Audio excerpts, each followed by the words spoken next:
Hey everybody, Alucard 2089 here, and tonight we're going to be playing some PC Engine. It's been a while since I've done a PC Engine stream, so I figured it's time to give it another go here. So many good games on the PC Engine and the Turbo Graphics, and I've only streamed a few on the channel actually so far, so tonight we're going to be playing Air Zonk slash PC Engine. That's the Japanese name for it. And so I'm not sure if we're going to play any other games tonight. This one's going to be kind of a deep dive into Air Zonk, and we're going to play it on the different modes and the different screen characters that you can take along with you, and then you can play it individually as well. So that's pretty fun. I think this game is really a must play for the PC Engine, and I know when I first got my Duo earlier this year with my EverDrive, that's one of the first games that I booted up, and I just immediately fell in love with this game. Just the art style and the great music in it, the gameplay. It's just, to me, it's a must play for the system. You know, if you have a PC Engine, or even if you can emulate it, you know, it's definitely worth finding a way to play this game. And now I'm going to be playing the Japanese one, PC Engine. We might switch it over to the American one at some point just to see the differences. But I know that the levels are named different and stuff like that. I don't know if there's anything really different as far as the stage design or anything like that. But we might check that out later on in the video. But we've got Rover here and Daniel F. What's up, guys? Thank you all for coming by. And I'm hoping my capture card don't disconnect again like it's been doing. Did it 3 or 4 times before I started the stream, so hopefully we'll be okay. It didn't disconnect during the stream last night, so hopefully it'll be okay tonight. So, and it looks like it did. Nothing there. I don't know why it's doing this. I really don't.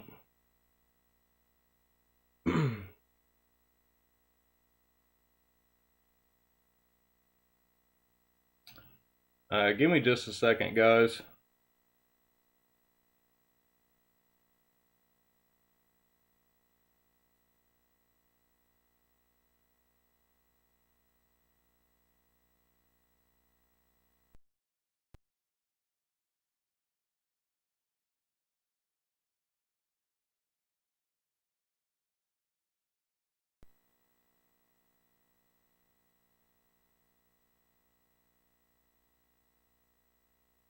Okay, looks like I got it back up now. This is so weird too. It's like it seems like it's only happening on like this one specific part of OBS in this scene that I've built. But like when I go to other scenes, it works like it'll pull back up. So I have no idea what's wrong with it. But hopefully it doesn't freeze up while we're playing the game. That's the most important thing. So yeah, it's working. So we'll go ahead and start the game and watch the intro. I love this intro. I think it's one of the best, one of the coolest intros ever, really. Love the art and the character design and the music and everything.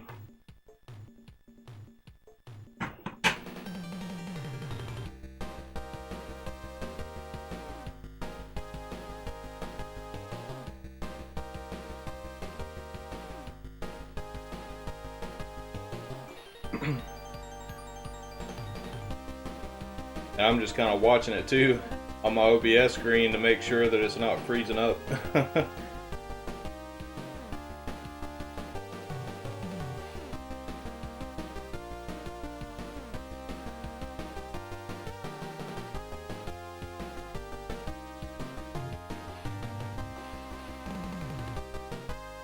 But I've been playing this one quite a bit here lately, and I've still actually yet to beat this game. I always play it on the 3 lives mode. That's what I've mainly been playing it on. But I got pretty close to the end the last time that I was playing it. So hopefully we'll be able to beat it tonight at least once.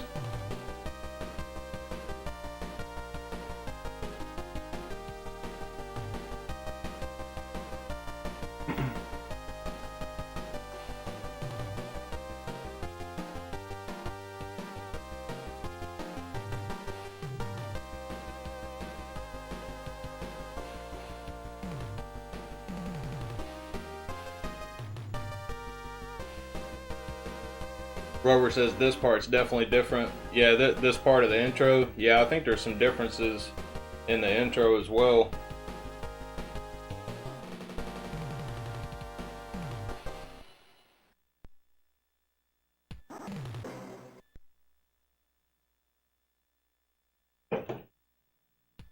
Alright.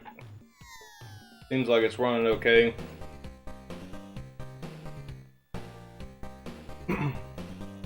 So this is the 3 lives mode. The top one's your 5 lives. Well, basically continues, not lives, but basically 5 continues, 3 continues, and then this one is 1. You only get 1 continue. We're gonna play it on 3.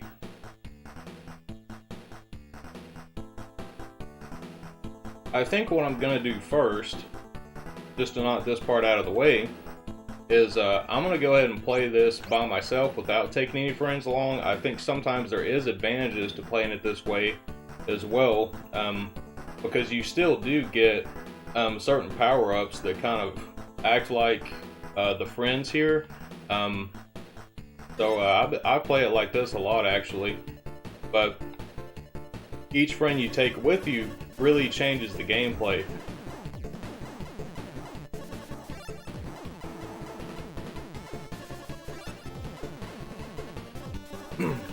But yeah, I'm really hoping this doesn't freeze up.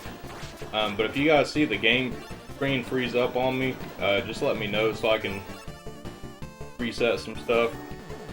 Now this is one of the power-ups you can get, is the little helicopter guy.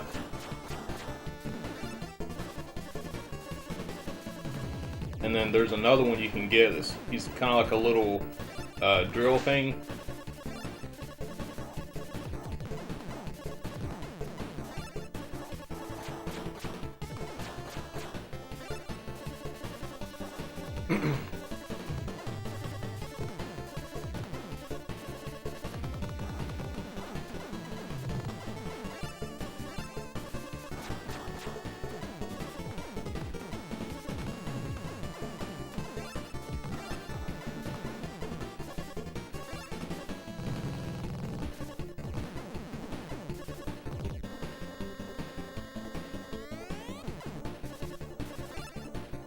Yeah, here's the little drill tank guy.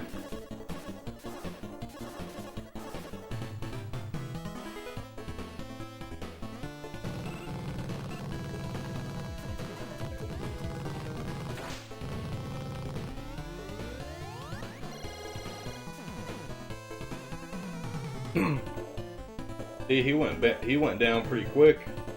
Sometimes when you're on like the friends mode thing, doesn't seem like he dies as fast.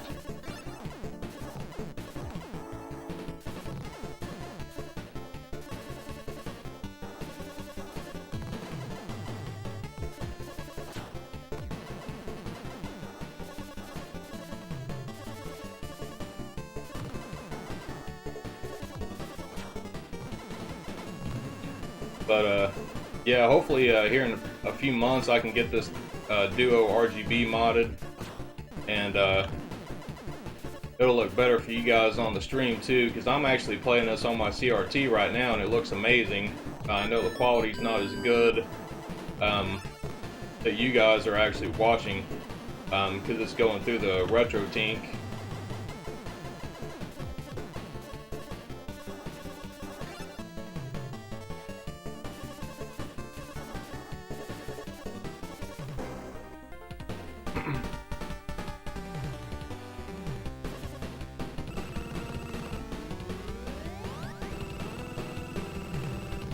And you can drop little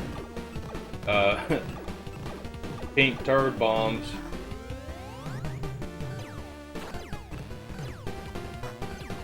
For big explosions.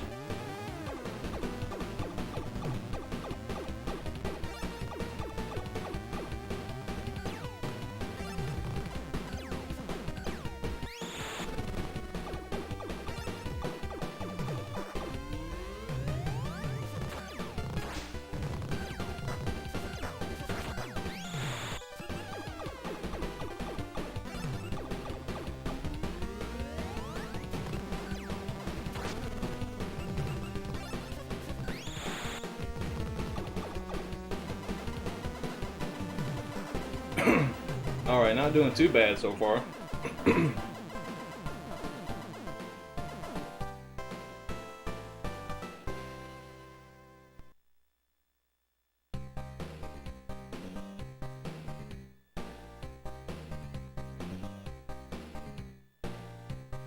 I really dig this music right here too.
Alright.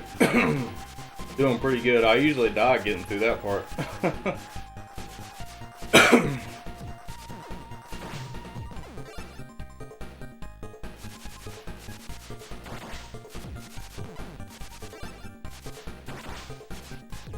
And I'm a pretty big fan of attacking people with my rocket boost thing.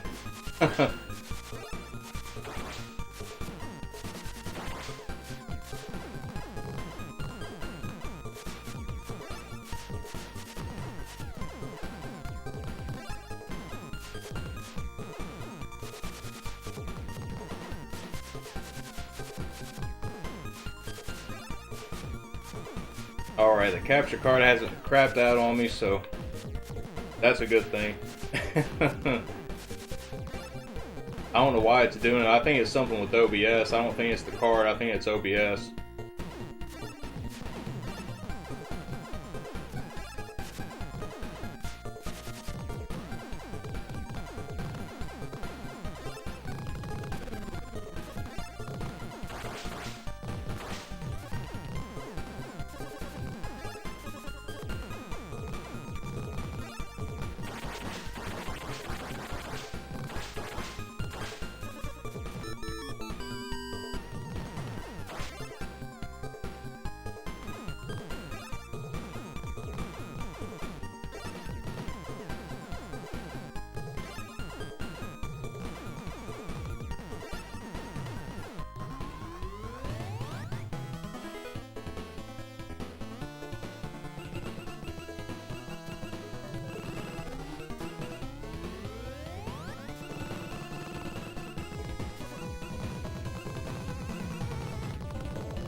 Alright.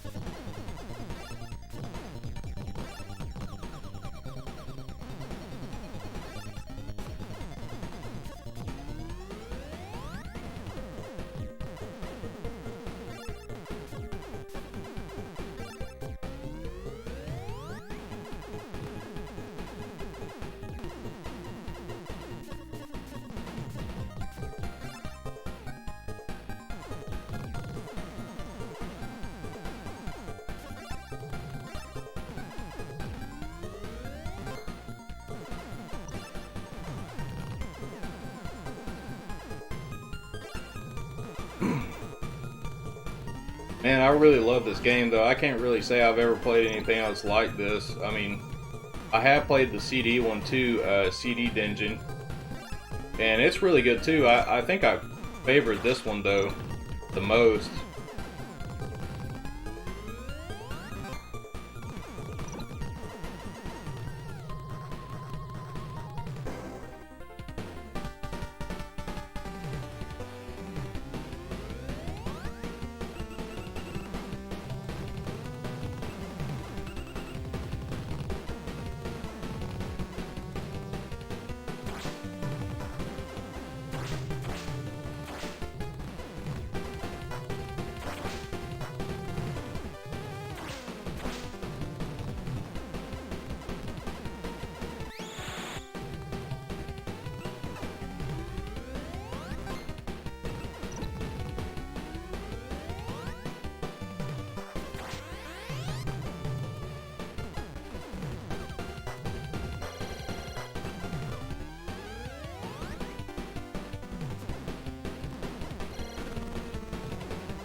Alright, got through that part, not too bad.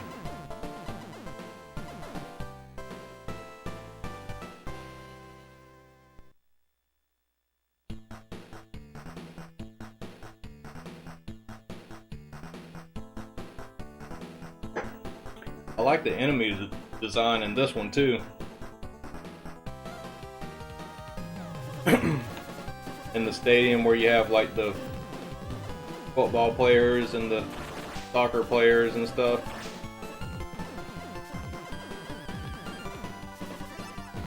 Guy with a tennis racket there. There's a guy on a dinosaur. Looks like the dinosaur had 3D glasses on or something. And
alright, we got him pretty fast there.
Alright, that's the first part.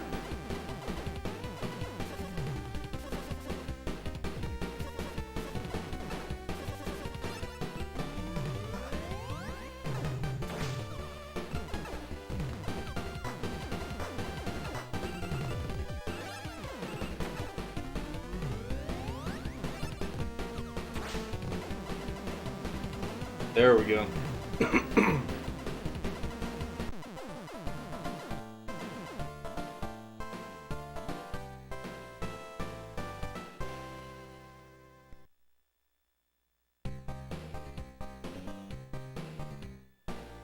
I really, really love the music in this level. I'll pause this for a second so I can crack another beer open.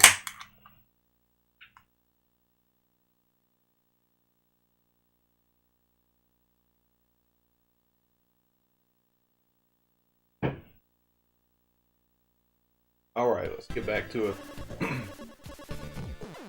Now, this stage can be kind of tricky.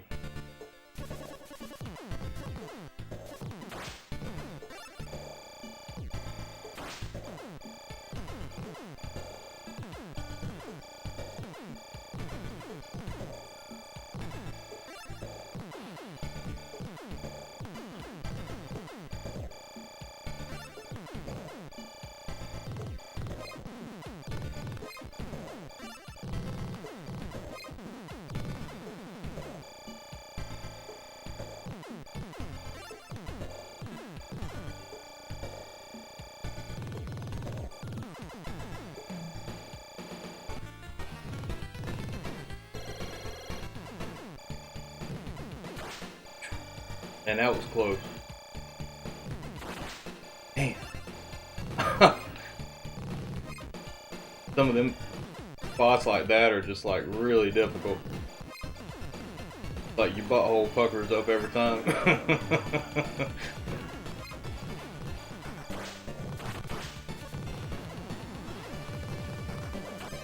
Ah.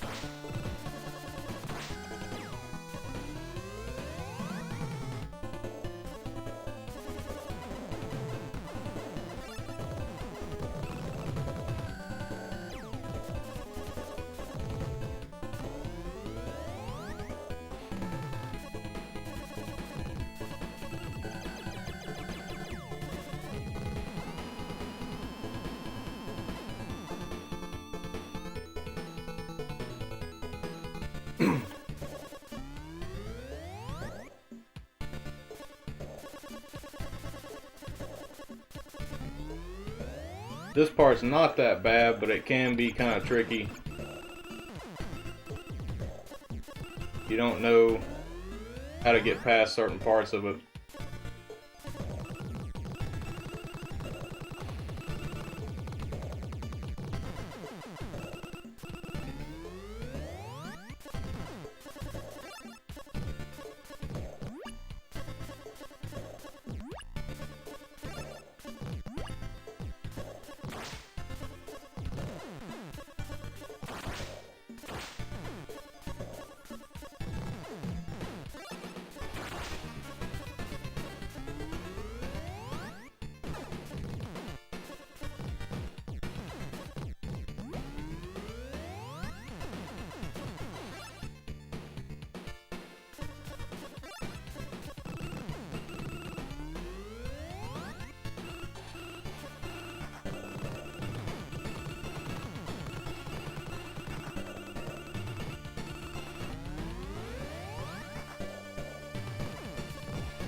Rubber says this is the best weapon in the game. Yeah, I like this one.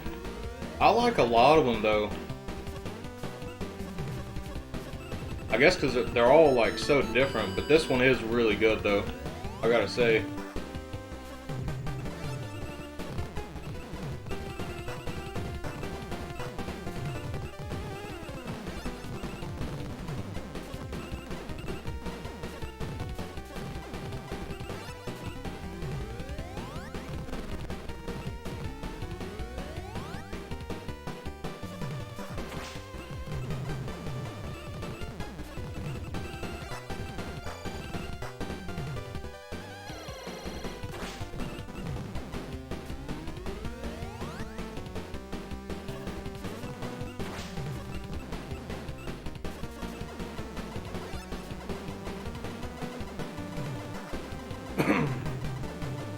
I kind of got lucky on this one.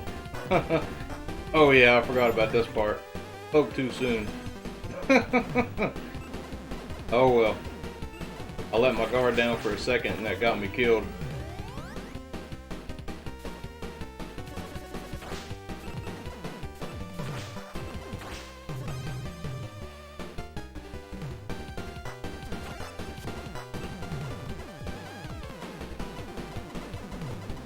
Alright, finally. Hey, scruffy looking RGB's here. What's up, man? Thanks for coming by. Yeah, this is a killer game. This is PC Engine in Japan, Air Zonk in the US, and it is a spin-off of PC Genjin, Bonk.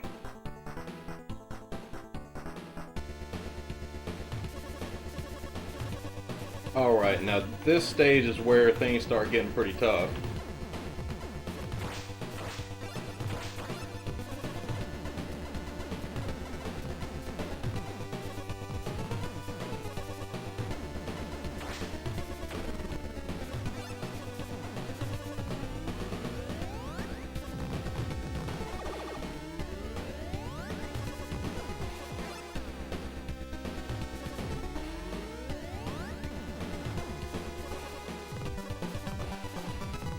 Scruffy looking RGB asked if I have a real copy. I wish I did. I am playing it on original hardware, so I'm playing it on a PC Engine Duo R through the Turbo EverDrive.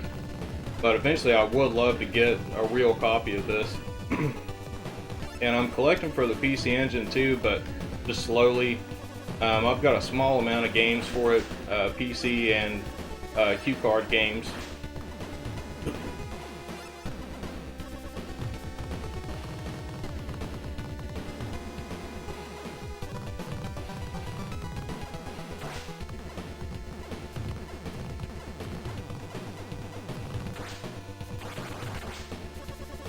Man, that was close. Hey, that's what I love about these kind of games, man. You know, these shooter games, they get your adrenaline pumping, you know? And they're just fun. That's really all I can say.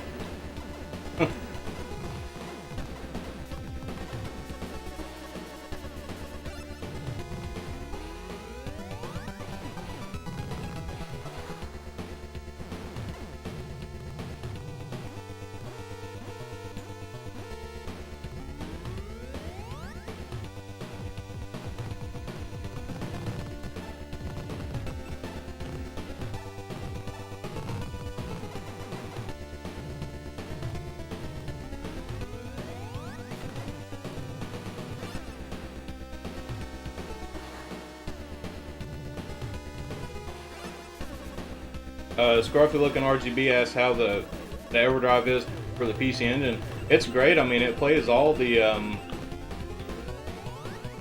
Hue card games. If you have a Super Graphics, you can put the Super Graphics ROMs on there, and it'll play on a Super Graphics.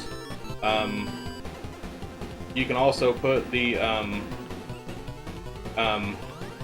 system cards on there as well. The only one you can't put on it is the arcade card ROM. But all the other system cards will work. So if you have like a interface unit, for Core Graphics 2 and like the Super CD System 2. You know, you can use the EverDrive for the system cards if you want, just not the arcade card. But yeah, it's really good. I mean, eventually I'll get the Super SD System 3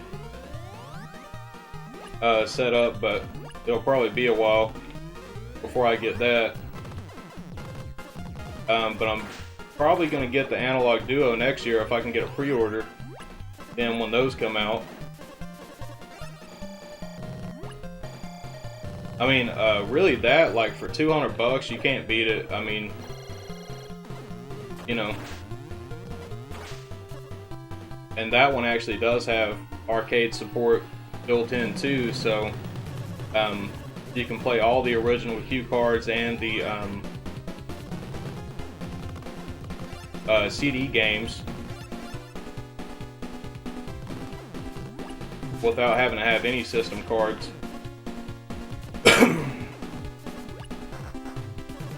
But I would say the Analog Duo is probably going to be the best way for people to actually get into actually collecting for the PC Engine. Because I know with my Duo, I had mine recapped, and I still need to get it RGB modded, but that was about roughly 400 bucks. So I mean, getting a brand new FPGA system for 200, really can't beat it.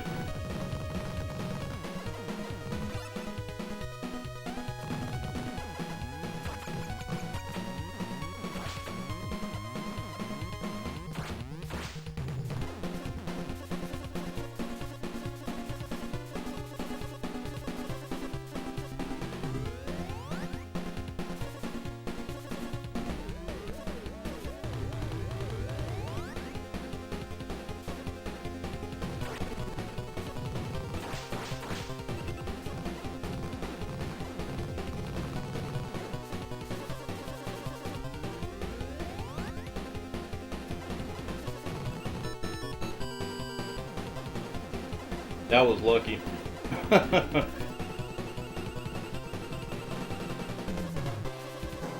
Yeah, I beat you, you little Teletubby looking bastard. Pause this for a second so I can read y'all's comments.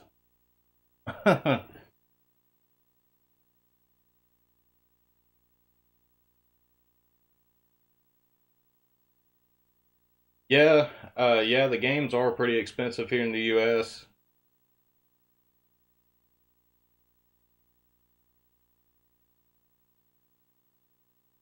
Scarfy's got 3 PC Engine games at the moment. That's awesome, dude. RK Games is here. How's it going, man? Glad to see you.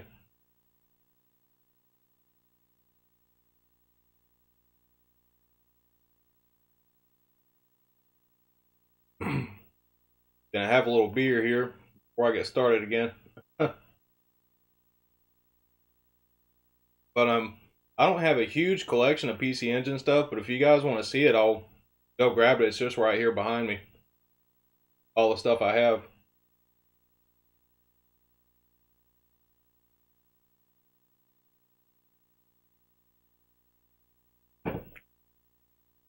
All right.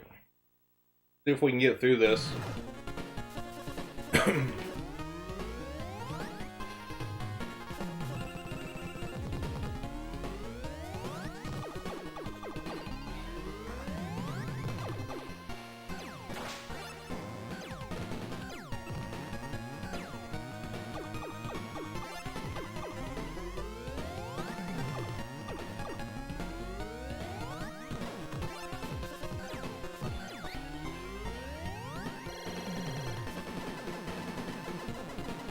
Alright. Beat that dude pretty easily.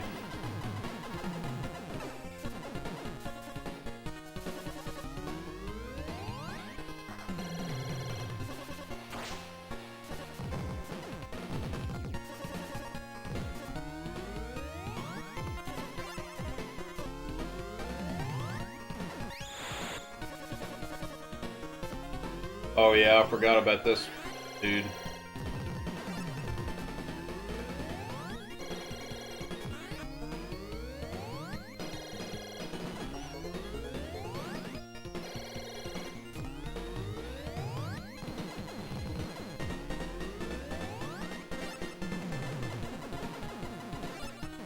Alright.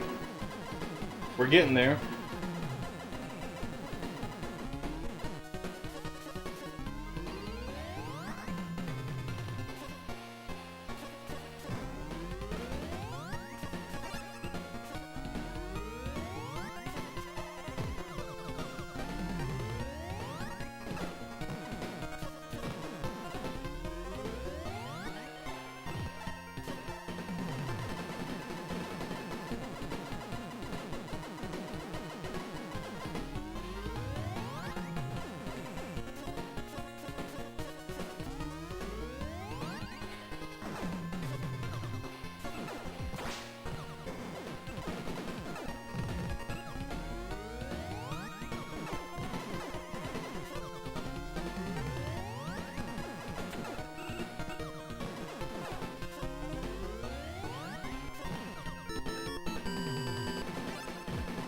Alright, I got those two.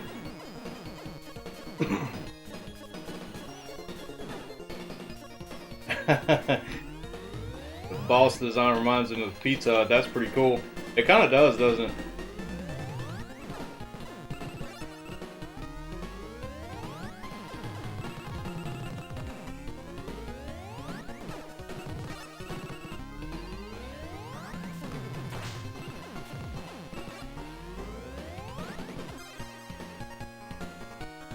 I got hit by something. I didn't see what it was.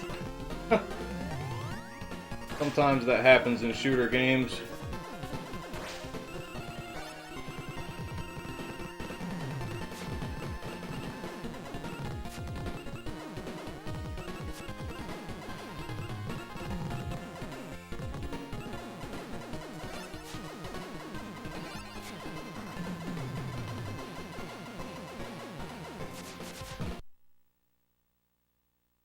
Just reading Rover's comment here.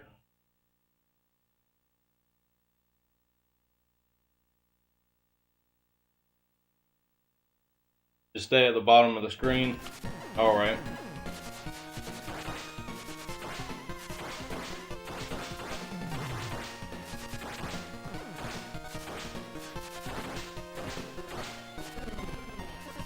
Yeah. I don't know. Maybe if he's on this side.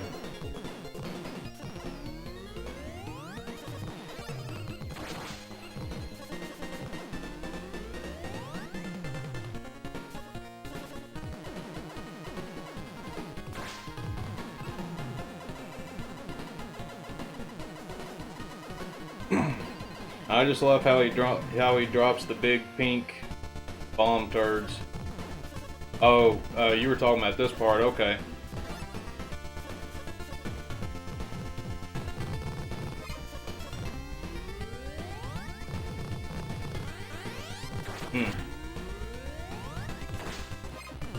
These guys are sneaky.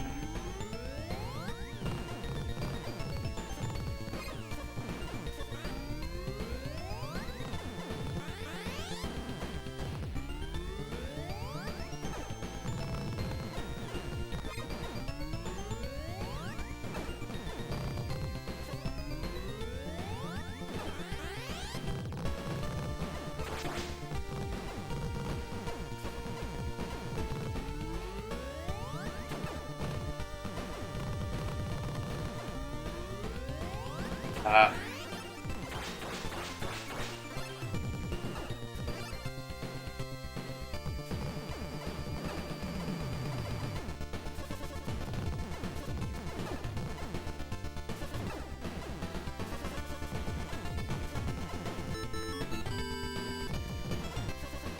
You know, I just realized I haven't even used a continue yet on this. This has probably actually been my best playthrough so far playing this game.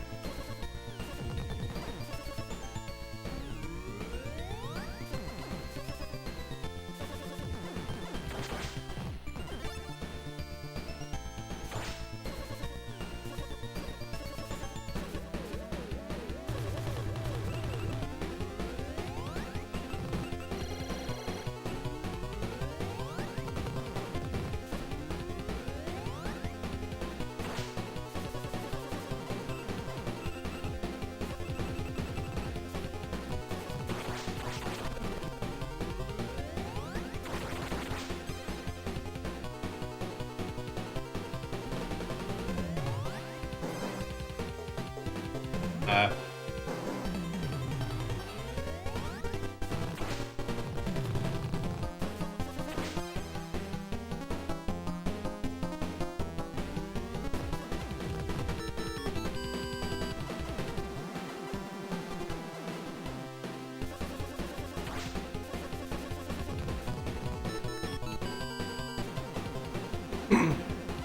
Damn, did I just get 2 extra lives?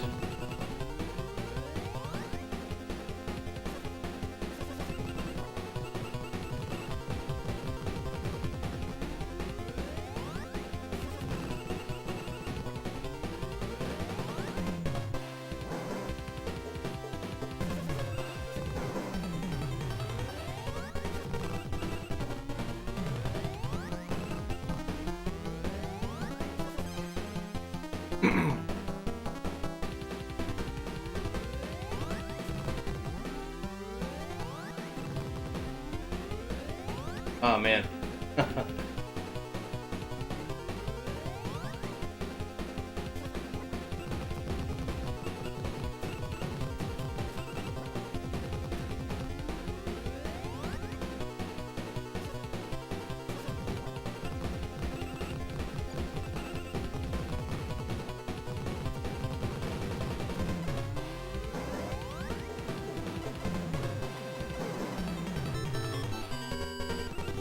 Ooh.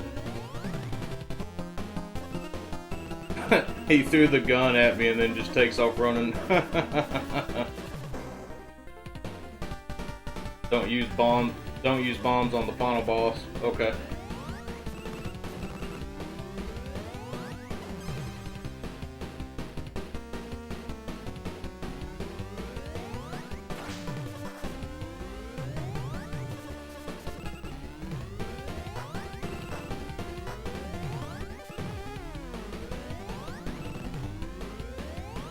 Oh man.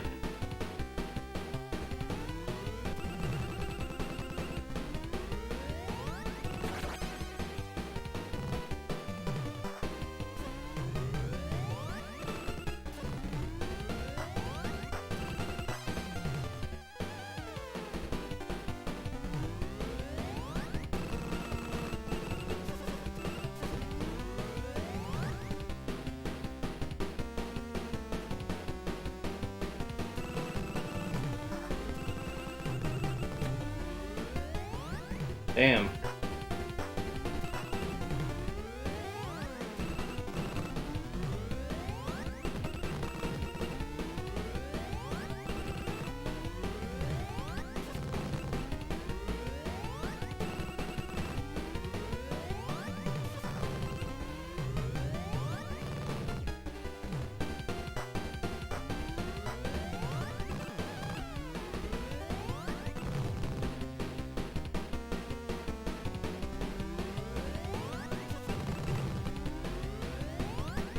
Damn, man. This shit's hard.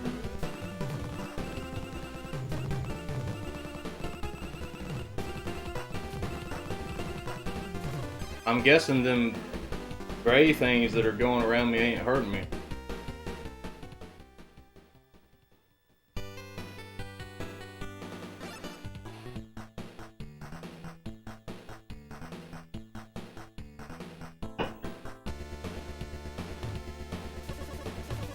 But damn, I had a bunch of lives saved up too. Hopefully I can do the same thing again this time.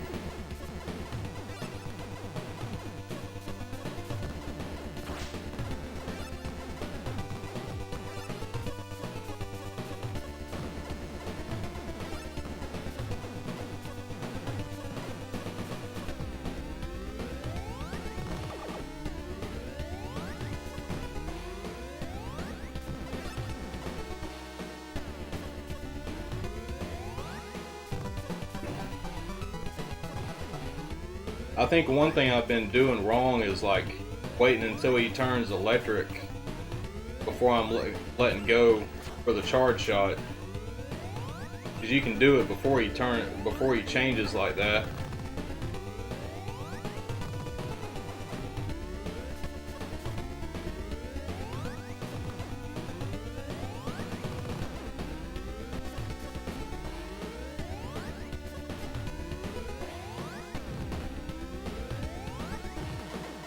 I just gotta get the timing down a little bit.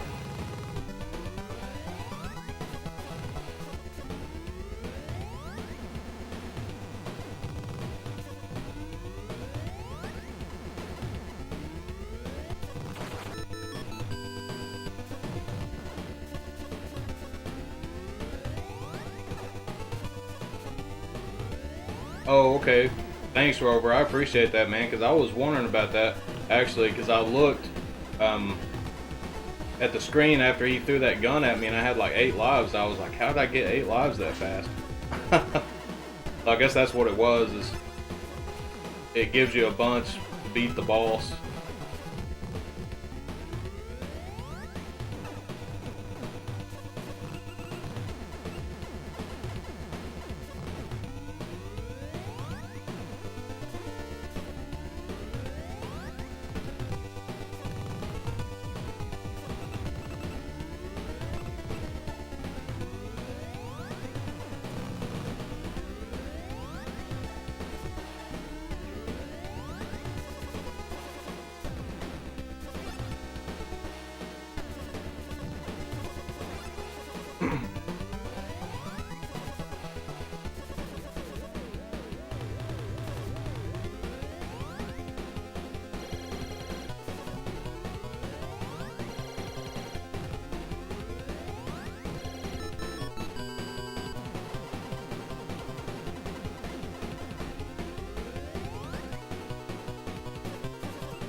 That's pretty cool, Rover.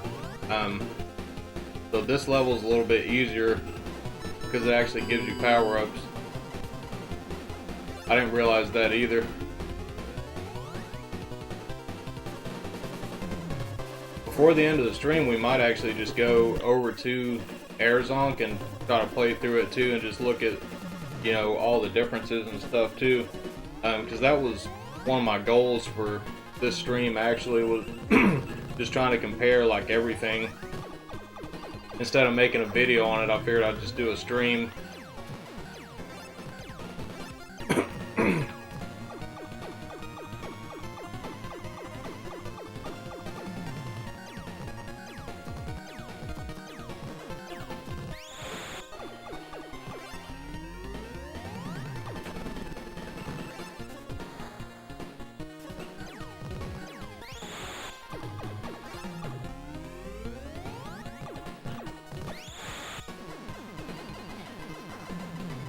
I really want to get better at like making videos, but streaming is like so much easier for me.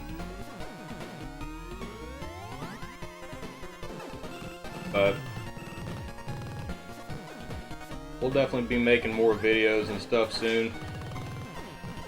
I've got a few in mind that I'm wanting to do. It's just going to take a lot of time to edit everything because I still don't really know what I'm doing as far as all that stuff goes.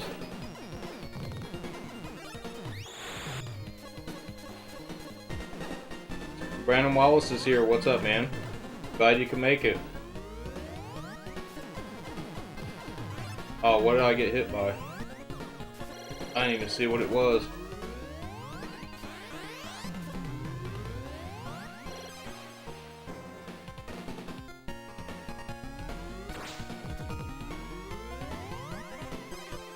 Ah. Man, it seems like last time I had my timing perfect on this part. Now I'm just screwing up. Hey, that happens sometimes though. Finally. Reluctant Heroes here. What's up, man?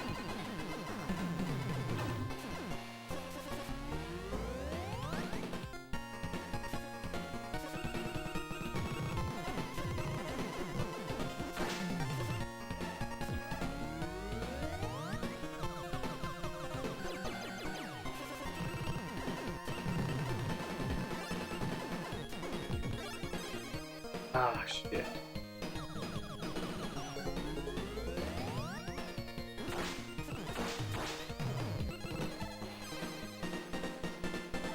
Now I've got killed twice now trying to get that power up.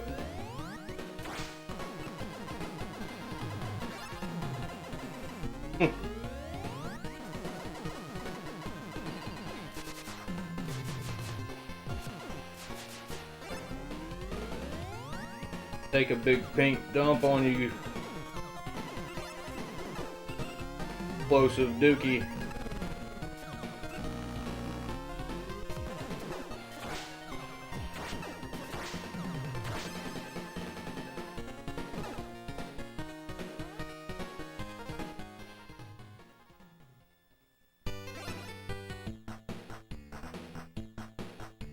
Alright, we're gonna try this one more time.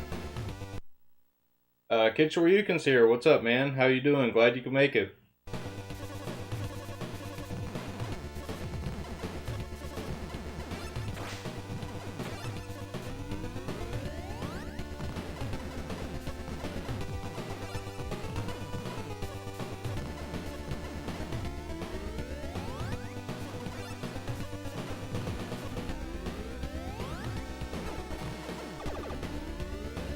Maybe I can do better this time. That first run was actually pretty good. I didn't really start dying until, you know, that last little bit. I don't even think I died at all up until this level right here. On the last time.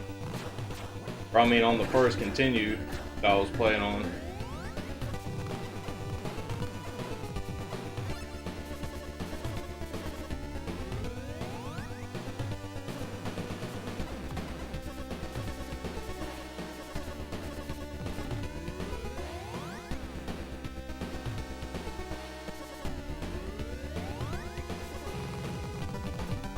Oh, that's awesome, Jim. Yeah, man, I'd say you're busy working on that stuff all the time. Packing all that stuff up and shipping it, you know?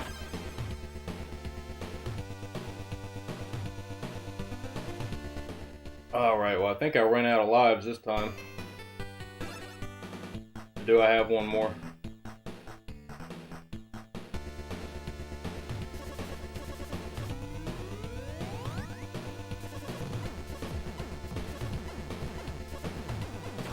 Oh, okay. I'm getting it mixed up, Rover. So I guess it's on the mode I'm playing on. You start out with 3 lives, but it's infinite continues. Okay, I thought it was like 3 continues and that was it.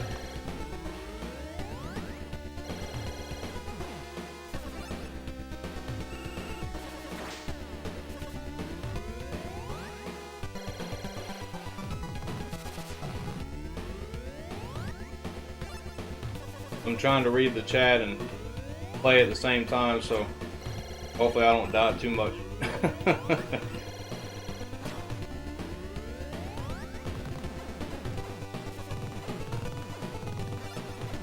And yeah, I saw your video too this morning, Jim. That was a good video.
But I think I should be able to beat this at some point tonight. It might take me a few tries, but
all right.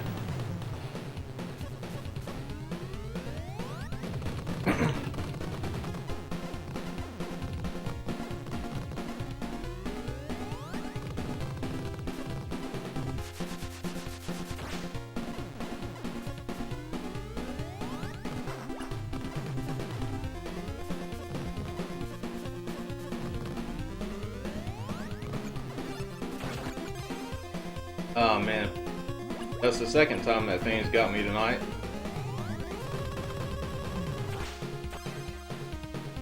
Third time now.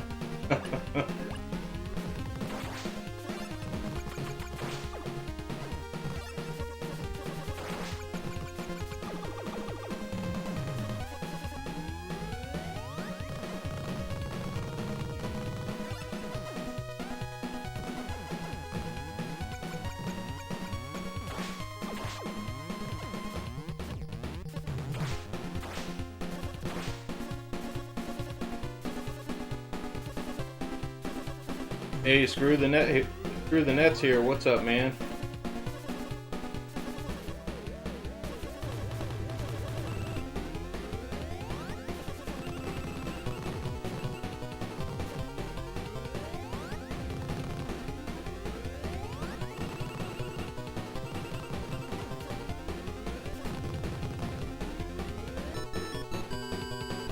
All right. I struggled with that character last time, so got through that without dying this time, so that's pretty good.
Wow, that rocket actually worked really well on that guy.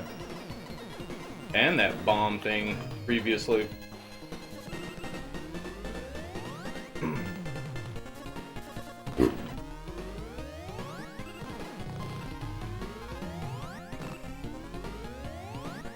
Got the three-headed football here.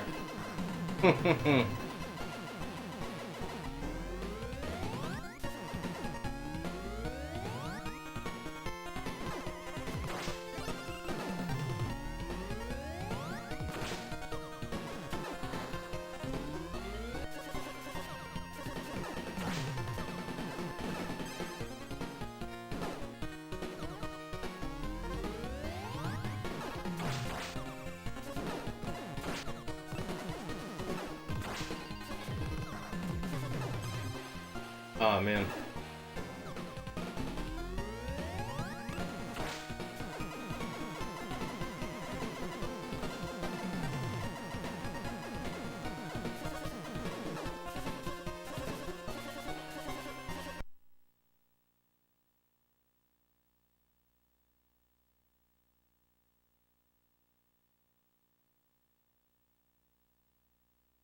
Yeah, just reading y'all's comments here. Yeah, I know what you mean, Kid Shoryuken.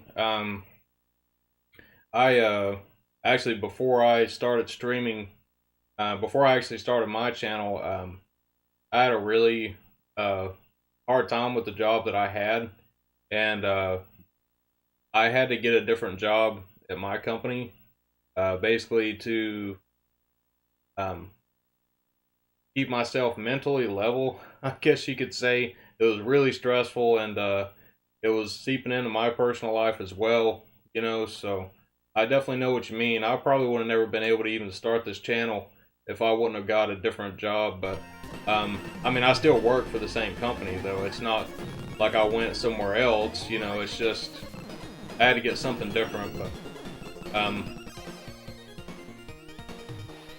I can definitely understand, man. It's the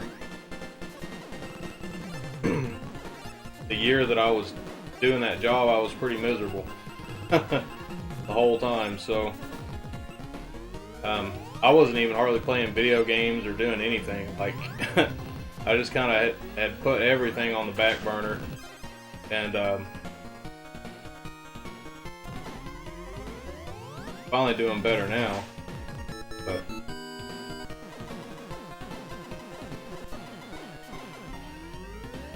alright, now I remember he comes back.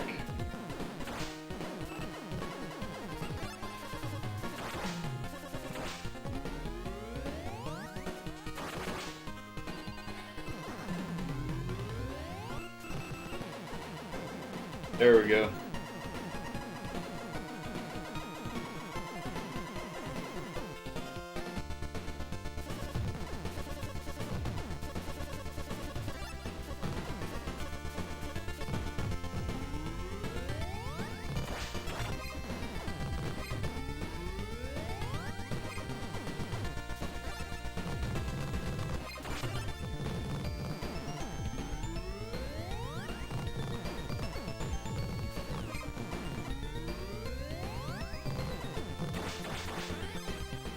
Ah,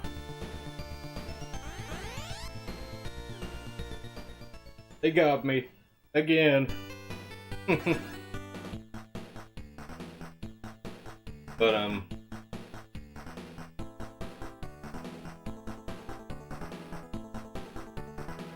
yeah, yeah, I know what you mean, Jim. It's I do the same thing a lot of times, man. I stretch myself way too thin, trying to work on a million different things, and it's just like after a while it kind of gets to you. Kind of have to like slow down on one thing for a little while or something to kind of balance it out sometimes. Or I mean, I do anyways, depending on what it is. Um, but I'm gonna take a quick break for a second, guys. I'm out of beer, so I'm gonna go to grab another beer, and I'll be back in just a second. All right, I'll be right back.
Alright guys, I'm back. Thank you for waiting.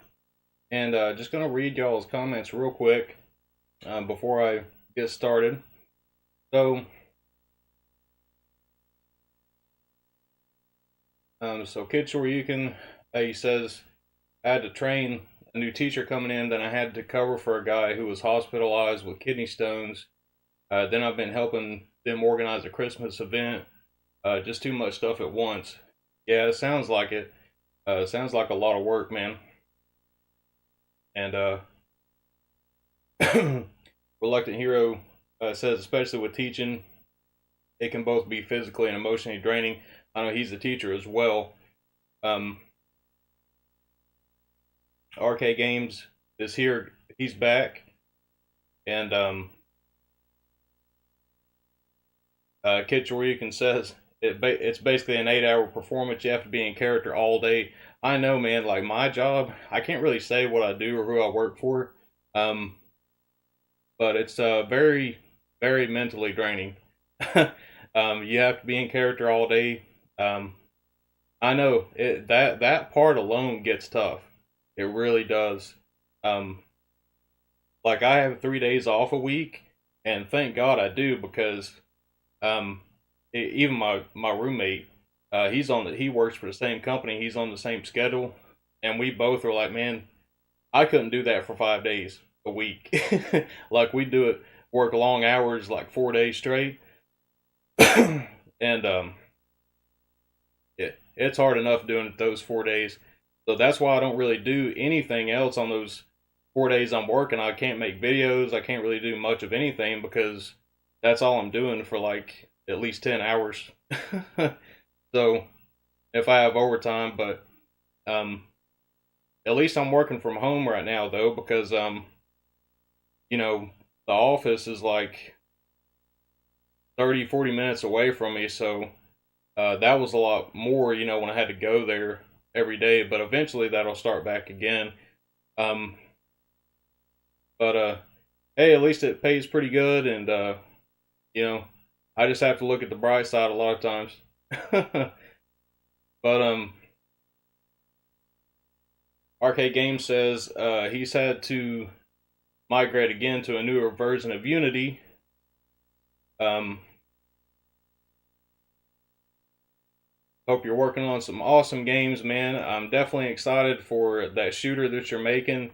I remember you were in one of my last streams and we were talking about that, and I went back and watched that, and I realized I had actually already seen it. I just kind of, I'm so busy all the time, I kind of forgot what it was. But then when I seen it, I was like, oh yeah, I remember this shooter. I can't wait till it comes out, man. Um, and Rover's working on an awesome shooter as well, Lucretia for the PC Engine. Can't wait till that drops. I'll definitely be getting that one day one. And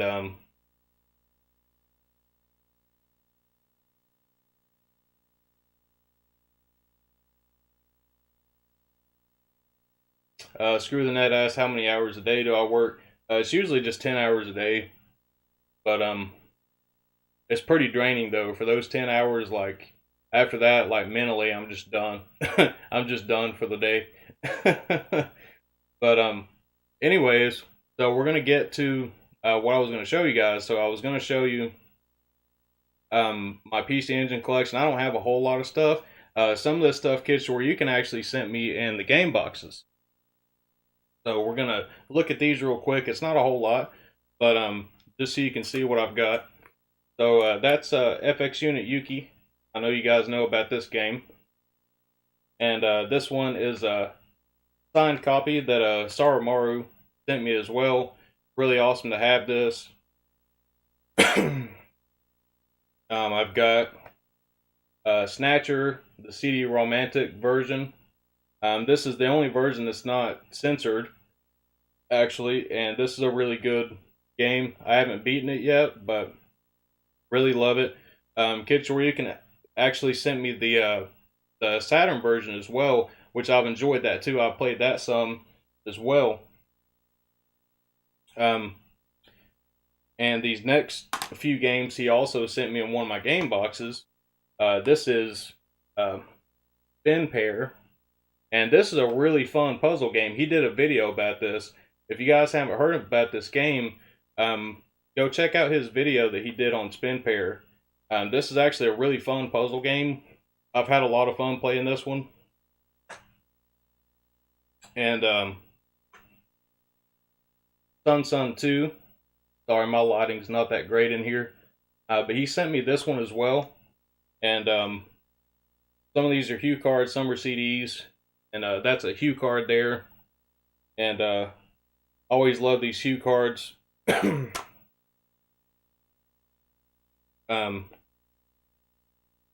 Street Fighter 2 Champion Edition.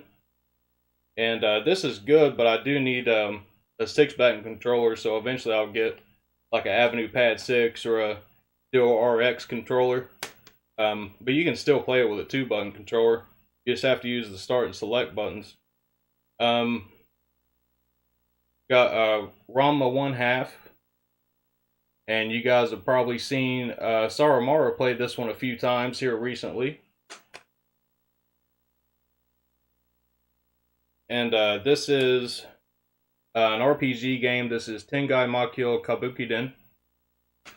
And I think this is, if I'm not mistaken, I think it's the 3rd game in the series, Far East of Eden. And I haven't gotten too far into this one so far, but it's pretty interesting from what I've played of it.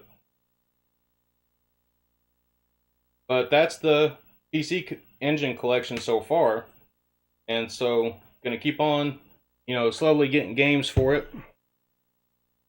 And I love all the ones I have so far, so no complaining there. It's just gonna be kind of slow, given that most of the really good games on the PC Engine are expensive.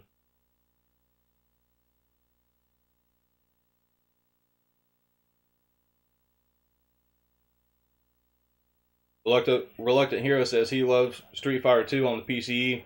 Yeah, it's really good. I mean, it's a really good port. Probably one of the best versions, actually, that I've played of it. I'd say it's one of the best versions. I'm Borderlands here. What's up, man? Good to see you. Brandon Wallace says someone had a bunch of 6-button controllers for sale on the Discord. I can't remember who, though. I think it was Minky. I think it was Minky Death. I think he had those.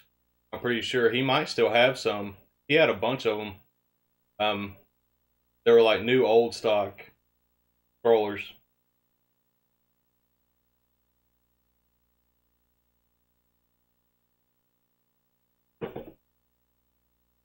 Yeah, eventually I'll definitely get a 6-button controller and some other stuff. Hopefully in a couple months I can get this Duo modded, get it RGB modded. But we're going to go ahead and switch back over to the gameplay screen here. And going to try to get through level 5. This one is pretty tough because it's so long. And it's kind of like a boss rush there at the end.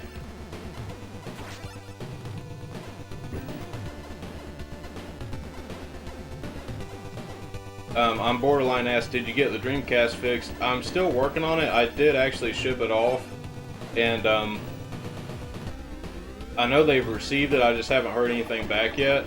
But they should be sending it back pretty soon, I'm sure. Like, it didn't look to me like it was any like really major issues. So they told me they were going to fix it for free as long as it was just,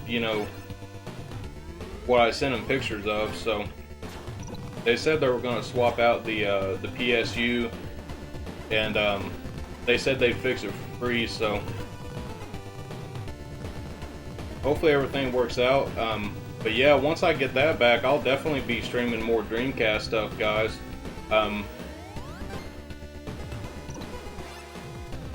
With the DC HDMI, and it'll look great on stream,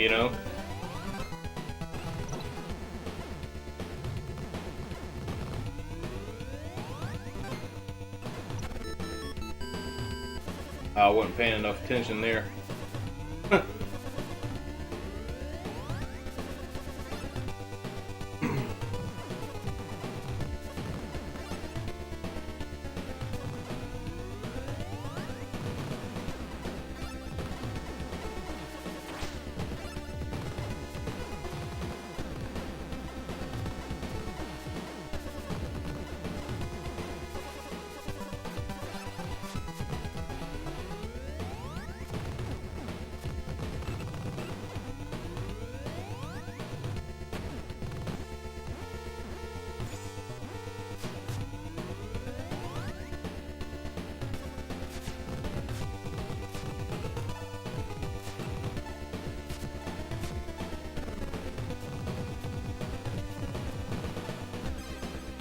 Oh man, that's the first time that guy's killed me tonight.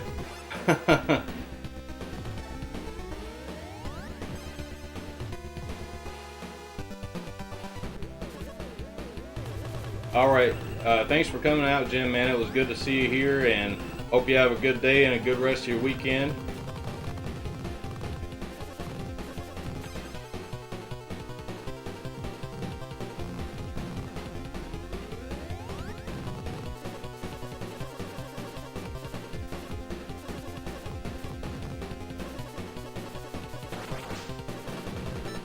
What kind of stuff have you had done to your GameCube on Borderline?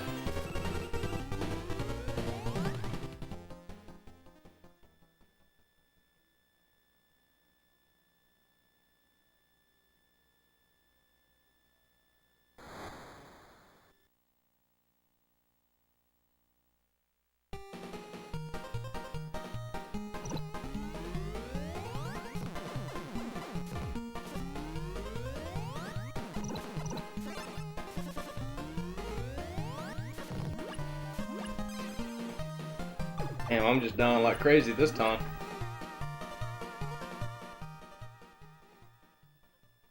Alright, gotta concentrate more.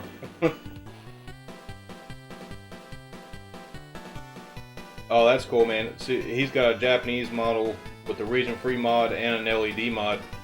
I wish I still had the original GameCube that I used to have, because I grew up in Tennessee, and the place that had them, they had them before they actually released in the US.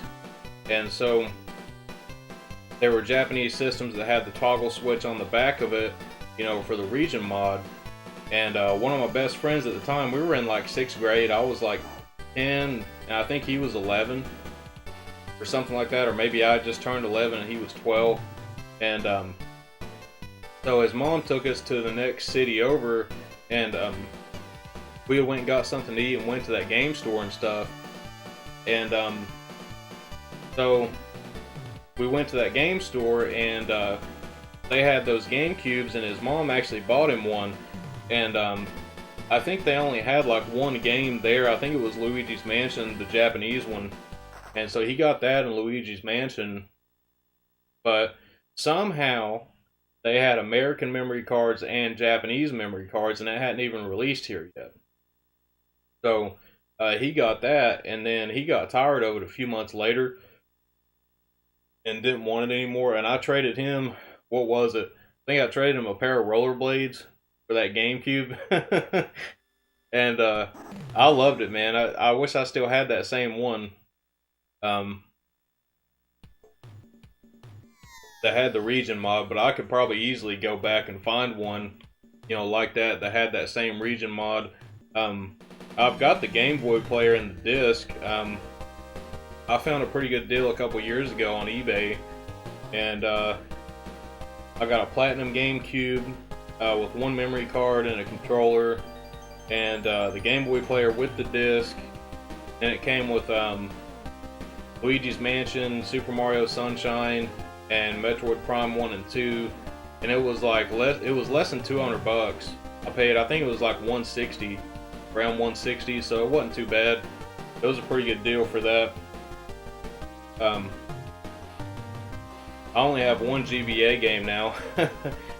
Because when I got it, I just got a game to test it and make sure everything worked. It's like one of the Yu Yu Hakusho Game Boy games.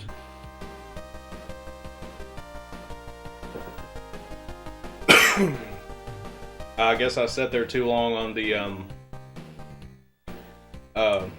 continue screen there, but that's okay, because I was playing it alone without friends.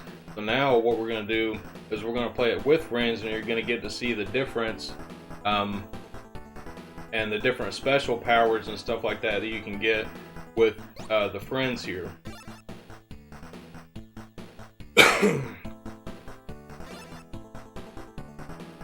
But really, I like playing it alone, honestly, because you still get good power-ups and stuff like that too.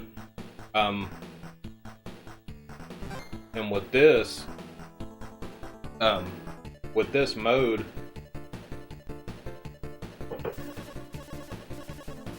basically like, so I chose the rocket guy this time.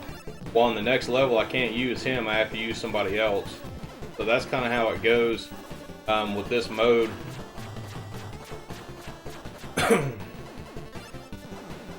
But I mean, both modes are really good. There's a lot of replay value here. I've really been putting a lot of time into this one lately. When I have like, 30 minutes or so to spare, I'll turn this on and play it. And what you have to do is, you see how now we've got the big smiley faces? Well, if you get the big smiley face, it makes your friend come out, which I chose the rocket. And when I see another big smiley face, basically you and your friend merges together. So Zonk basically turns into a big rocket.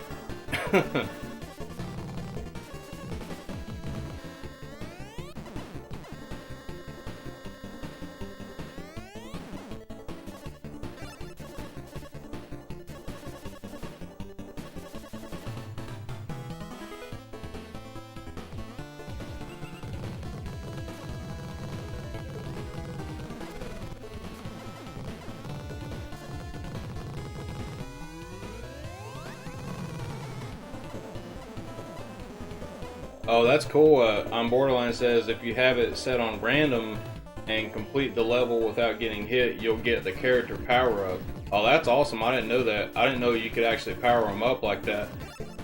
But that was actually, one of the purposes of me doing this stream is I wanted to basically do a deep dive, of this game and, kind of show off like all the different modes and like everything you can do in this game. So we'll check that out tonight too, that mode.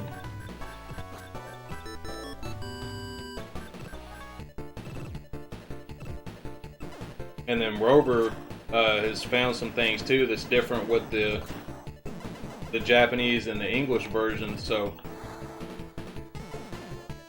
that's really cool too.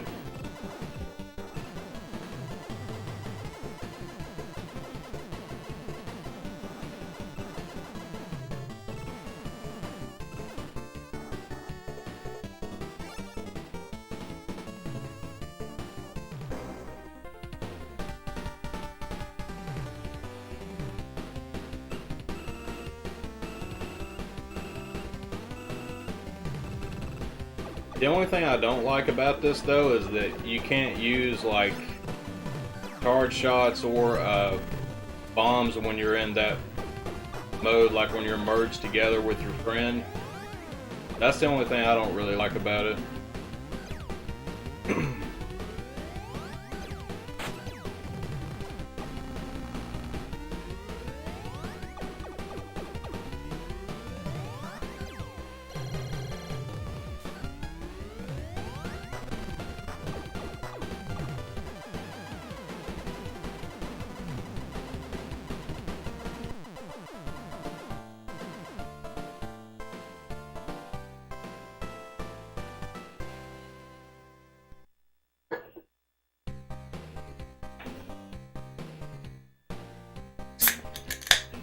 I know that the levels are named different from the American version.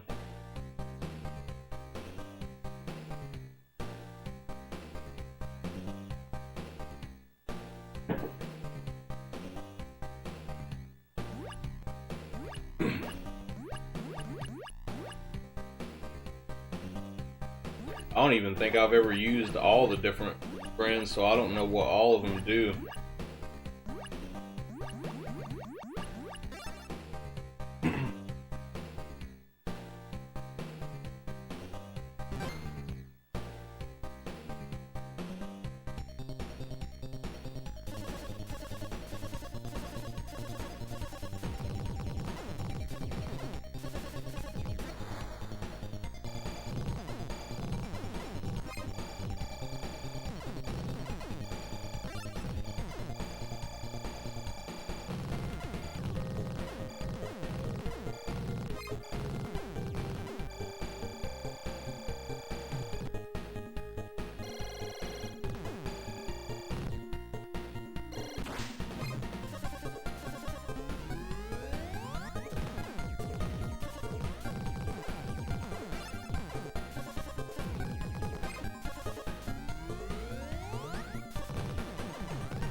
Oh man, died twice right there.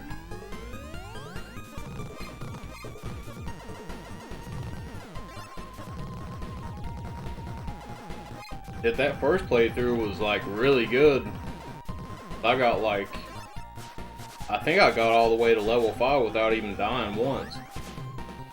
I just gotta do that every time.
All right.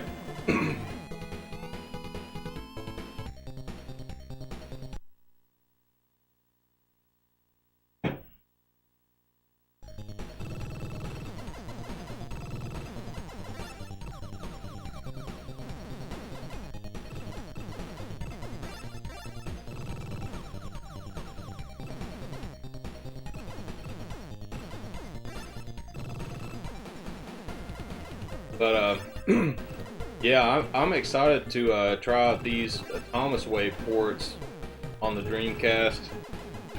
And I didn't know that they were making one for the Hokuto no Ken game that I streamed a while back on the PlayStation 2, so that's really awesome. I'd love to see how that runs on the Dreamcast.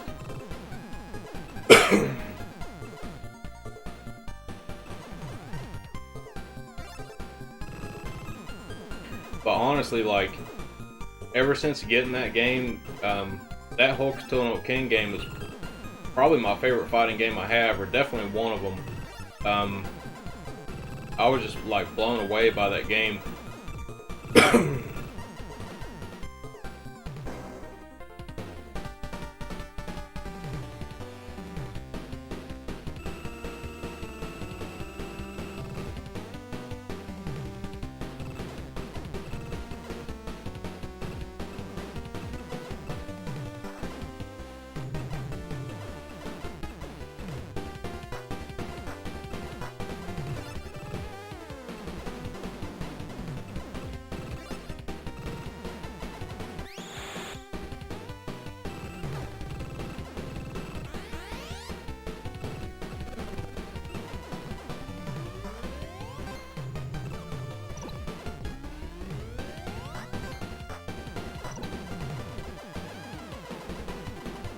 All right.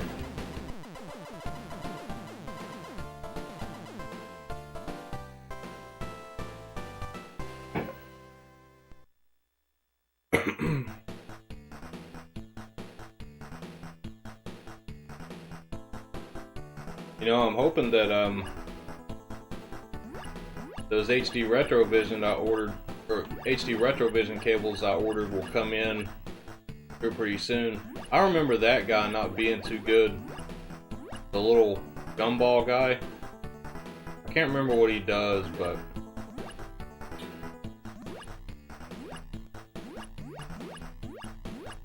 so I'll go with this one. But I'll be glad to get those cables though. Hopefully they'll come this year, but I'm thinking it's probably going to be next year. It'll probably be like January sometime before they get all those shipped out.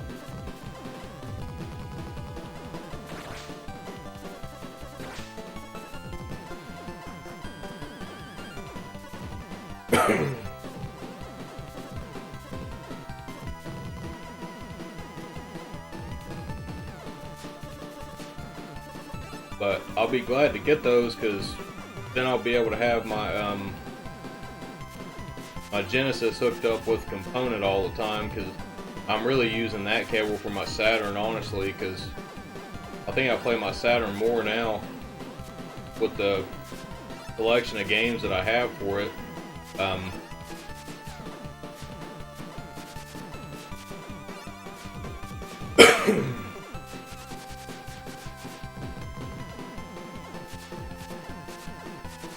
But I'd say if there's two systems that I really want to collect for out of it, above all else, it would have to be PC Engine and Saturn.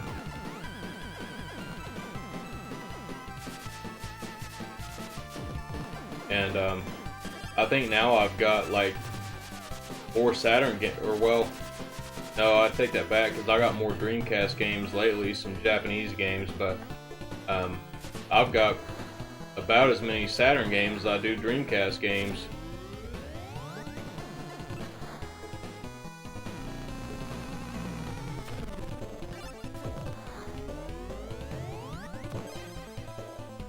I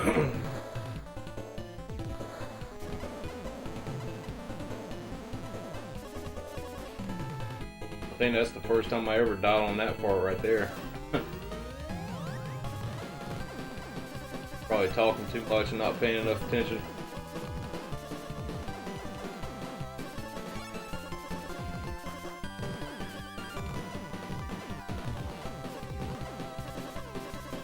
But I have seen this character here, like when you merge with that character, that it's pretty cool. Okay, we got a smiley face here, so y'all about to see it.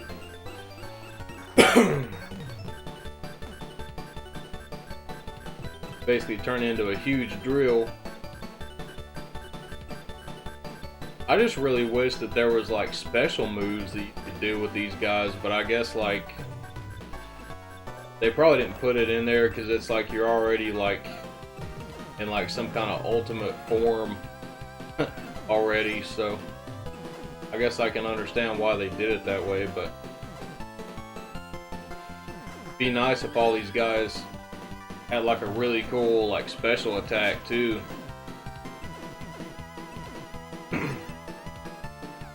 That's probably the only thing that I would add to this game. If I had to change anything about this game, that'd probably be the only thing. But at the same time, it might not even really be needed anyways.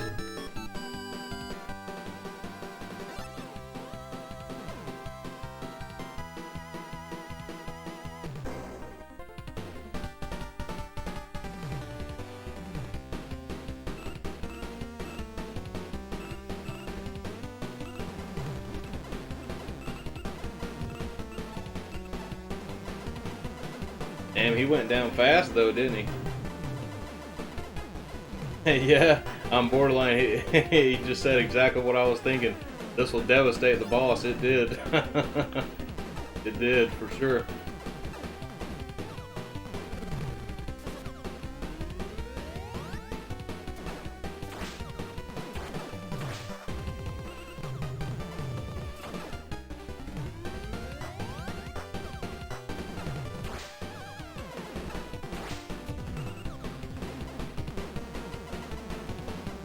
Alright. We got through that part.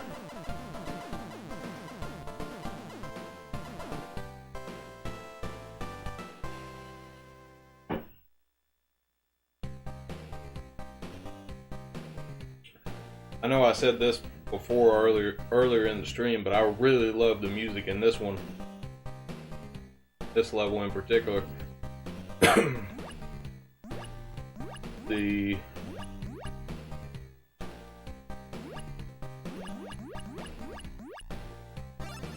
this guy.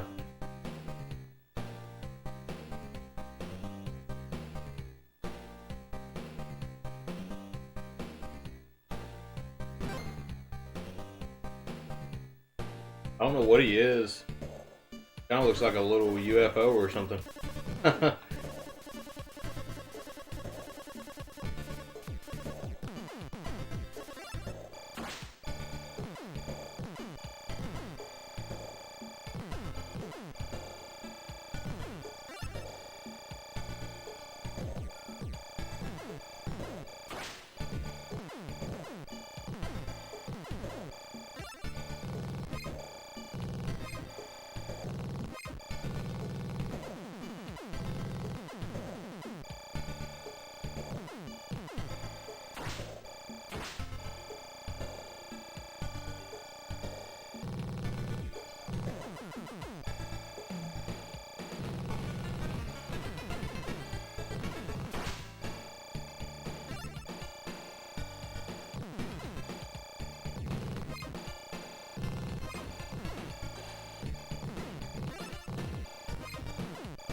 Man, every time, man, I'm like, damn, that shit was close. Fuck.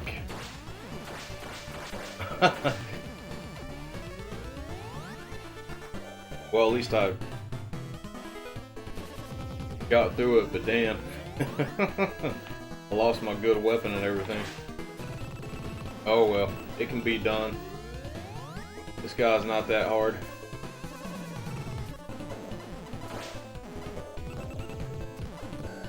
Oh, caught me off guard. That attack there.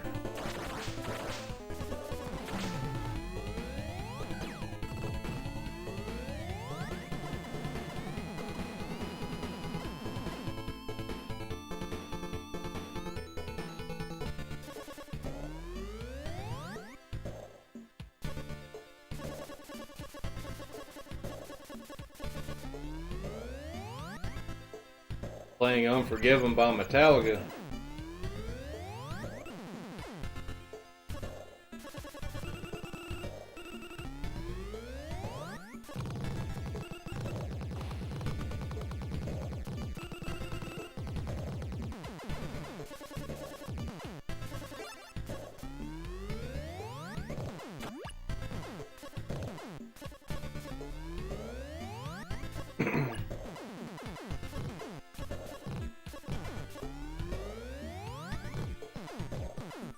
And I wish I could play like awesome metal music on this channel without getting like copyright striked.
don't know why I always have trouble with this boss. It's not even really that hard.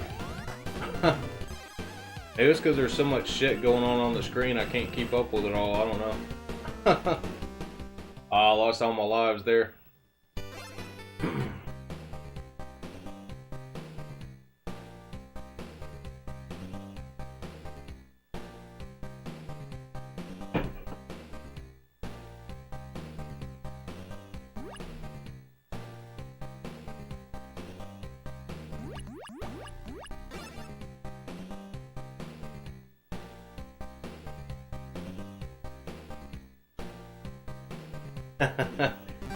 Well, that's cool, Screw the Net, that it merges well together with the stream. I would imagine it does, because if I could, I'd be playing all kind of metal and stuff on this channel too, which eventually I probably will do some music stuff on this channel.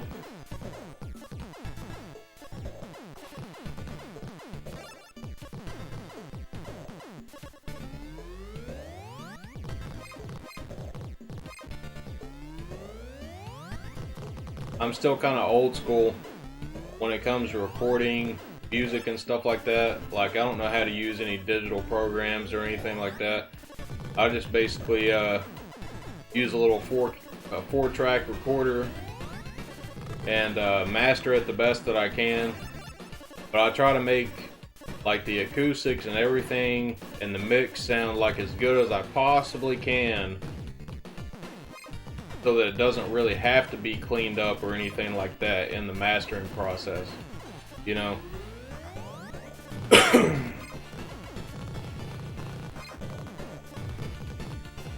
But everything's going digital now, which, I mean, for music it's been that way for a long time as far as stuff like that goes.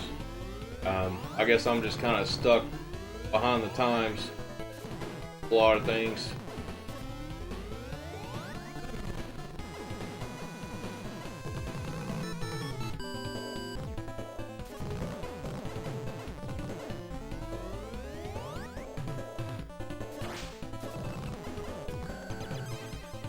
Oh man.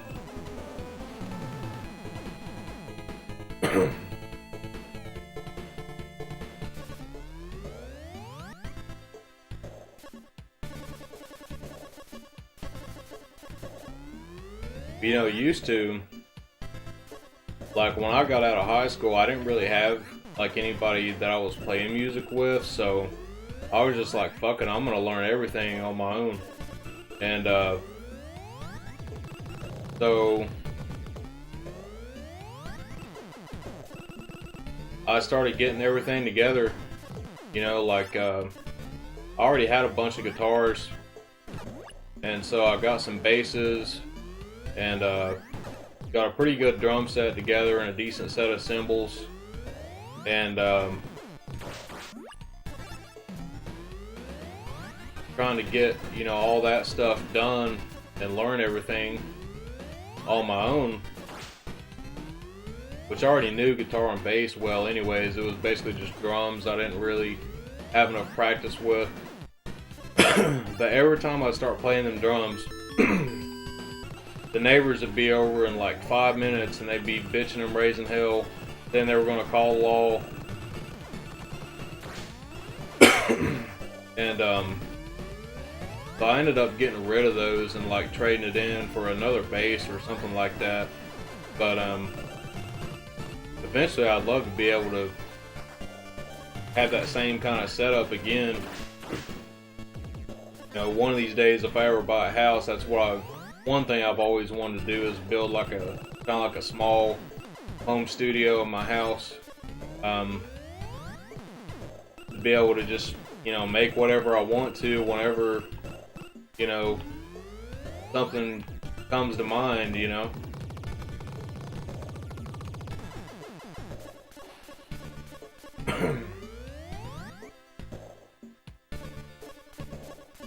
But if I could, I'd like to be able to just record everything on all analog equipment. That'd be Like for me, that would be like the best thing.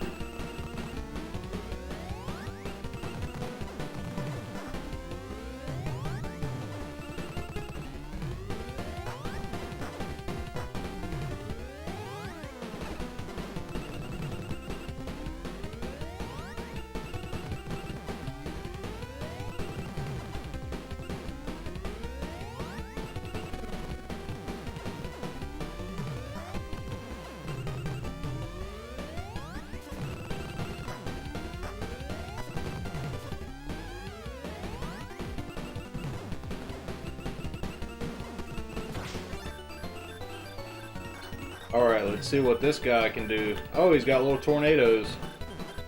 Oh, that's cool.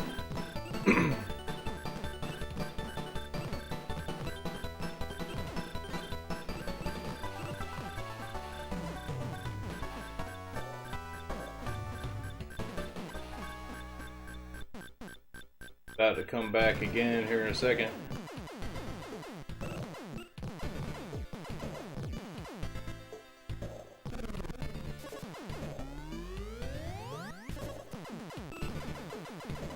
Alright, we got him.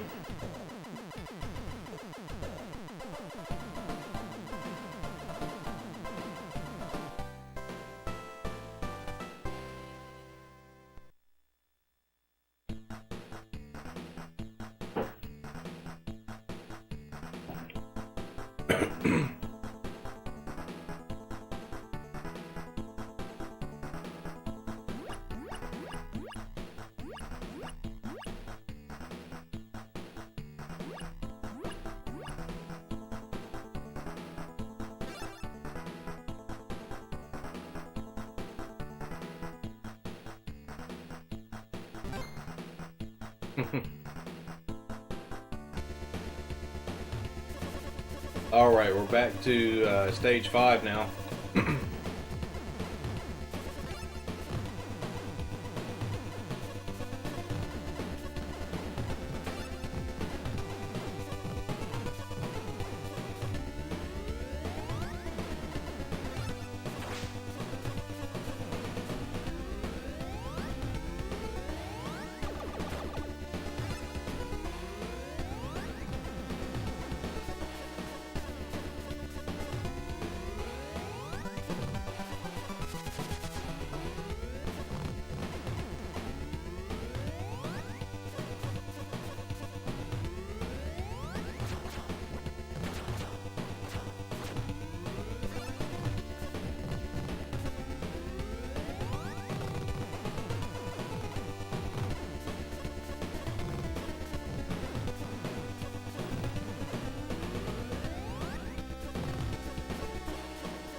Hell yeah, got through that.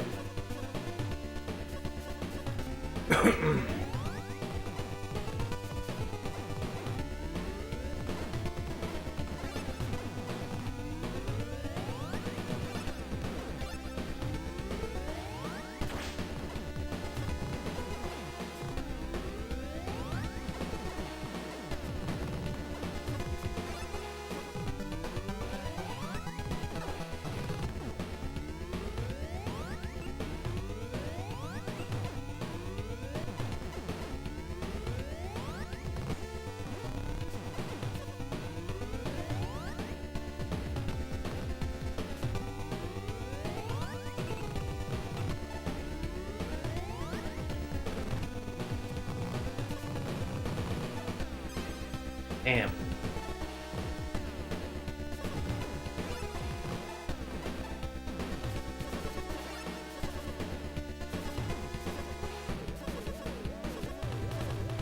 Hey, Super Boost here. What's up, man? Glad you can make it.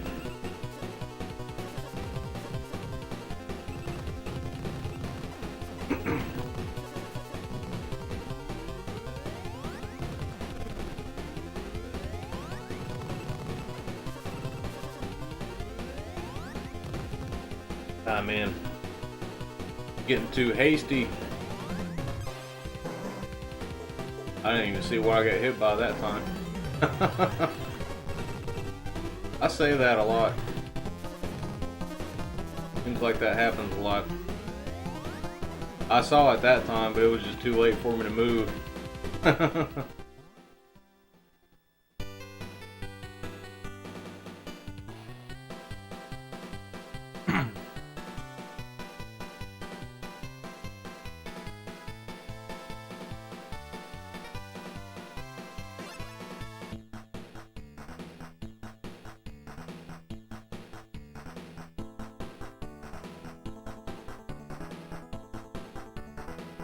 Alright, let's get this another shot here.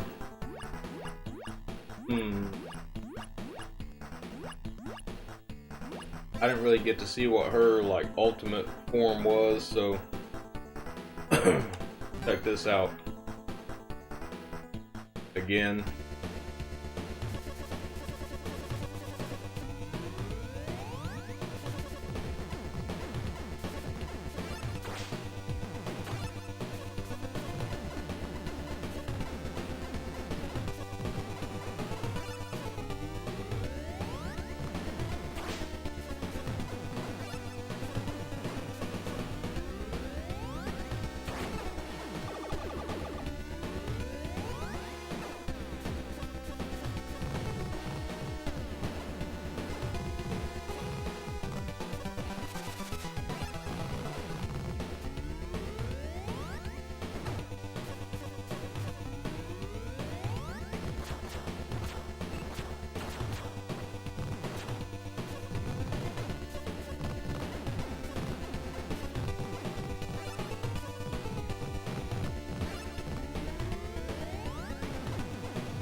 Alright. Doing better now than I was anyways.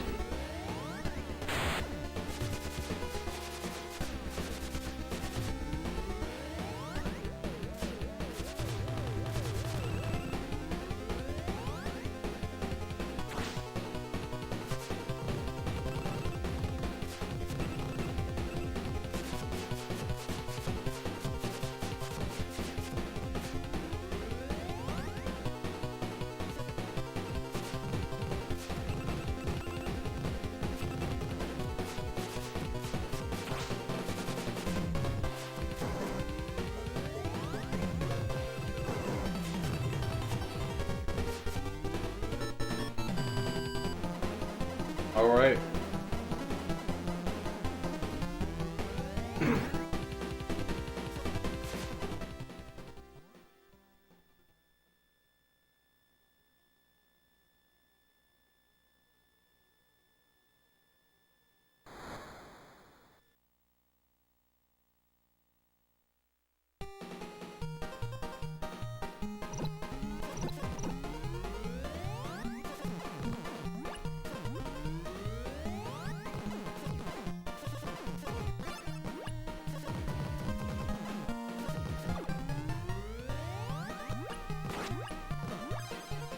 Ah man, I ran into the carrot thing.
Sometimes I feel like I do better like playing it by myself without without the friends.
Alright, got the good weapon again now.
Alright. Making some progress.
Out of beer.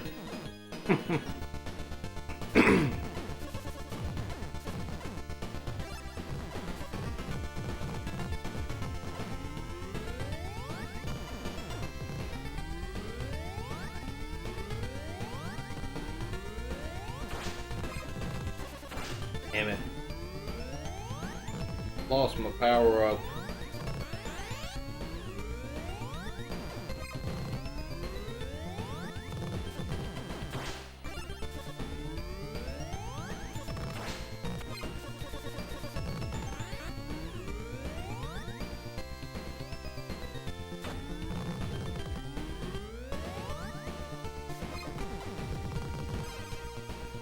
Damn.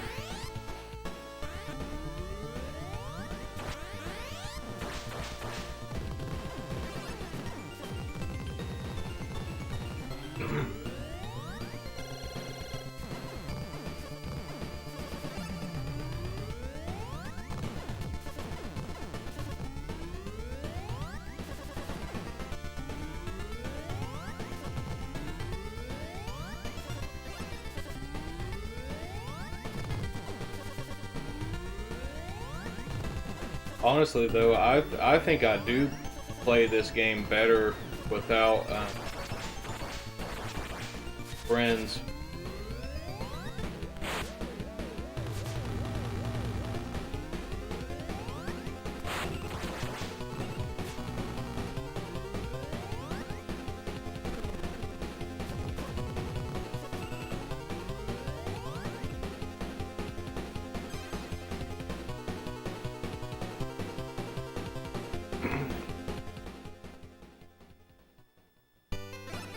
I don't think I even saw one of the big smiley faces that whole time.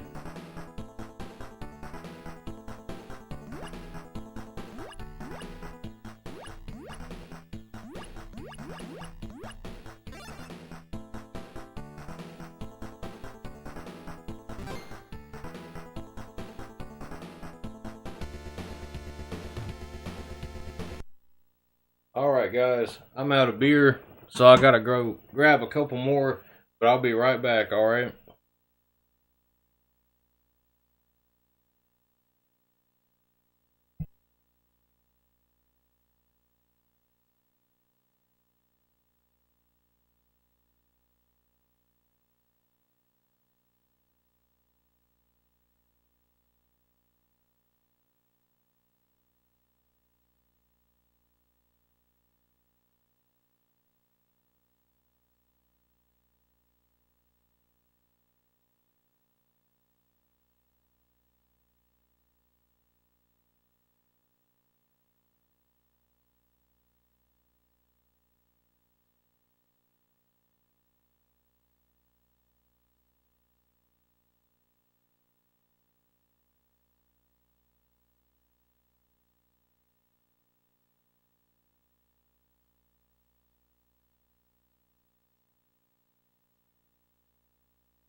Alright guys, I'm back. Thanks for waiting.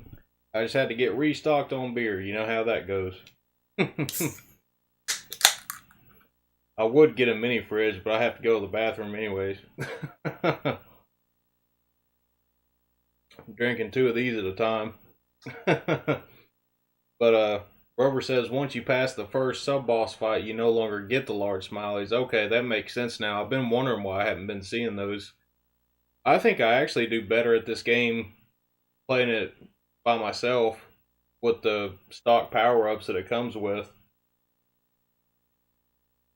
I think I'll give it one more run through on this mode, then I'll probably switch back to the other mode. Or actually, instead of doing that, I think we'll boot up the American version, Air Zonk, and play through it on there on the individual mode. I think that'd probably be the best way to do it, just so we can, check both of them out.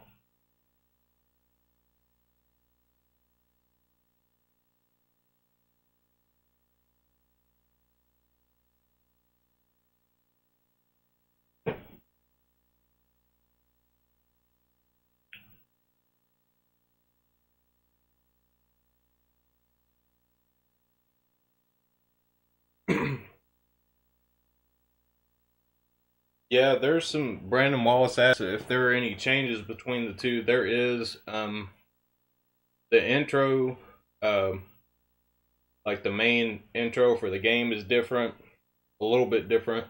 And then I think some of the stage designs are different. And some levels might be a little bit harder on the American version.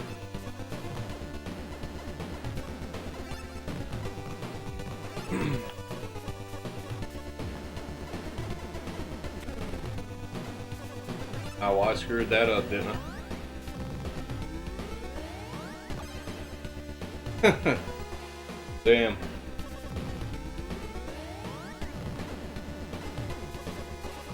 Already died once. Twice. Third time's a charm. Oh, there it is. Alright, let's boot up Air Zonk. Because, I don't think I'm going to get through that on this mode anyways.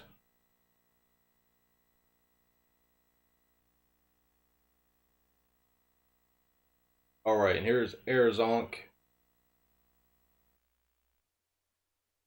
We'll watch the intro too, real quick.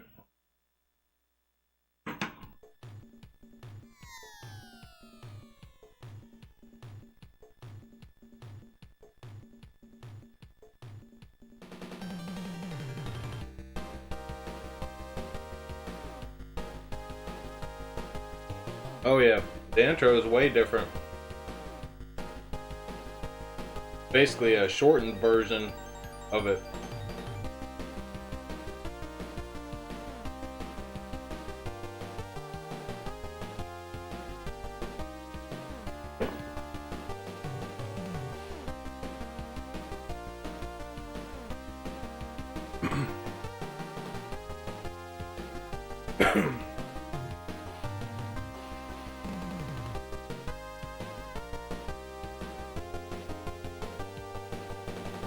Gotta say, I like the Japanese intro a lot better.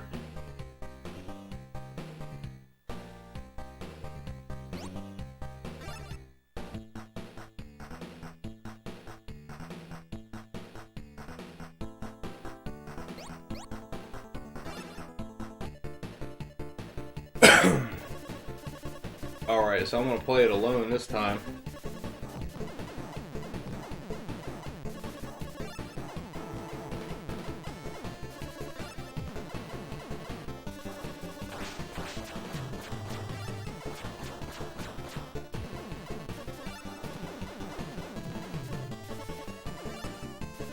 I missed the helicopter.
Grover says the game over sequence on the USA version is also sanitized.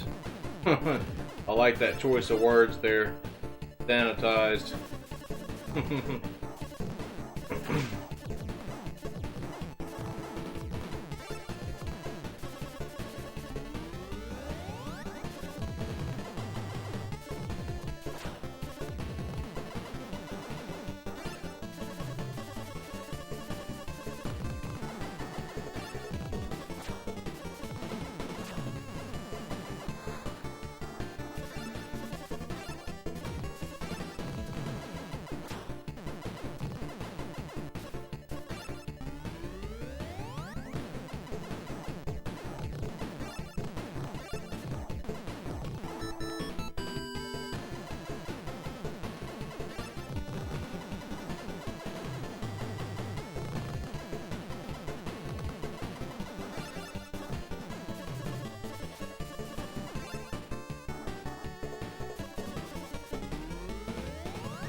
All right.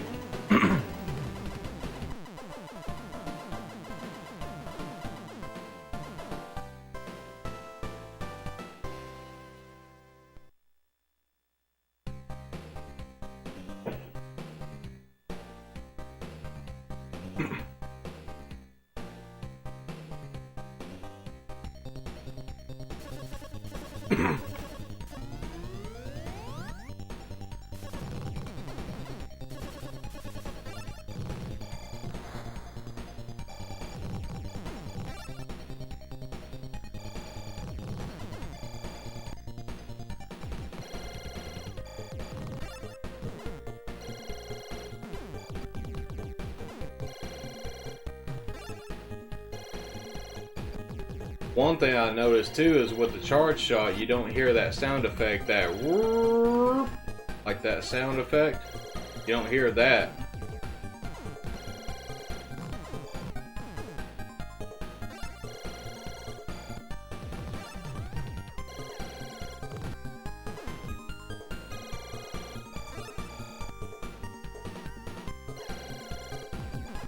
I know this might sound like really weird to you guys, but with a lot of these shooter games, like if I have the volume turned all the way down or something like that, I can't play it as good. I think I'll subconsciously rely on sound to get me through a lot of parts of the game. Like there are certain sounds I look out for.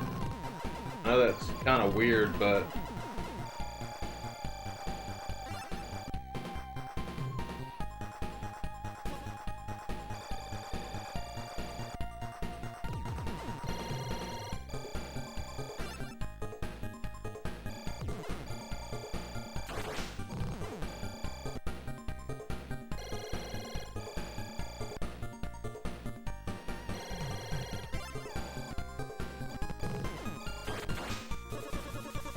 I got hit.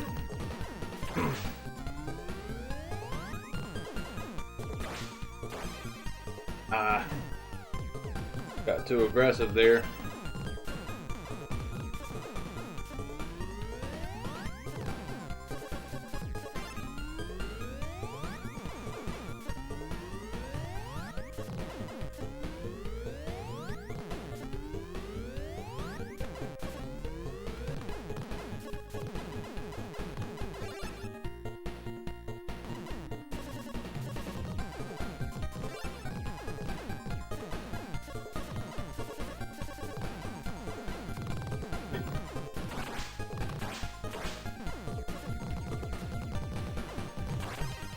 Ah.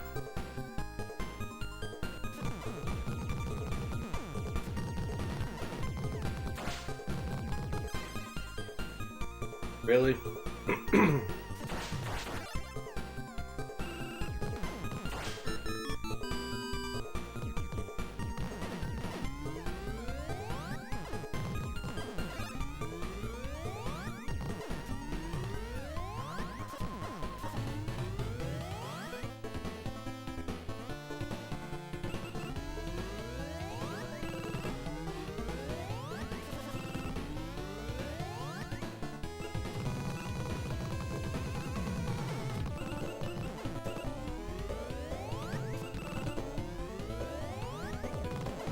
Or wait, I do hear the sound effect now. Maybe it's just for that one weapon that I had at the time that didn't make the sound effect. The that like zapper kind of weapon.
All right.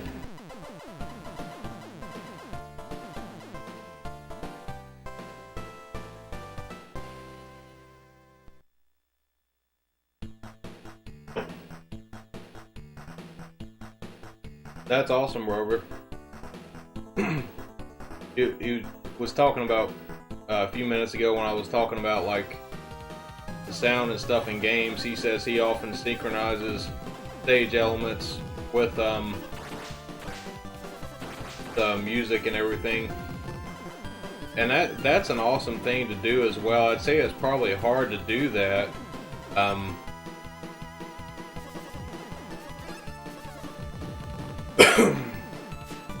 But you know, as far as music and stuff like that goes, and just like the creative process, so many different ways you can look at it depending on like what you're trying to make it for. I think like with me,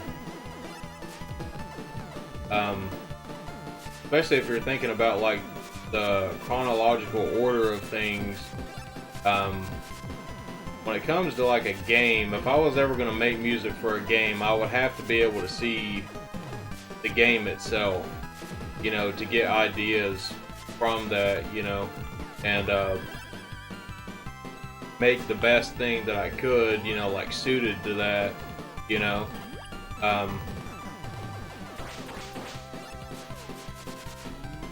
And even with just writing music in general, it's like, well, what do you do first? Do you write the music or do you write the lyrics?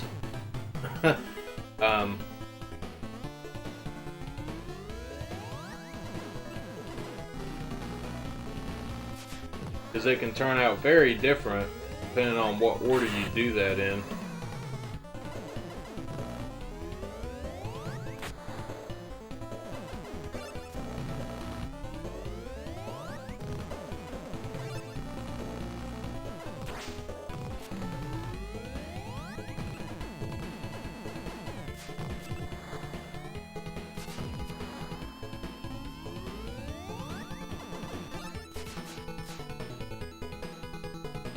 But I've always wanted to work on a game, at least do something for it, like art or music or something, you know.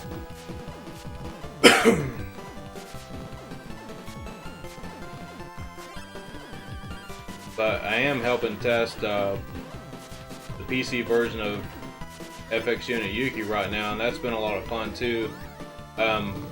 Grover, is build 26 already ready? Like, is that already available? Because I haven't really had a chance to check on that in the last couple of days, but I need to get back to playing that too.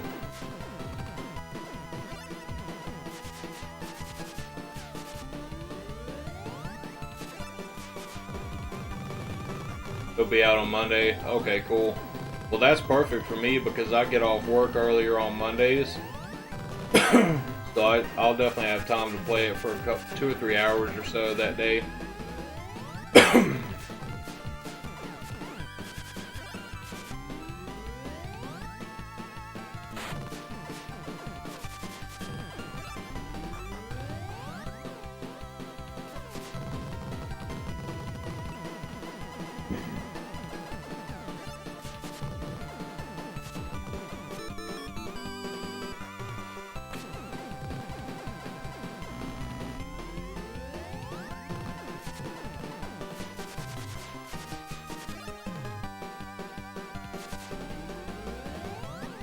Hey, I'm sure Wings is here. What's up, man? How you doing? Yeah, I gotta work in the morning.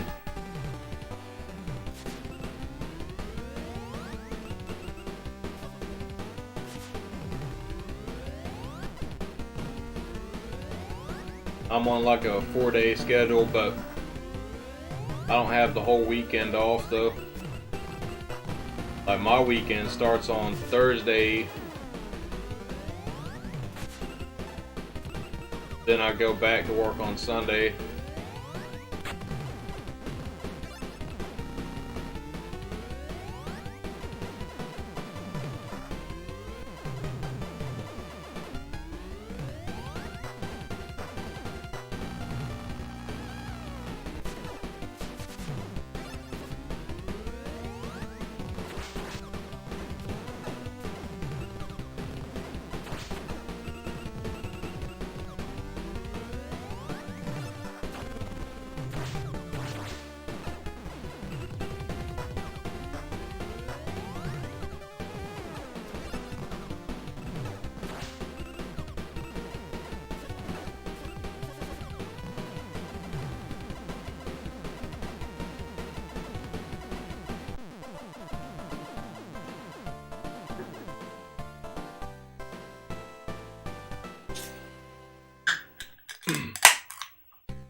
Yep.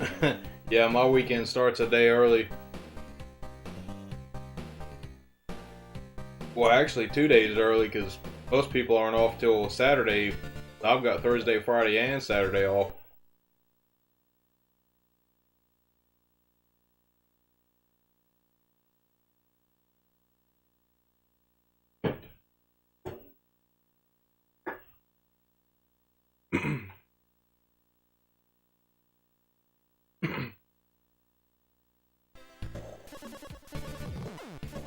Yeah, I've been streaming this one for a little bit. I'm trying to beat it.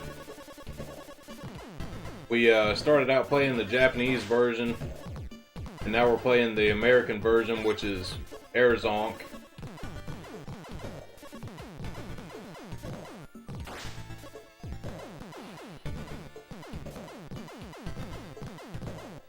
The game intro on the Japanese version is a lot longer. It has a lot more stuff in it, and the levels are a little bit different, some of them.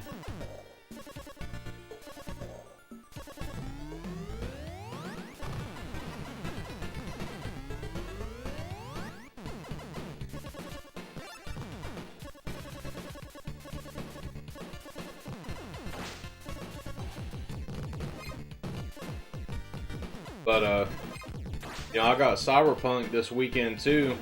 I've been having fun with it, but honestly, man, I've been having probably more fun playing all these other games this weekend, because I'm doing basically a continuous stream of Paper Mario: The Thousand-Year Door on Thursday nights until I beat the game, and then on Friday nights I'm streaming Captain Rainbow on the Wii, which I'm really liking that a lot so far. Played that one last night, and then wanted to do something a little bit different tonight, and it's been a while since I've streamed PC Engine stuff, so wanted to do a PC Engine stream.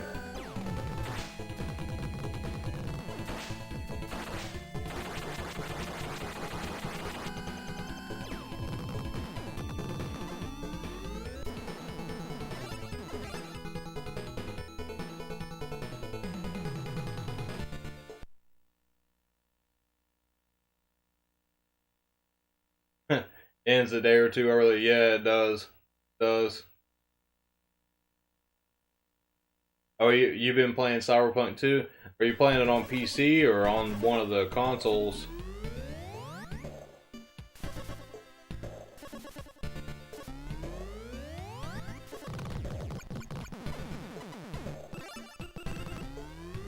I got the Xbox One X version of it. Or well, I'm playing it on the Xbox One X.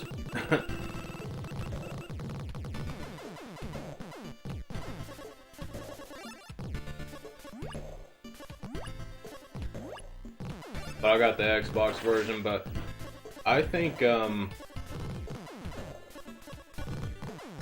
probably be able to optimize the game more over time.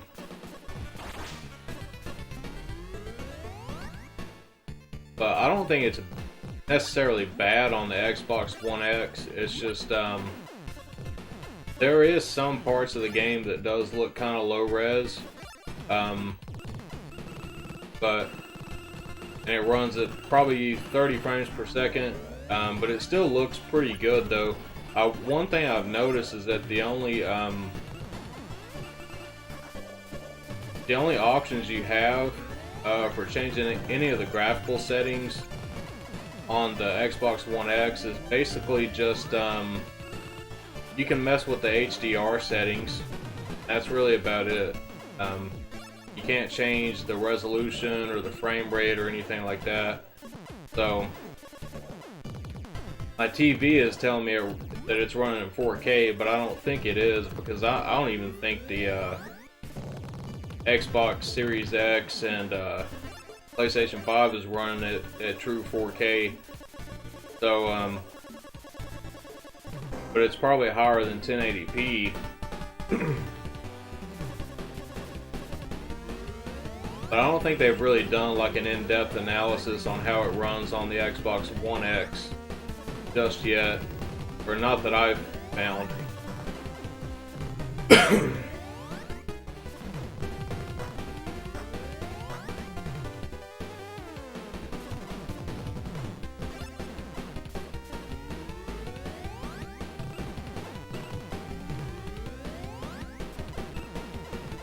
Damn it, man. I don't know why I always have so much trouble with this boss.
reading y'all's comments here.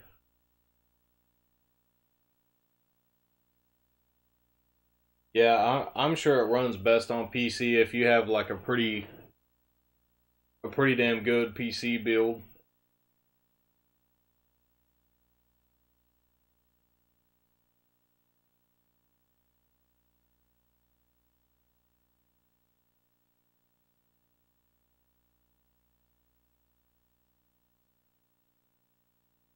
Yeah, yeah, it definitely has HDR on that game.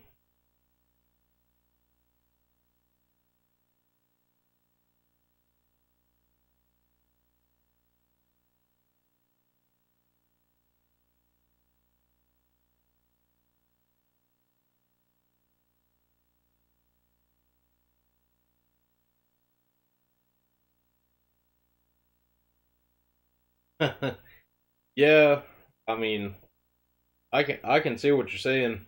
They maybe they should have waited a while before it came out, but I mean, even with like some minor things like that, I mean, I'm still kind of happy just to be able to play the game.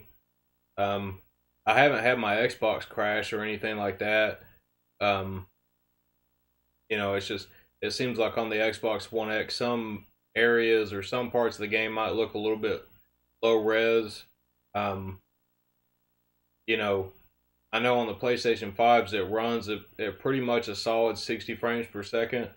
Um, but they're saying that here's what's crazy is I watched a video today from Digital Foundry and they were saying that it runs like even better on the Xbox Series S. Um, and what was it? The performance mode, I think it was. Than the Xbox Series X does in the quality mode. Um, and then with the newer consoles, you do get the benefit of like ray tracing and stuff like that, and you can definitely see a difference with the ray tracing stuff like that. So, um, I mean, if it was me, I would probably play it on PC. So hopefully, actually, here in a couple months, I do either plan on building a really, really powerful computer or buying a really good laptop. So um, maybe I'll have to get it for PC here in a couple months, 2 or 3 months. Um, but I mostly want it for streaming, though. I want to have a really powerful PC, you know, that I can stream either in 720 or 1080 and have no issues whatsoever. Use NVIDIA's NVENC for the encoding and have the best stream I can possibly get. That's my main goal. But I mean, if I can get an awesome PC that will play those kind of games too, on top of being what I need for streaming, then that's perfect. So I'd say for me, you know, instead of upgrading consoles and stuff, I'm just going to get an awesome computer anyways. And really, I haven't made up my mind yet. So like, depending on like what kind of deal I can find, I might just get like a really good laptop. But I know at the end of the day, the best way would probably just to be to buy all the parts myself, build a desktop, and I haven't done that in a lot of years. I used to build computers all the time when I was growing up, and especially in middle school and high school. I did that all through those years, and it's been a long time since I built one, so I kind of want to do that again, just to do it again, because it's been many years, and the tech has changed a lot too. I mean, shit, dude, I don't think PCI Express was out, the last time that I built a computer, you know. So I mean, it's been a long time, but I still know how to build them. I mean, it's not really that hard, to build a computer, but um, some of the tech and stuff like that has changed, you know, since I was doing it a long time ago. But I always thought that stuff was fun to do, anyways. You know, building computers and stuff.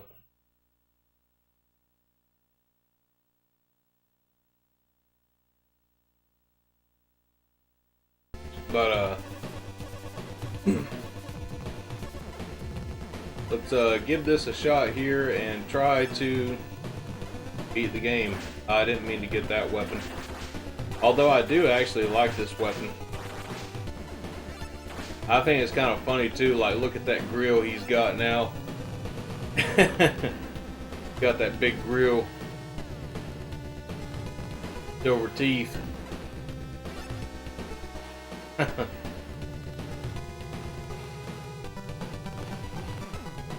But another thing too is I think I'd probably either just build a PC or I would get one of the NZXT PCs that are pre-built for streaming, because they've got really high specs in those computers, and I think they're about $1,500, but it's got really high specs. You know, it's probably more than enough for what I would need it for, so I could go the pre-built route and get one of those as well. But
ah man, I died right there at the end of it.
You know, one thing I've noticed too is in the American version, you don't drop a big pink pile of shit with sunglasses on it for a bomb.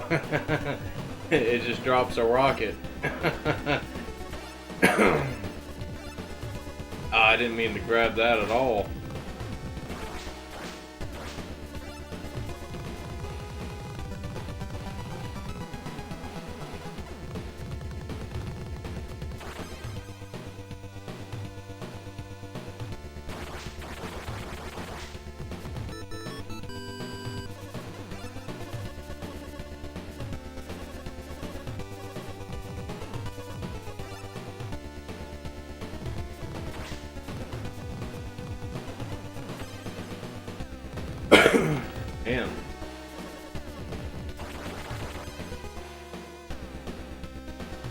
Damn.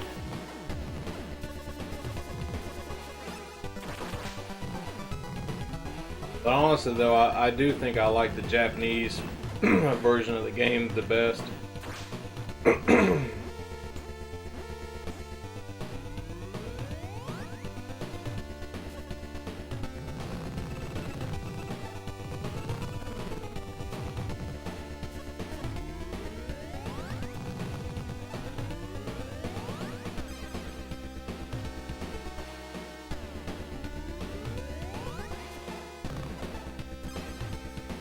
Damn.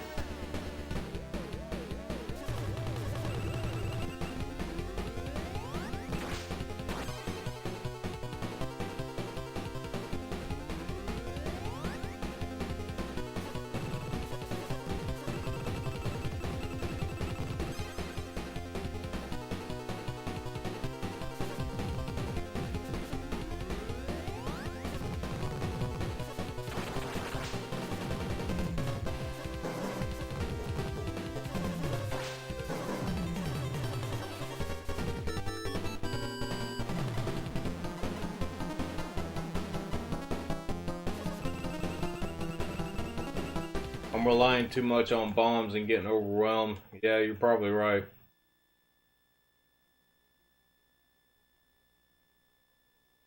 Man, that first playthrough that I had was like a lot better. I mean, I got like really far in the game without even dying. But sometimes I do that with these shooter games. Like sometimes, you know, my first playthrough is the best, no matter how long I keep playing it. I don't know why, but maybe after a while I'll lose focus or something.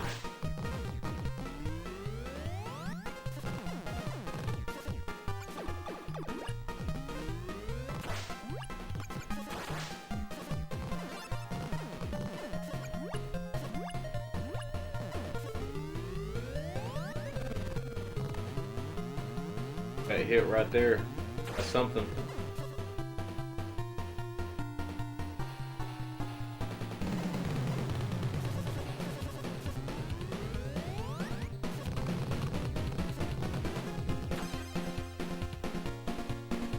I guess I ran into one of the boxes.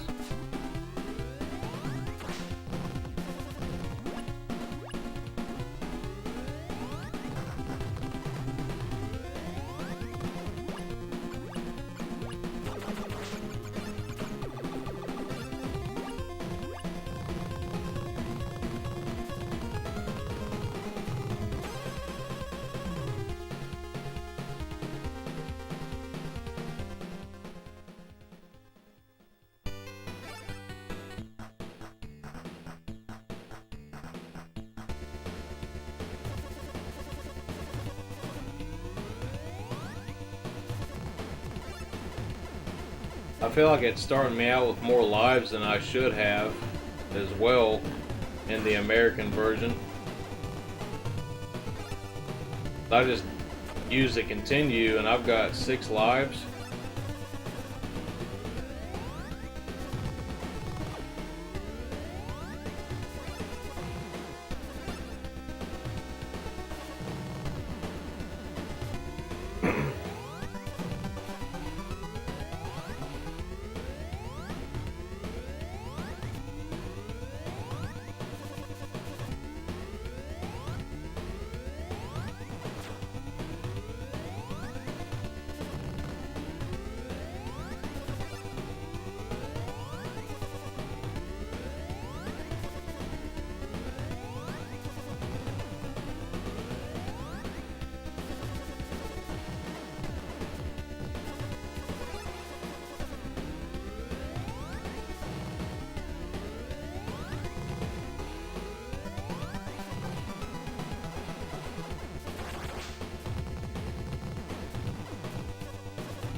and got a little bit too close to that bullet.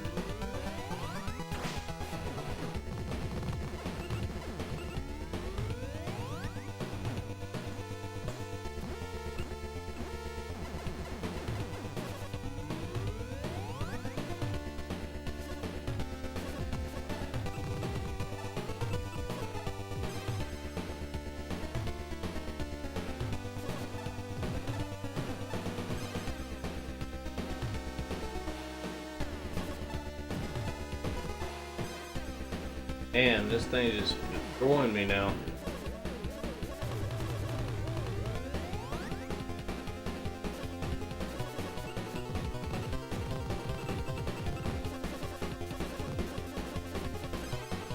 Damn.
Sorry I'm not talking too much, guys. I'm kind of concentrating.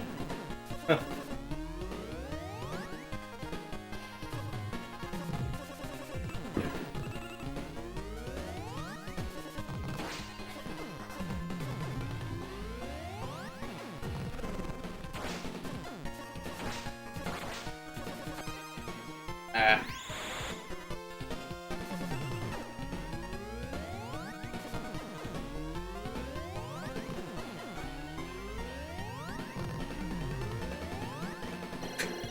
Alright. I just got destroyed there. And again there. And again. And again. You know, I don't know. Maybe sometimes too much beer will make me play like shit. It's very possible.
Alright, finally got that bastard without dying.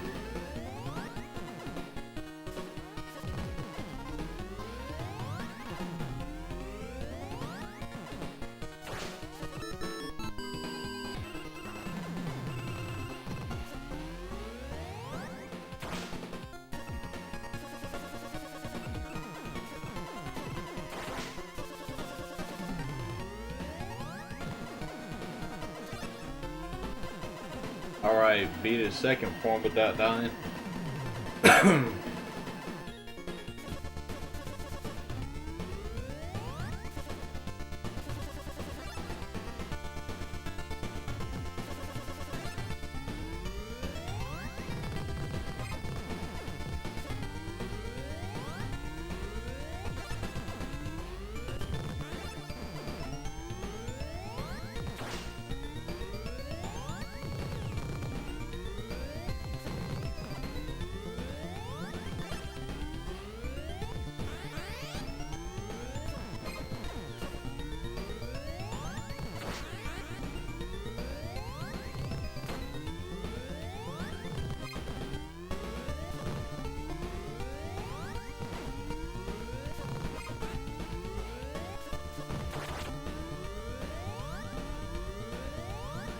I got hit back there.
Alright, they got me again.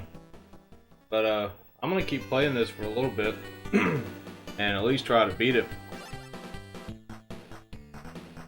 But I've been getting really close, so I think I can beat it tonight. It's just gonna take me a little bit of time.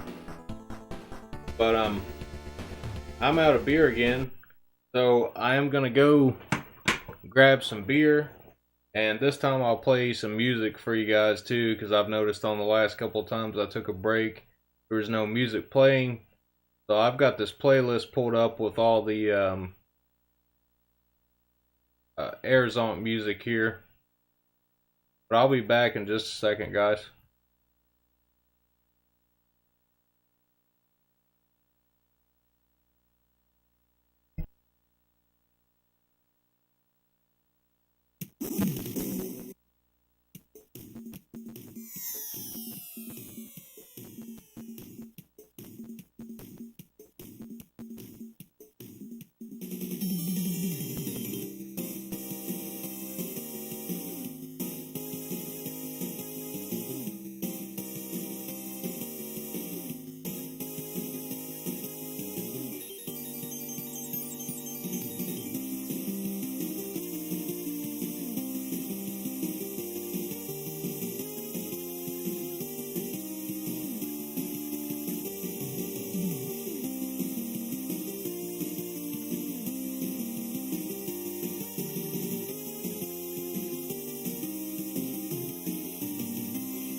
Alright guys, I'm back.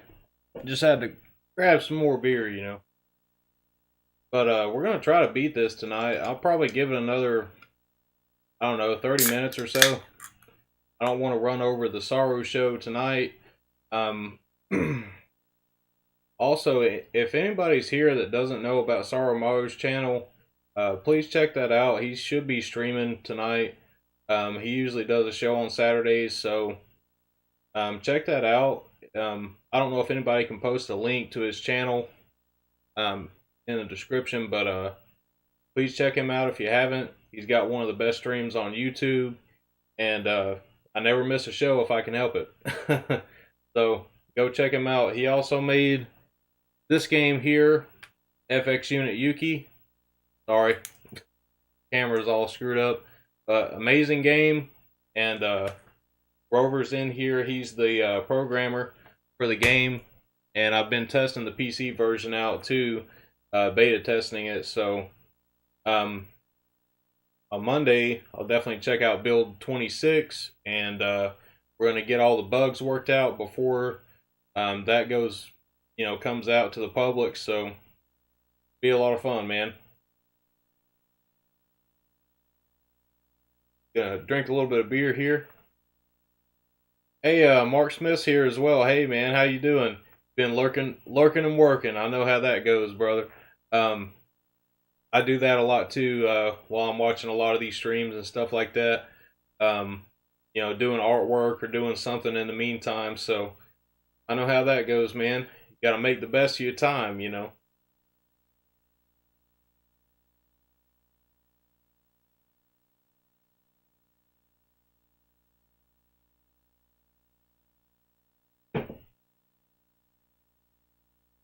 But we're going to try to beat this game.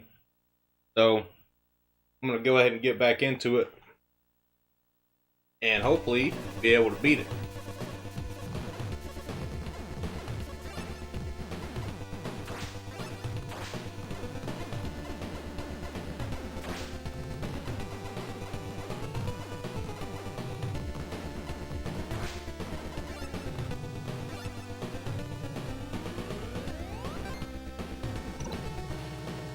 And like, I know there's better weapons, but this weapon is actually really powerful though. Some of these weapons I really like. Or these power-ups, I mean.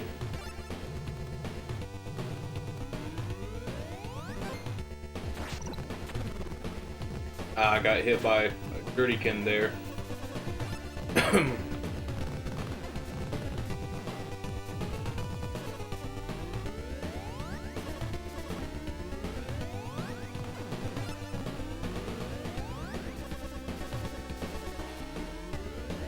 I remember the first time I saw this level, I was like, damn, like, just the scrolling, like, how smooth the water looks and, like, all that stuff. I just loved it. I was like, damn, man. I mean, this is like a must-play game, really, for the PC Engine. Like, if you have a PC Engine and you've never played Air Zonk or PC Engine, you gotta check it out. Even if you emulate it, I mean, it's just an amazing game.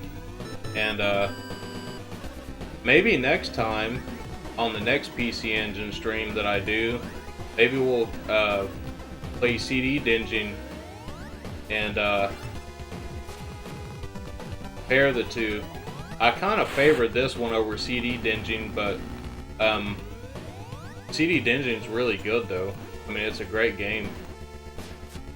I haven't actually beaten that one either. So that'd probably be another good stream to do.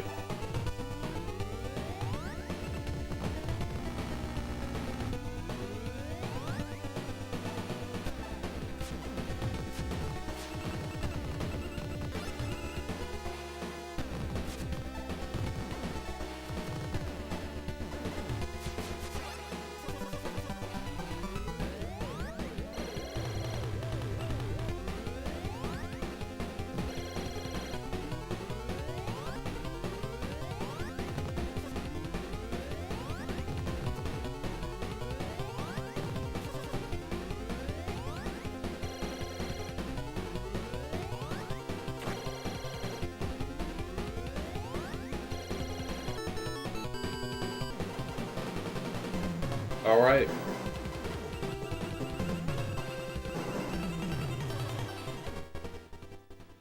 Yeah, definitely. Mark Smith says this game is impressive considering PC Engine did not have multiple background layers to pull off what they did here. Yeah, I agree, man. It's definitely a technical marvel for its time, really. Um, I think this came out in what, 93, 92 or 93.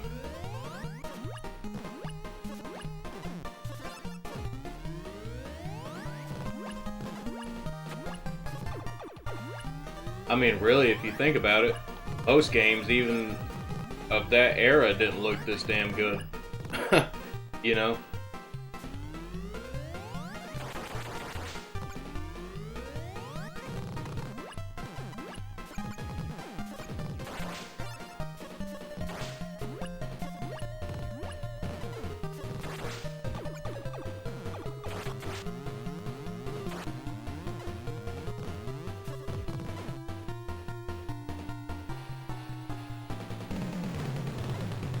I think it was a launch title for the Turbo Duo. I'm not 100% sure on that though. I might be wrong, but I think it did. I'm pretty sure it was. Um,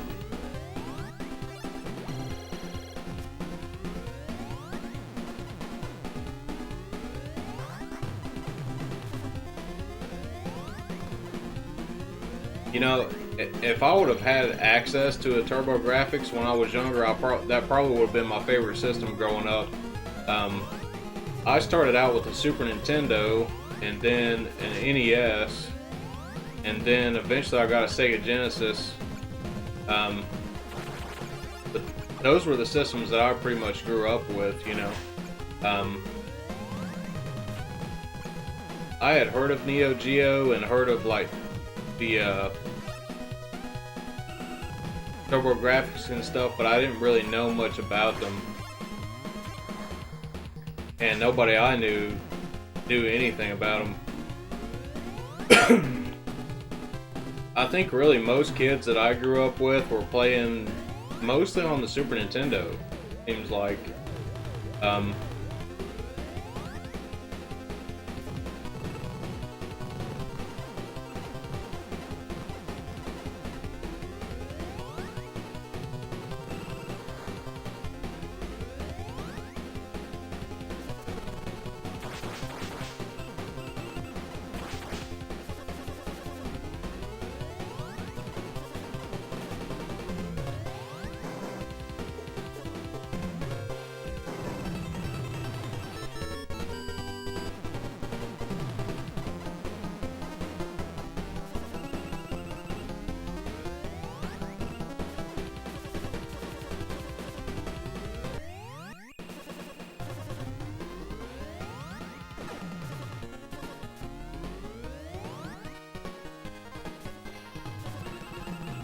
Oh, that's awesome, Rover.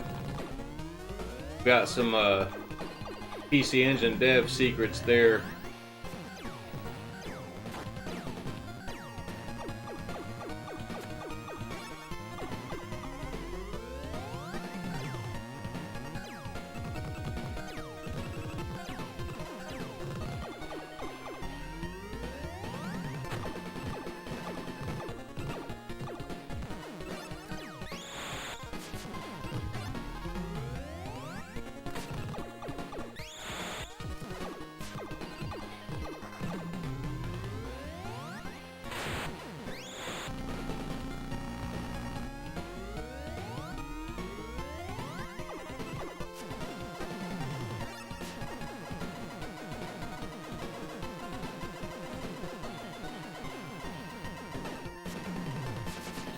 Bruno L's here. What's up, man? Yeah, that's awesome, man. Glad to see you here. Glad you were able to come by.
Stomping it this time. Yeah, I'm trying to, man.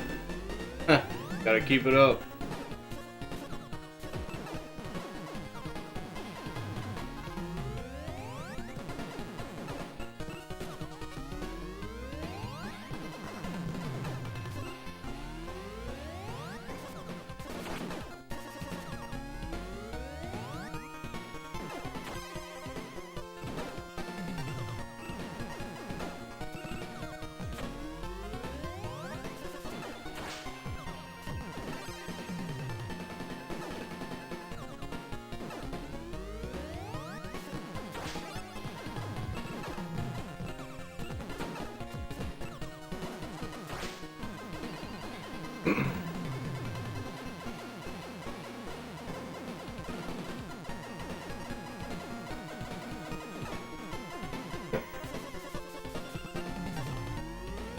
This is that bastard I always have trouble with.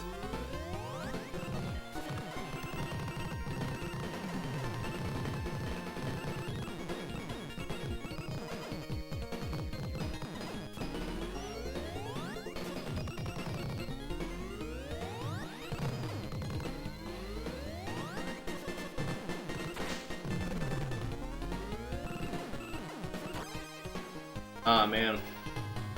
Screw it up there.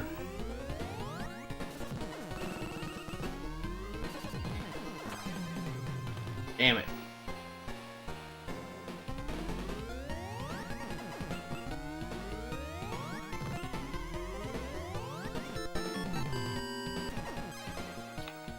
Man, come on.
Damn it.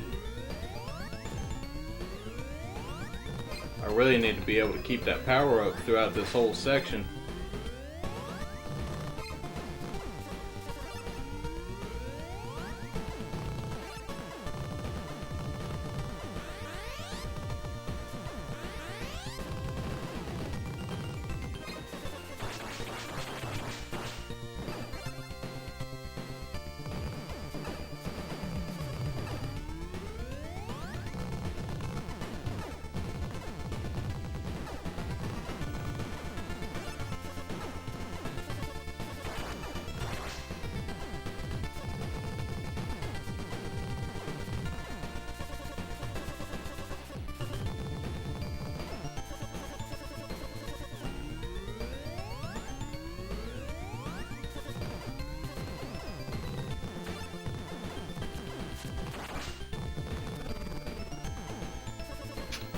Damn.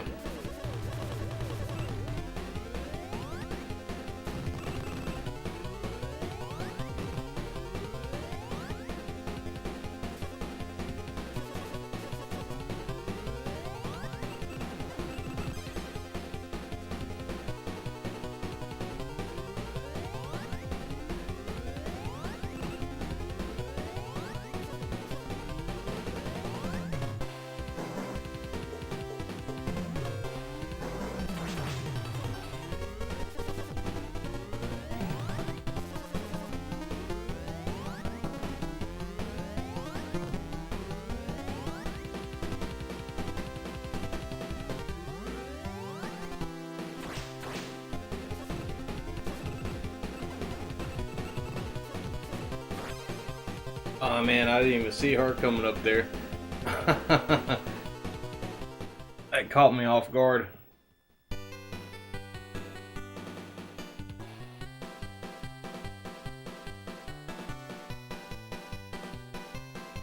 just stay on the bottom of the screen in this area and don't shoot anything?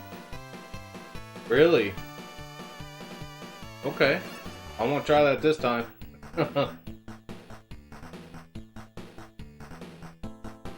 I guess they just time out.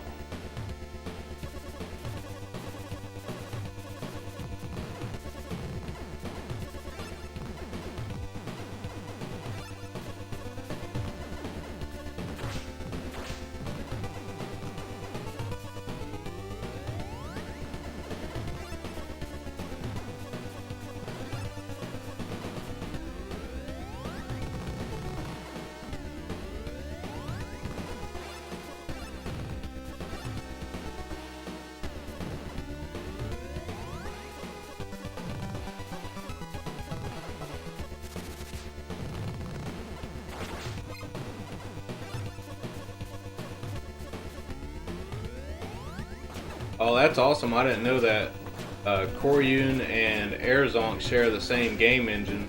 That's awesome. Yeah, I had never played Koryun until recently. I do have it here on my EverDrive, and I know Saru had streamed that one as well. That's where I actually first saw that game, and it's really good. I had a lot of fun with it. I haven't played it a whole lot yet, but I really liked what I played of it.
Sorry, my TV was about to turn off by itself. I had to hit the button. Keep it from turning off.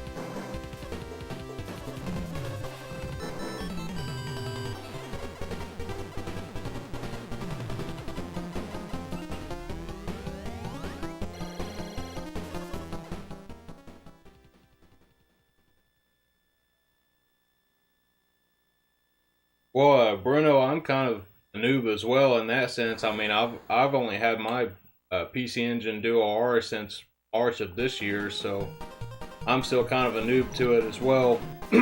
But I've got an EverDrive though, so I mean, I've played a ton of the HuCard games, and I do have, you know, a pretty decent stack of games for it, for the system, and CDs and HuCards, so the great system. If I would have had access to it when I was younger, it probably would have been my favorite. But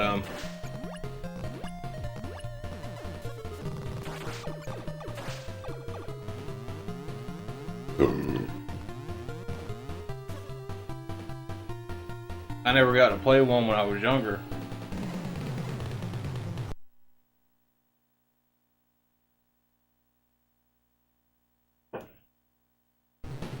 But I'm happy as hell that I have one now. I can tell you that. And I didn't really know anything about the PC Engine or anything like that. I mean,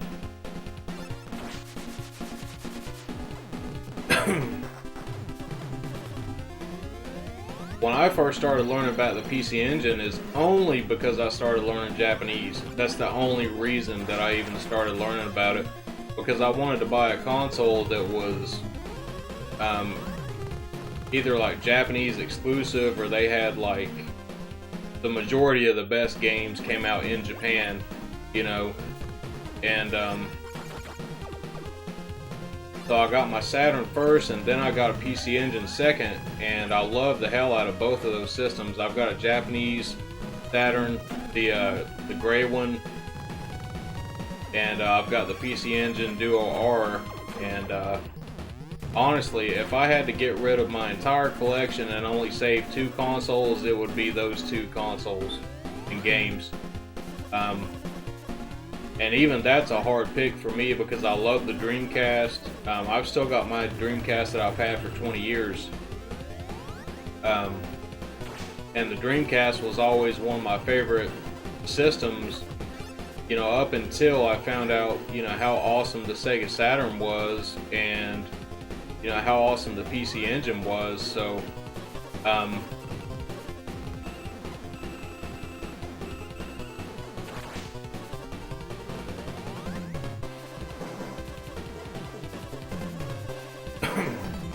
still love the Dreamcast though. I'm still collecting for the Dreamcast as well, actually.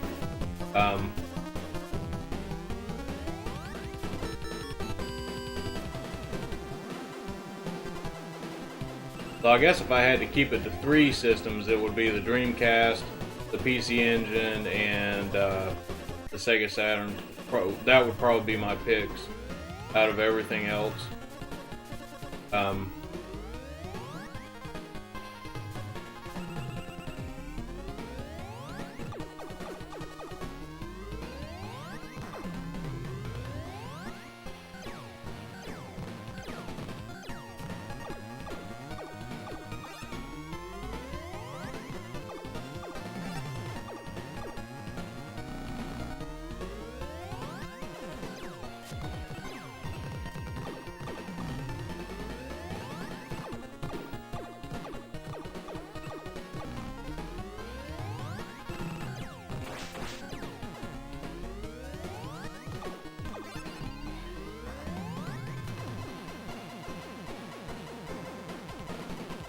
Super Boo's back.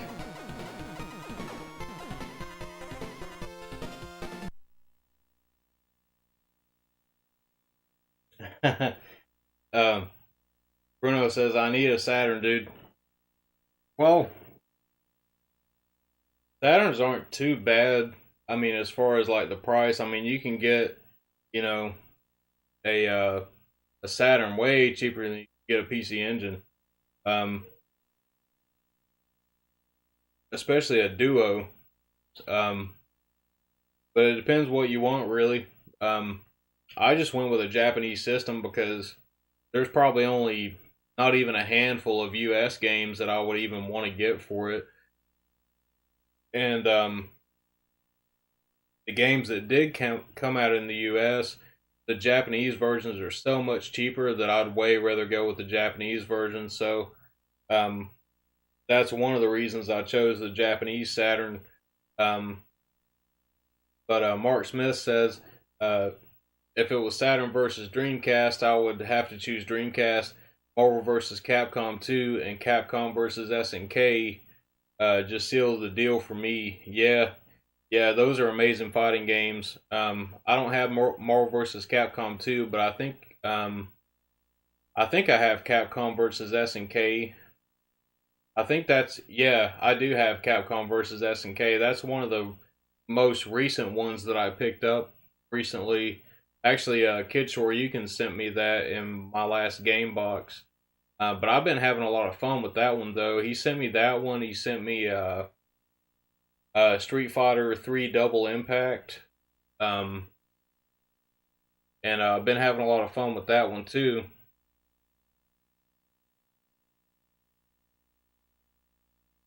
Oh, that's awesome, Mark. He says I still have my original Dreamcast that I bought back in 2000. Also, that was the time of my life.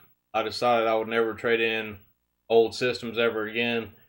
Yeah, I wish I would have made that choice back then. I was only like 10 years old though, back in 2000. So, but I did keep my Dreamcast and I kept my games for that system in particular. Um, but a lot of other stuff got traded or sold or something. But I'm slowly getting back a lot of that stuff now though. But man, I used to trade around so much stuff with other kids. Like I mean, I remember when I first got my PlayStation, like it took me forever to even get, a few games for it, And I finally got to the point where I think I had like 5 games or something. And then I just started trying to like ask other kids, like all the other kids I knew that had PlayStation or N64 games, like what they wanted to trade for it or if they wanted to sell something. And I amassed like a pretty big collection of like PS1 and N64 stuff just by doing that at like 10, 11 years old. And so when I got my Dreamcast, I actually ended up trading a lot of that stuff in to get a few more games for the Dreamcast. So I don't really regret it. I mean, um, the games I got on the Dreamcast are still some of my favorite games ever. Especially Jet Set Radio. I traded in a bunch of PS1 and N64 stuff to get that, when it launched. So, or like right after it launched. So, I can't really complain. I mean, I could go back to Jet Set Radio any day of the week and have a ton of fun with it. I still love that game, and I really wish Sega would do something with that game again. It kind of bothers me honestly because just like with Sonic Mania, there was a couple of other different developers that tried to pitch a new Jet Set Radio to them, and they just weren't having it. They didn't want anything to do with it. And the trailers looked amazing. You can find them on YouTube. If you look them up, you'll find them. Um, and they looked amazing. I wish Sega would actually do stuff with their old IPs instead of focusing on Sonic or the Olympic Games or whatever.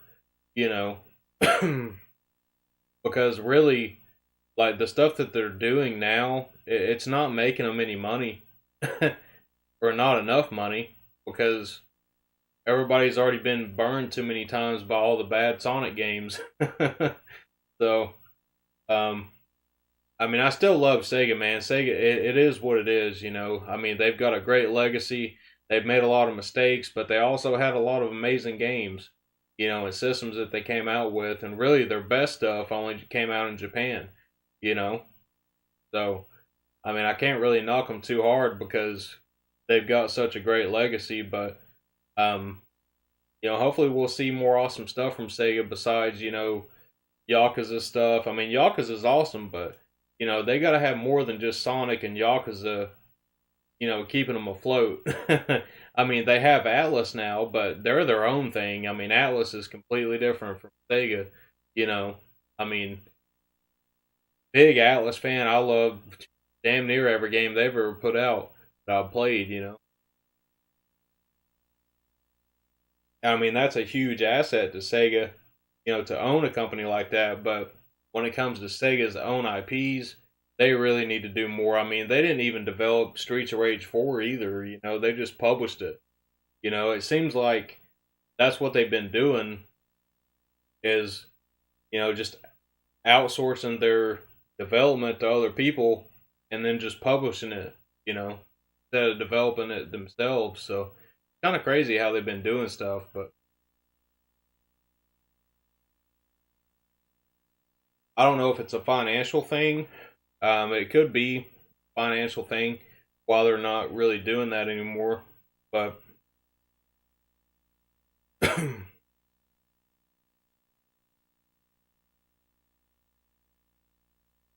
just reading y'all's comments here, I've kind of been slacking here. I've been running my mouth. um, Mark Smith says Street Fighter 3 is superb. Yeah, it's a good game. Really. Rover says, I'd like to own a Dreamcast one day. As a rule, I don't own a console that I can't code for, and the DC would be no exception. Well, that makes sense. I mean, I could definitely see that from a coder's perspective. Um, I know they're more expensive now, but I used to see dev kits all the time years ago going on eBay for pretty cheap, but now they're more sought after and harder to find. Um, Basically, it just looks like a computer tower, really. That's basically what it was. It was just a computer, but it was Dreamcast, GD-ROM, all that stuff, Windows CE, all that.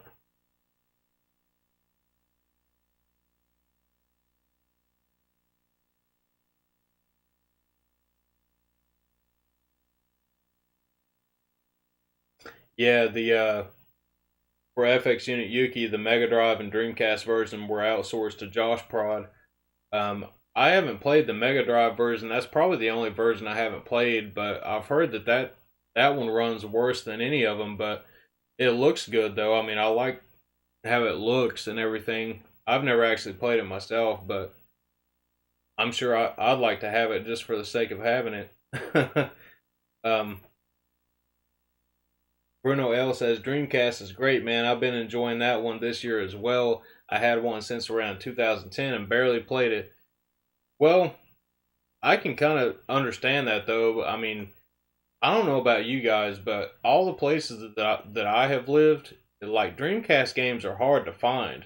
They're really hard to find unless you get them on eBay or something like that, or if you just know somebody that has them and wants to sell them or whatever. But that never happens to me. Like I either have to go to eBay. Now my local retro store here where I live, they have some Dreamcast stuff, but it's a little bit overpriced though, and some of it's like way overpriced. So that's why I don't really buy them over there. But I've had the Dreamcast for 20 years, and I mean now I probably only have like 25 games for. I have nowhere near a complete collection. But I did have a bunch of games that I knew that I'd never get tired of. Like Jet Set Radio and stuff like that. Um, but it's easy to burn discs for them. If you have one that can read burn discs, you can do that. I never even got into that until this year actually, because I realized how many awesome shooters were on the system that I didn't know about before, and that's how I've been playing a lot of these shooters. Because to be honest with you, I can't afford a copy of Border Down. It's $300 or something like that. I just can't afford that. Um, Mark Smith says Sega's missing so many opportunities that yeah, definitely. He says they're trying to live off Persona, Atlas games, and Yakuza games. They have so many games in their back catalog that they haven't re-released. Yeah, man, definitely. I mean, I completely agree. It's like, you know, I was actually talking about this in another Discord channel a couple of days ago, in the Shmup Junkie channel, actually. Um, and I think they just need to put Sonic on the back burner for a few years, at least like 2 or 3 years, and just focus on other stuff, you know, forget about Sonic for a while, or have a small team developing a Sonic game that's going to come out in the next few years or whatever, but focus, other teams on other stuff, bring back Streets of Rage, bring back Golden Axe, bring back,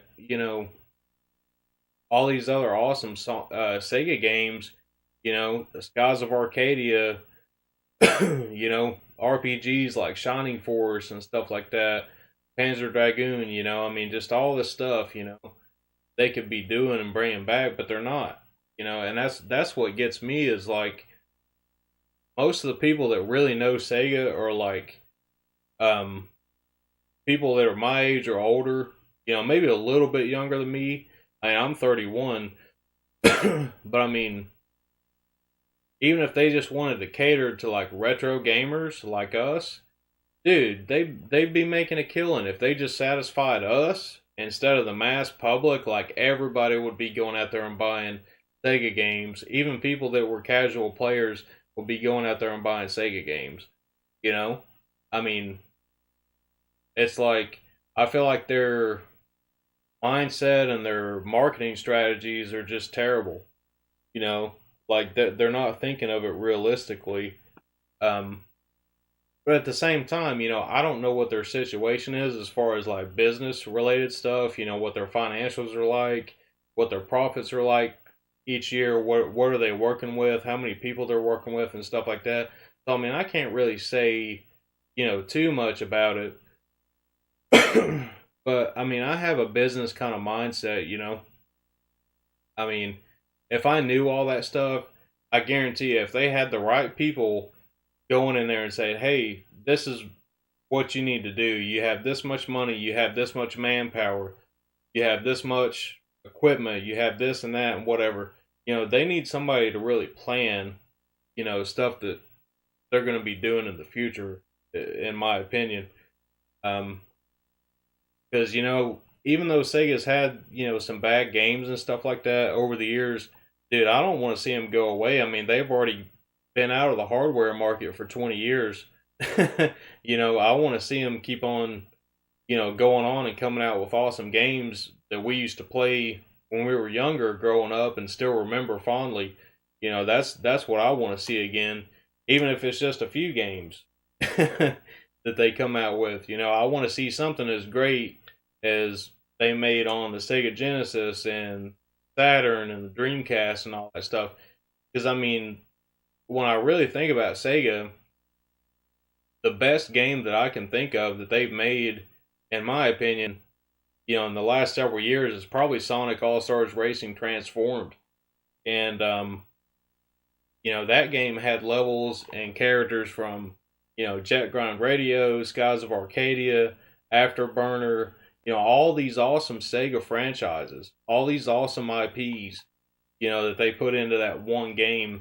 And that's what I want to see again.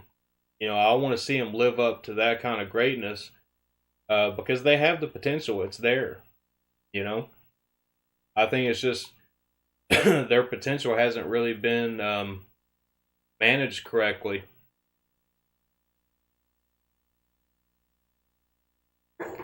But anyways, I'm sorry guys. I've been kind of going on about Sega for 10 or 15 minutes now. So I apologize. We're trying to beat this game here, so I'm going to try to beat this.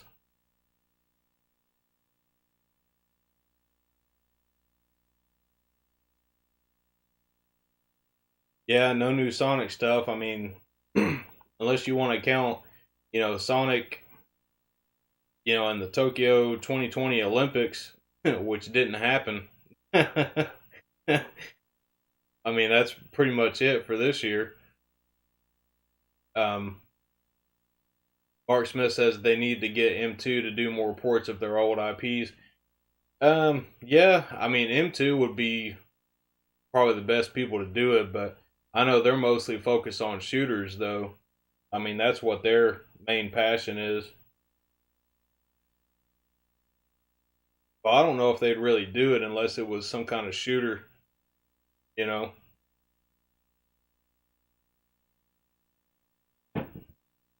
But anyways, let's try to get through this and see if we can beat the game.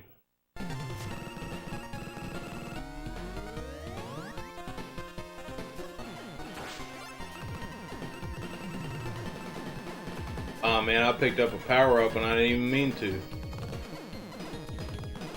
I didn't even see it. With that bomb going off and shit. All that flashing stuff. Oh god, now I gotta fight this bastard with this power up.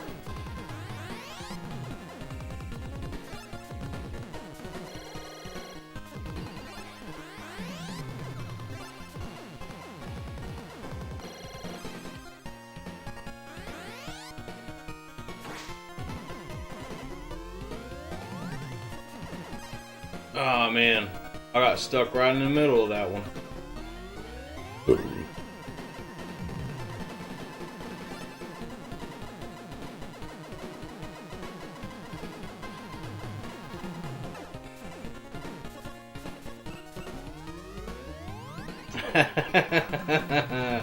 Yeah, Rover, I agree, man. Keep at games away. Just keep them away from everything, Sega.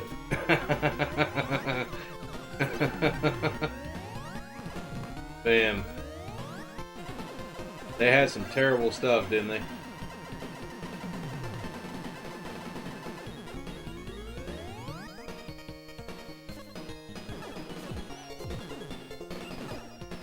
Oh, really? I didn't know that, Mark. So M2 did the Sega Ages collections and all that stuff? I had no idea. That's awesome, man. Well, then I guess they would be the best ones. Do it, you know? I haven't played anything by M2 that wasn't awesome. You know?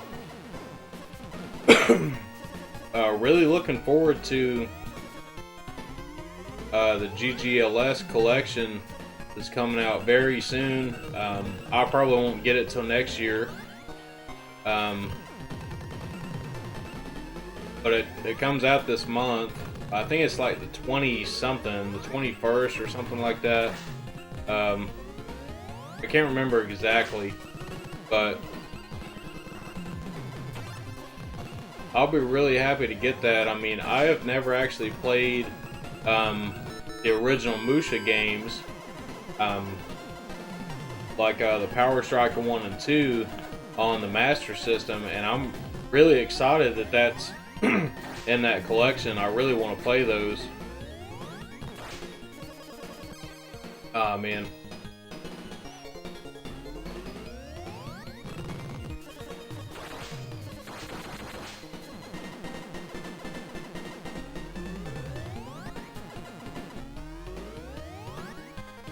But you know, then we have GGLS 1, 2, and then the new third game that M2 developed themselves. So that's pretty awesome. You know, that's going to be a really good collection. I mean, you get 5 games in that collection, and I'm pretty excited for that one. And also the new LS game that they're developing that's supposed to come out next year sometime.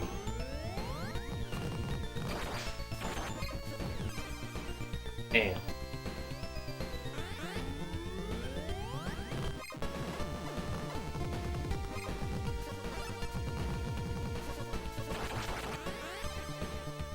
Oh shit.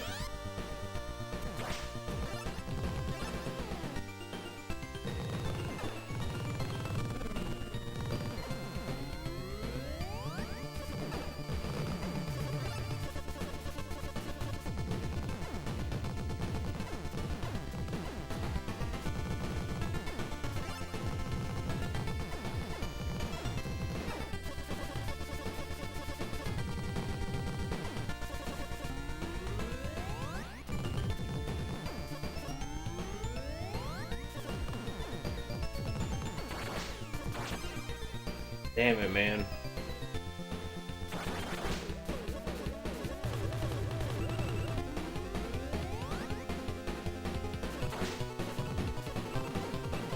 Oh yeah, Rover was saying to stay in one spot and not shoot anything.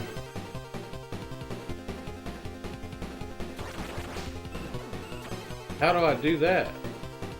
Like, they're still shooting at me.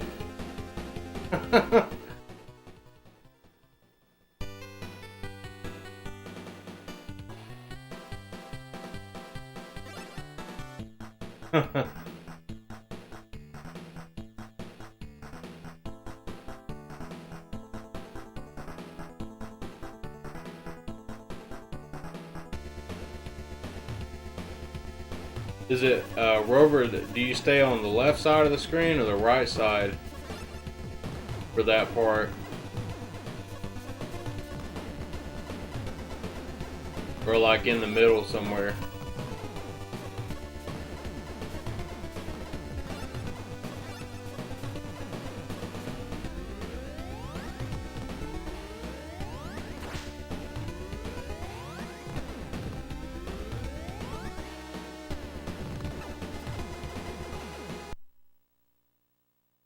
On the left side?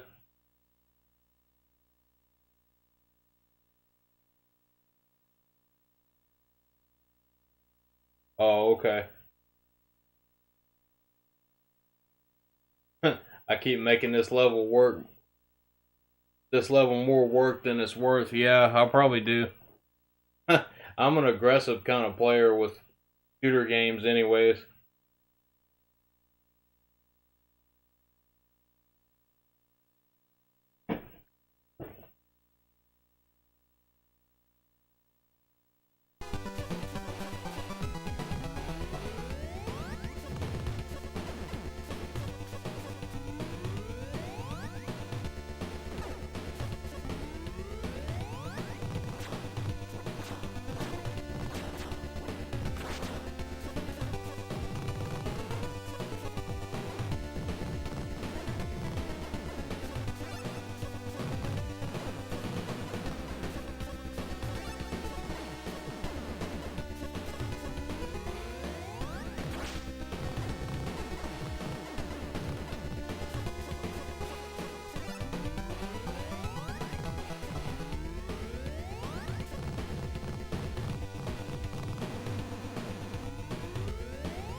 This part kind of gets me sometimes because, like,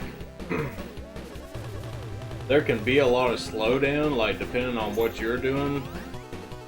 It's like if you're not really doing much, then it's like the bullets are really fast.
Damn, man.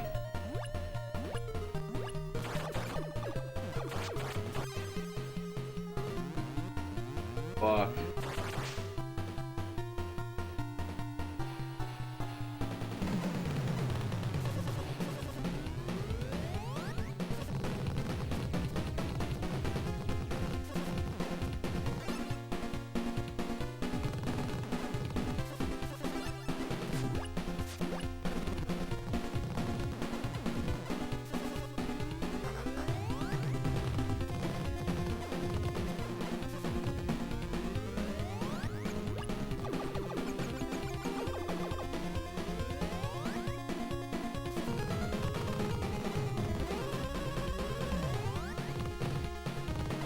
Man, I'm just getting destroyed this time.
Alright, looks like Star Mario is already streaming now, so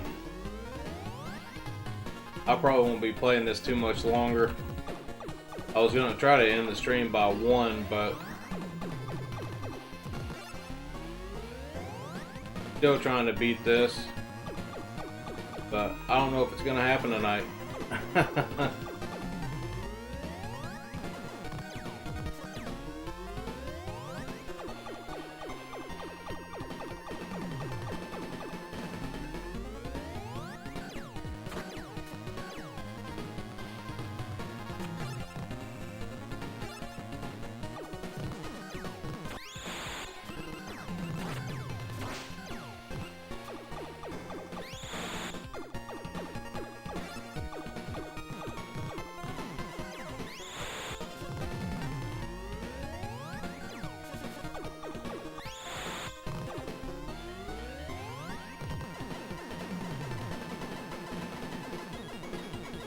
Super Boo says, "You can do it."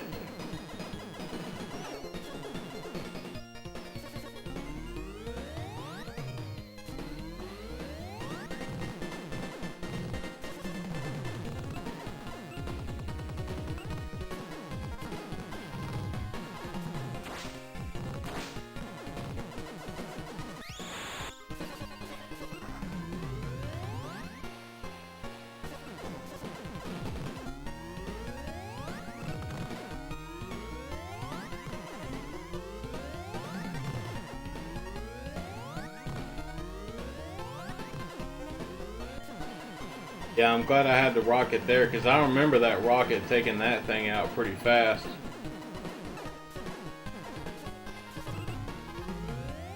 Oh yeah, that's right. Saru's doing the, it's the Japan trip part 2, right? I know that's awesome, though. I really love the first one that he did last Saturday.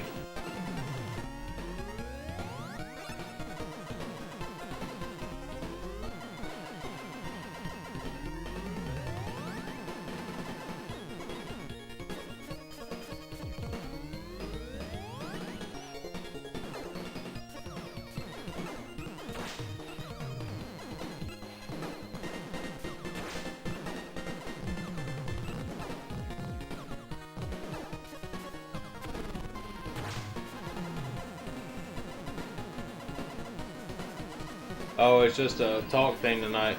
Oh yeah, I don't know what I'm thinking of, because he said the next one will be on the 19th. December 19th is when he's going to do the next Japan trip video.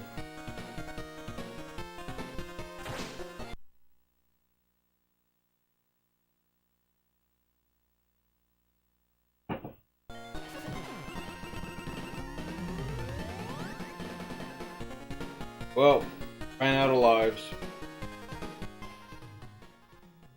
Well, I guess we'll keep on trying. I mean, if you guys are still watching after this long, we'll keep on trying.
Damn, I got killed even using a bomb right there.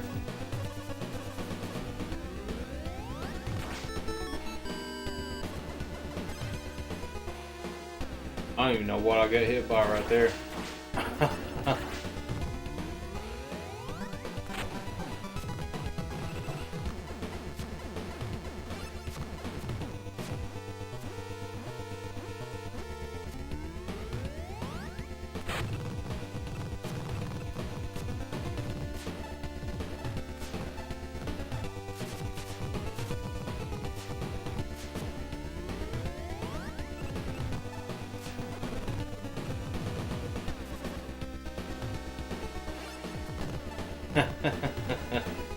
Boo's on 4 streams right now. I believe it, man. I know most of the time you are. You keep up with all of them, man.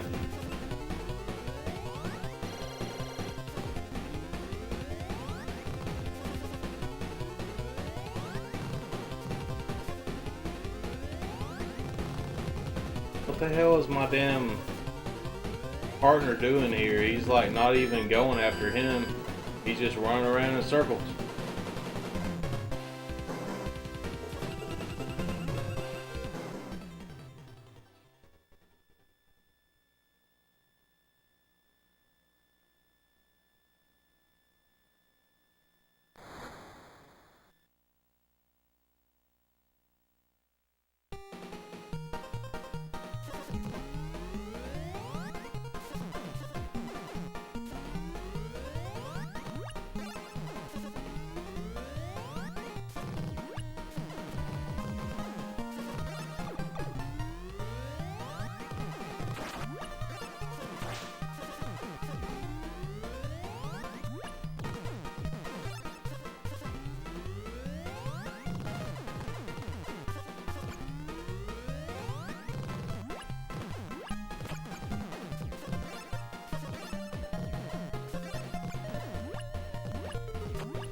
Damn it, man.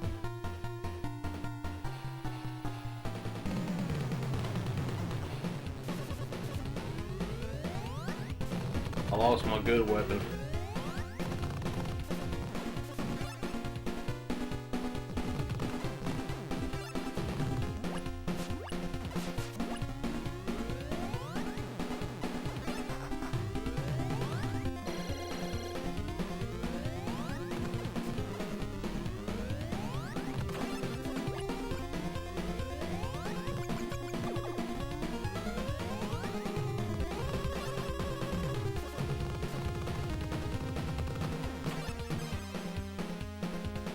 And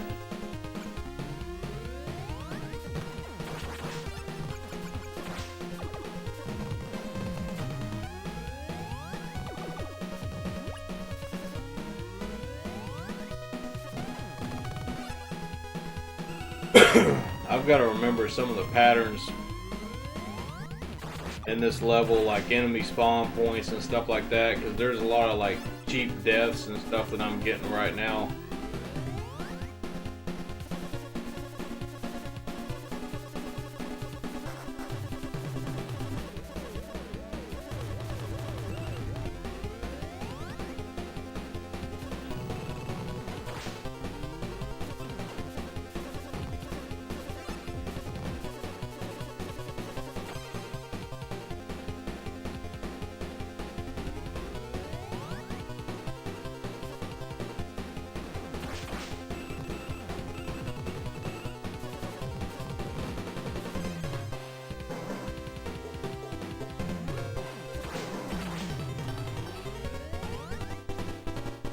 Damn, man, I'm just getting destroyed now.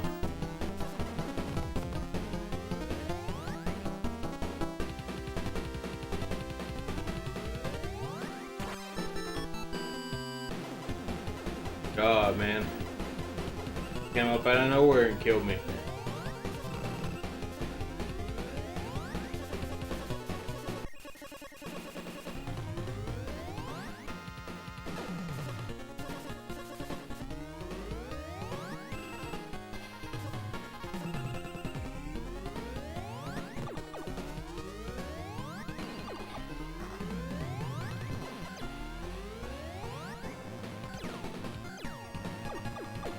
I ain't gonna lie though, I missed the pink, the pink pile of poop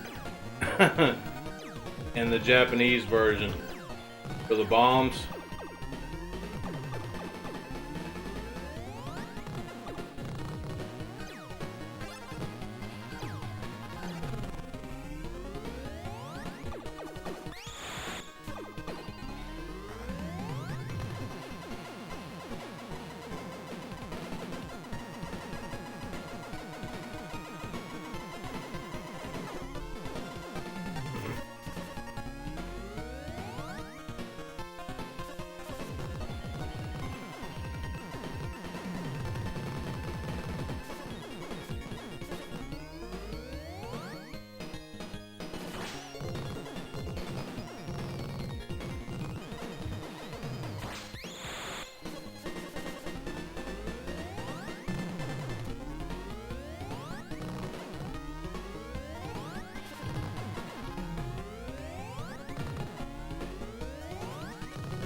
I want to take a break for a second. I need some beer. I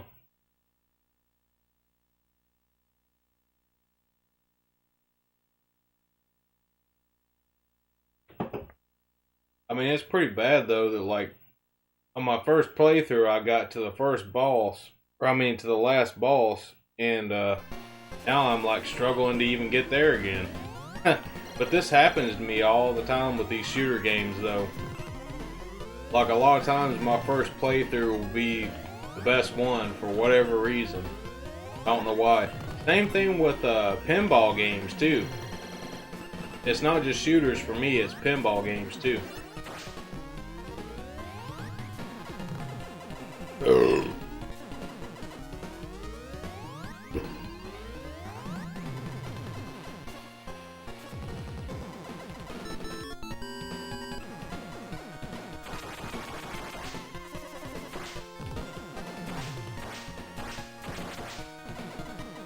There we go.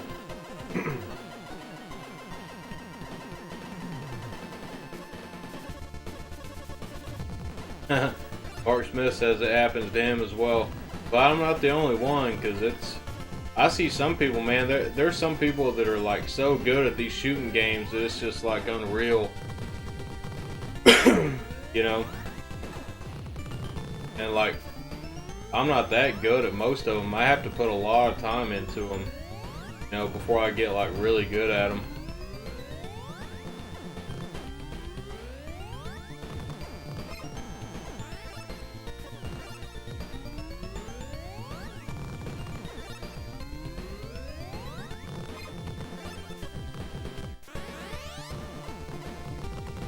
I didn't even see where that power up came from, but I wish I wouldn't have picked that up.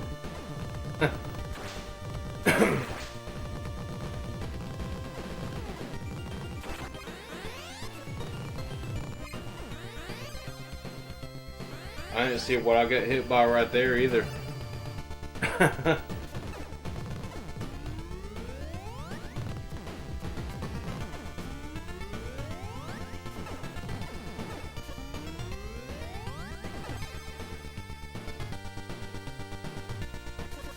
God.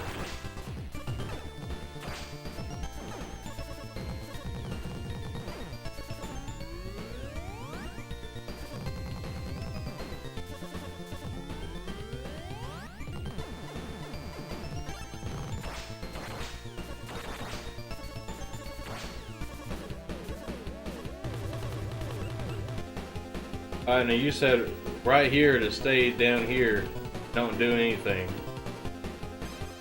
Man, they still won't kill me.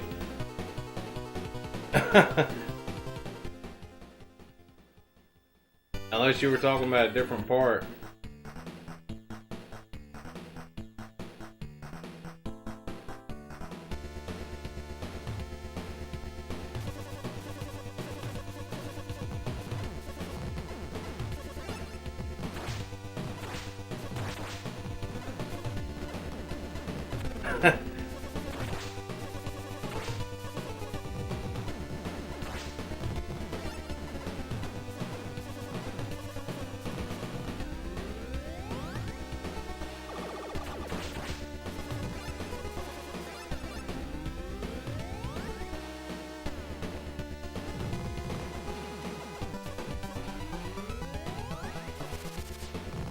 Well, so you're saying to like stay in the bottom hand corner the whole time and just shoot?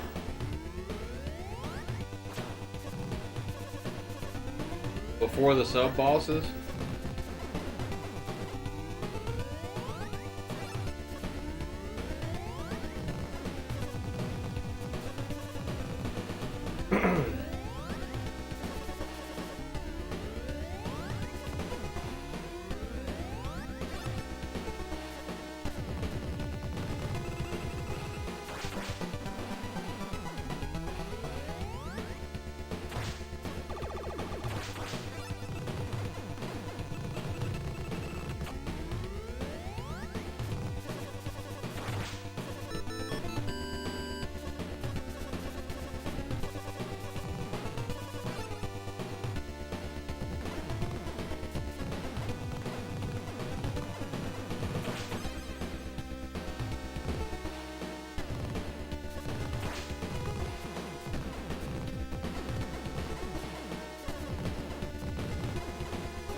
Oh, I see what you're saying, Rover. Okay, I got you.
really love this music too in this level right here.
Yeah, Rover says you gotta beat this game, man. Don't let it win. I will.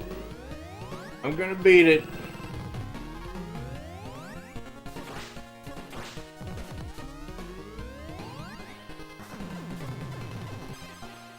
Ah. No power-ups there, so that was a one-hit kill.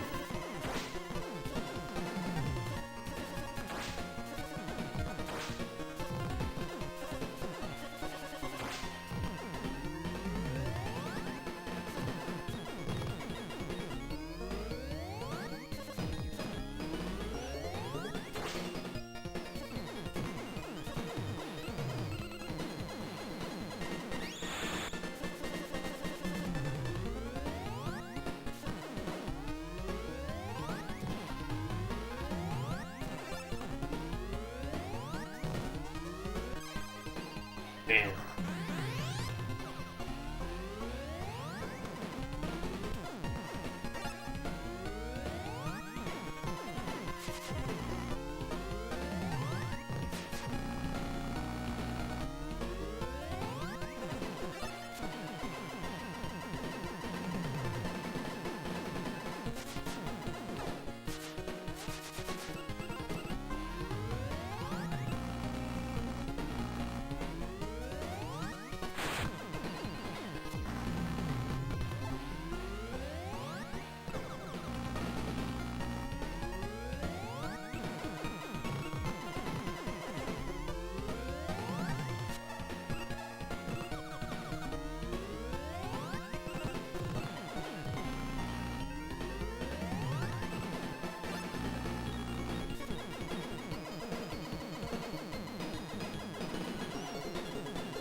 Damn it, man. I have more trouble with this shit right here than anything else for some reason. I don't even know why, because it's not that hard. I guess maybe my timing is just a little bit off. The way I'm trying to dodge or whatever.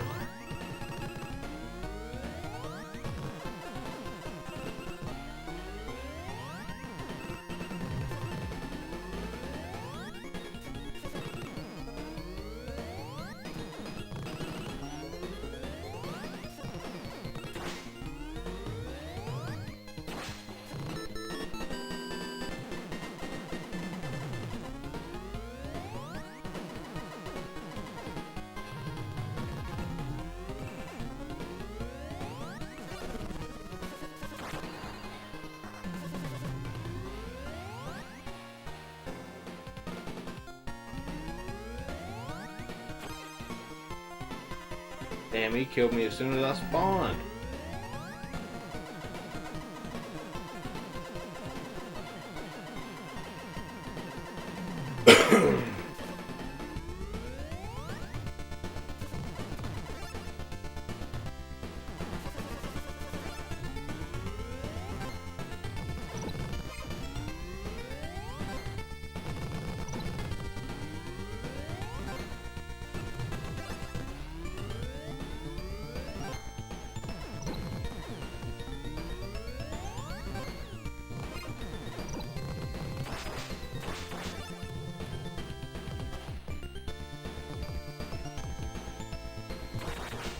Corby, you're talking about this part, ain't you? Don't shoot anything. Sit here.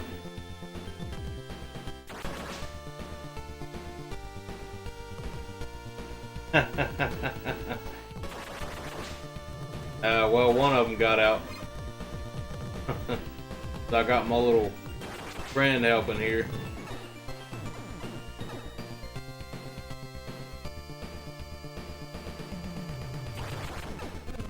Ah, they still started shooting. Alright. Well, I'll just remember that from now on, that those guys shoot you.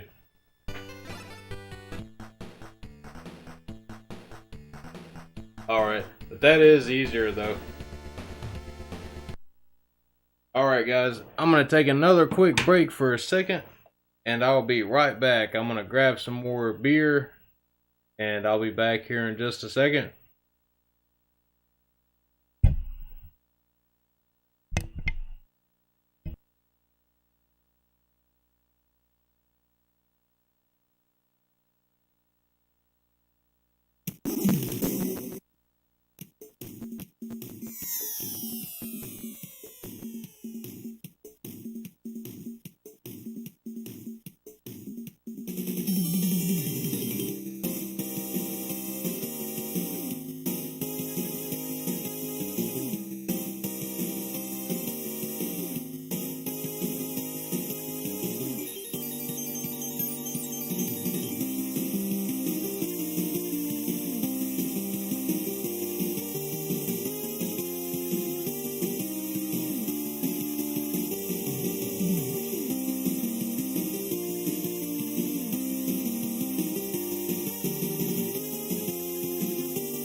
Alright guys, I'm back. Thank you all for waiting.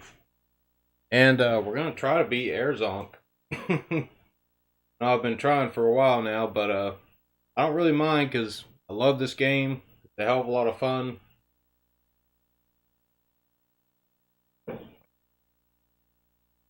And at some point I will beat it. So I'm going to read Rover's tips here. So he says, once you clear the robots in the bubbles, the conveyor belt walkers come out and they shoot bullets when they respawn, so you should shoot them. Okay. Stay at the bottom till you get past the robots in the bubbles. Okay. Don't get the power up that comes out of your head, or it will hit the bubbles. Oh, okay, I got you. I got you.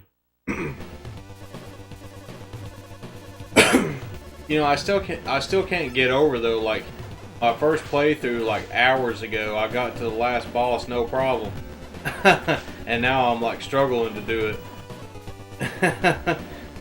Crazy.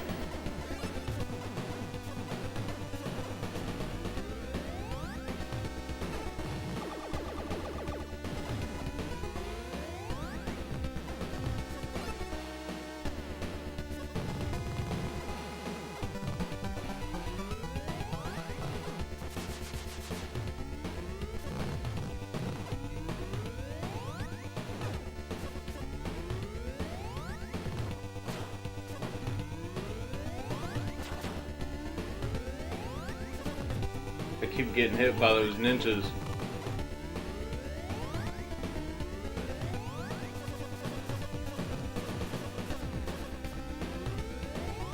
Ah, they got me point blank that time.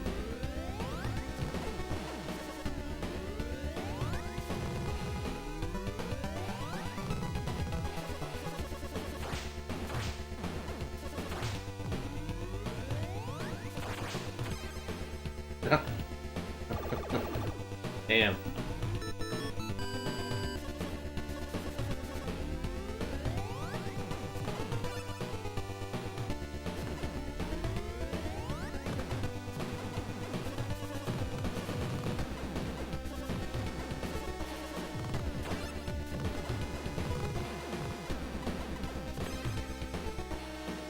Man.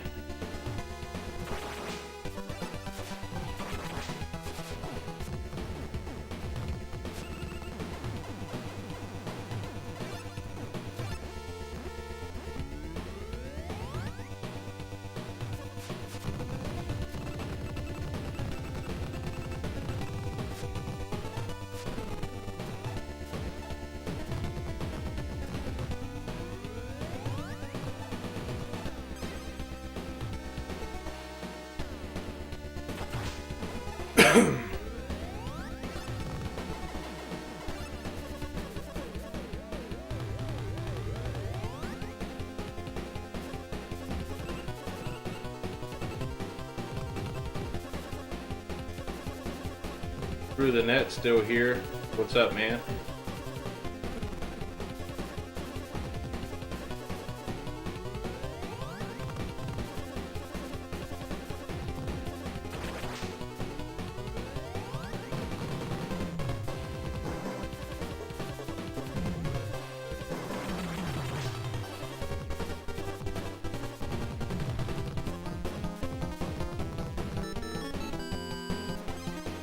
Damn it, man.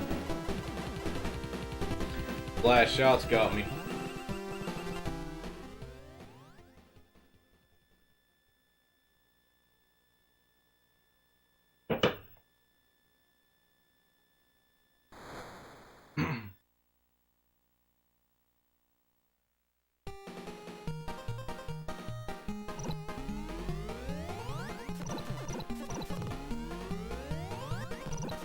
I really need to get like all the way through all this shit before getting to the bosses without dying, and I've done it before. I know I can do it again.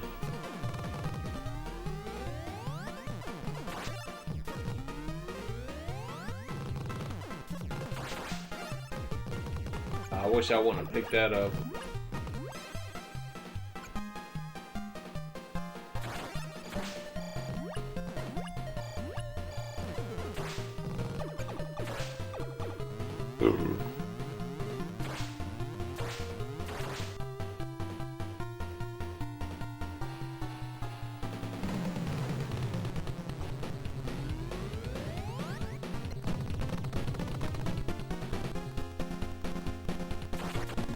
What the hell? He's not shooting or doing anything anymore. What the fuck?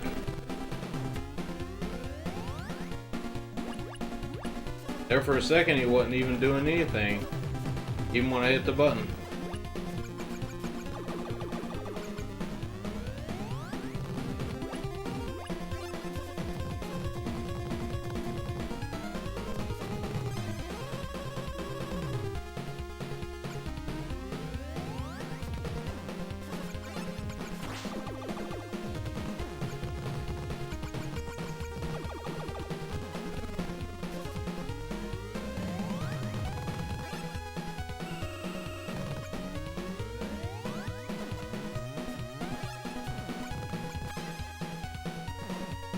Man, I was looking at the chat and not paying attention.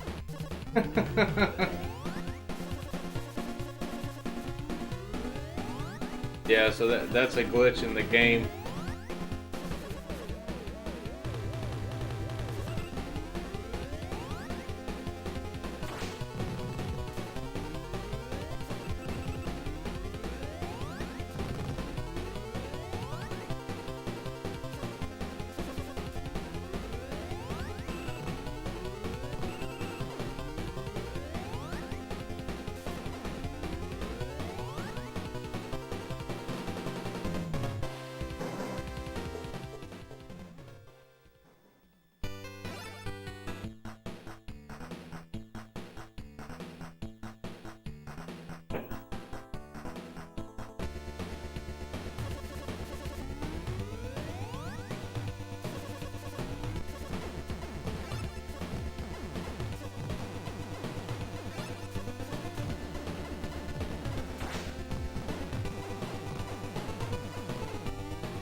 I'm just gonna like really try to focus and concentrate on this, so if I'm not talking too much, I apologize, guys.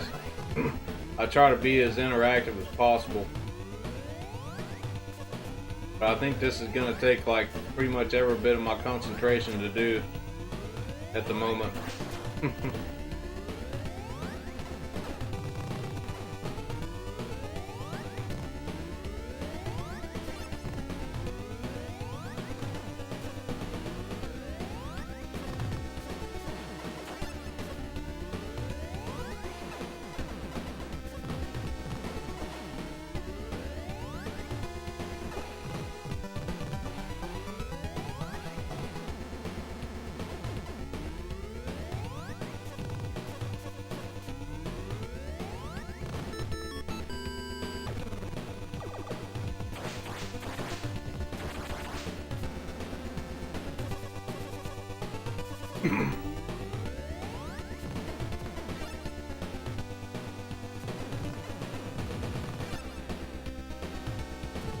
Yeah, I think this guy will be better for this. The car that shoots bullets.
Through the Net says half of my favorite streamers are all live right now.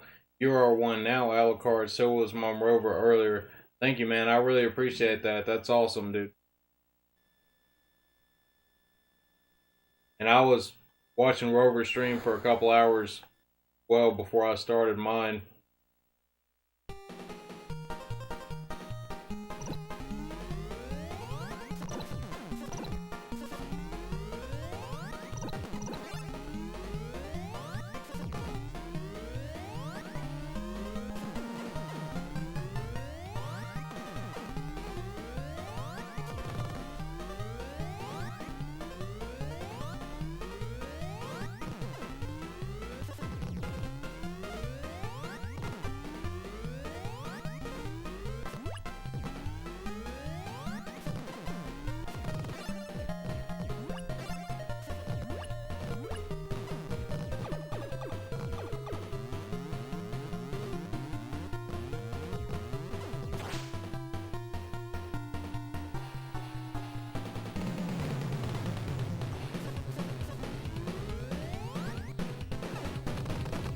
Yeah, Rover did beat the hell out of Illusion of Gaia.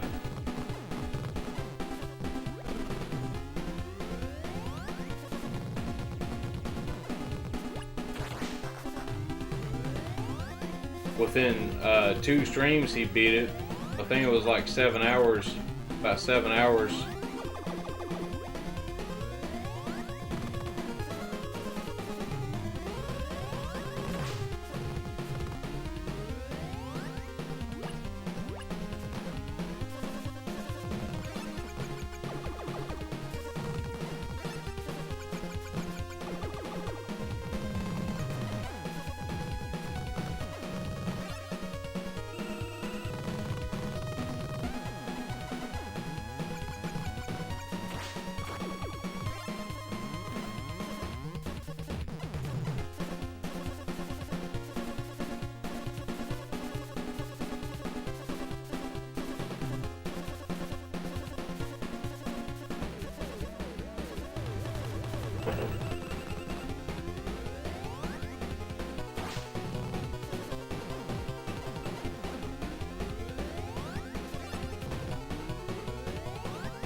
Sorry I'm not talking a whole lot, guys. I'm just trying to concentrate on this.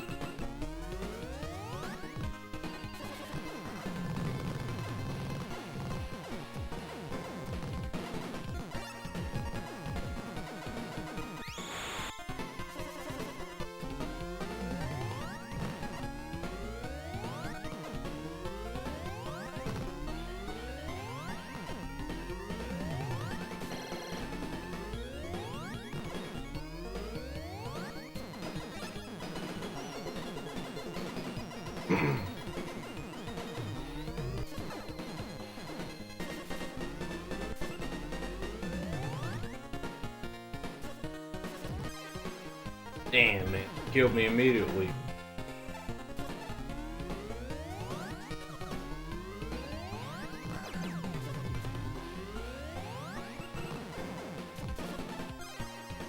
God damn.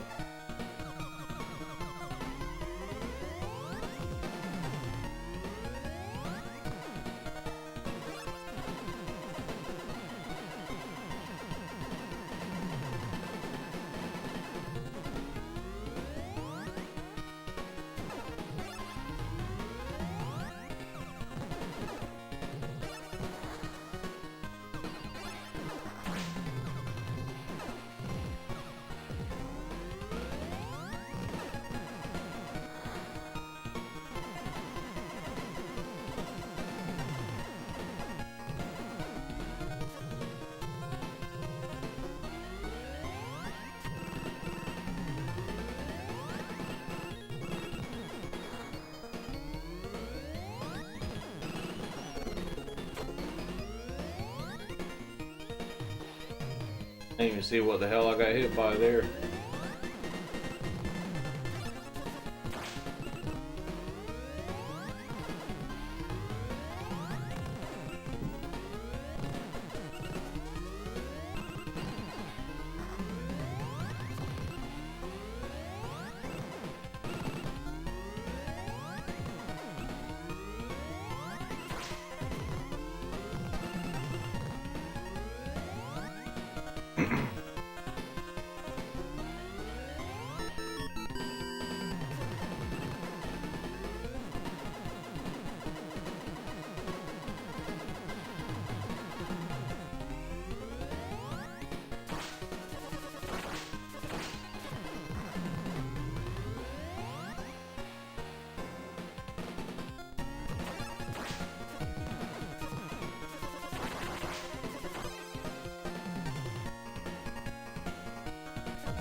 Man.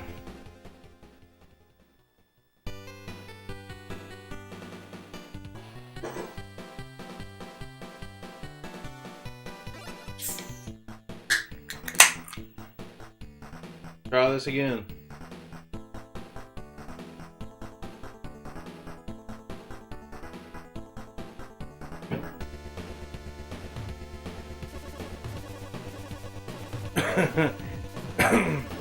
Yeah, definitely. Staying at the bottom gives me a a little bit where I can drink some beer and not have to worry about getting shot.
Just shoot the wizard guy.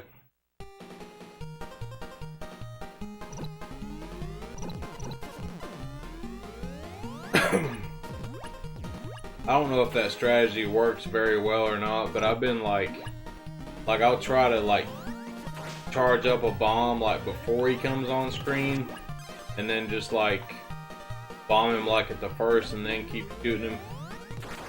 But or that's what I've been attempting to do, anyways.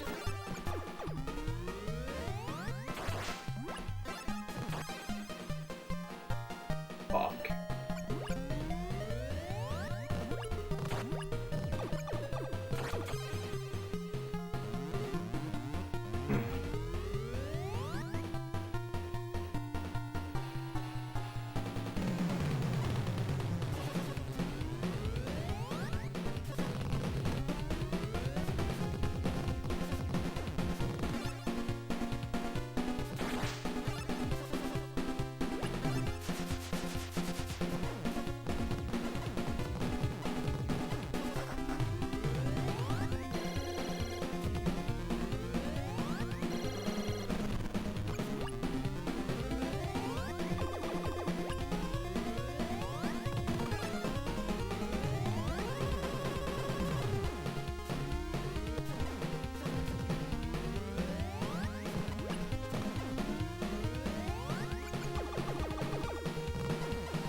banking it. Grover says. Banking it.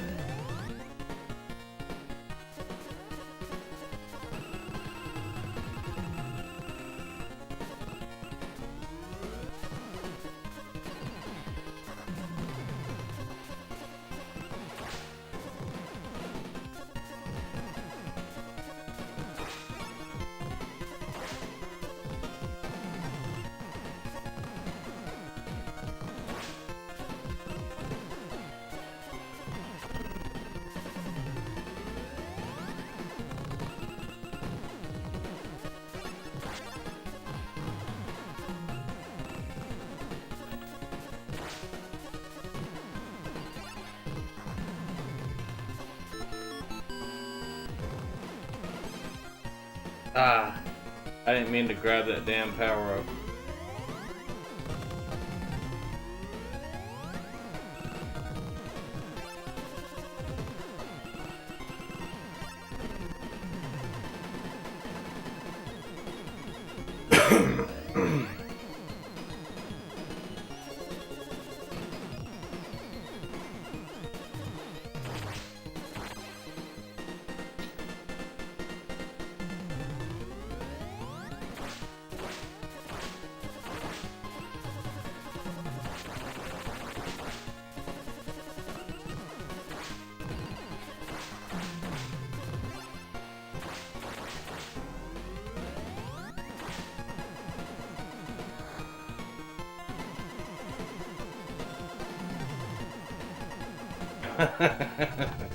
Sporking it with a spork.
Ah, I didn't mean to do that.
Here we go.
Is that the end of it? It is the end of it. I was expecting something bigger to come out.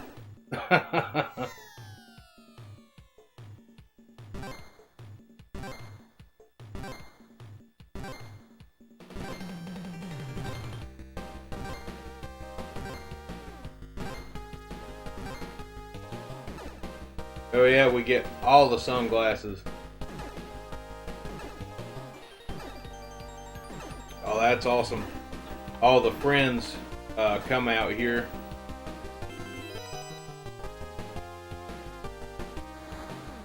What, do you transform into something else? All of them together? Oh. Okay.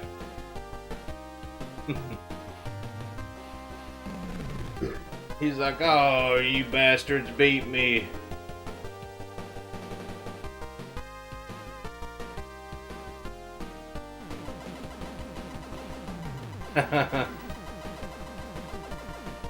That kind of reminds me of Mario right there, you know, where the castle's burning down and shit.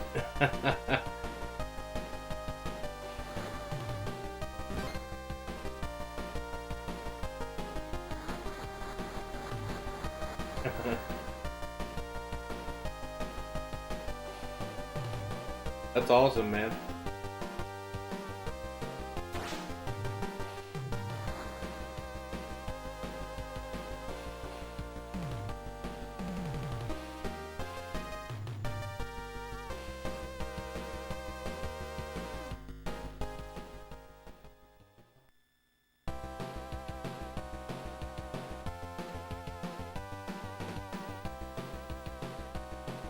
That was awesome. I liked how that happened. The lightning bolt. So we're gonna watch the credits here. Thank you guys.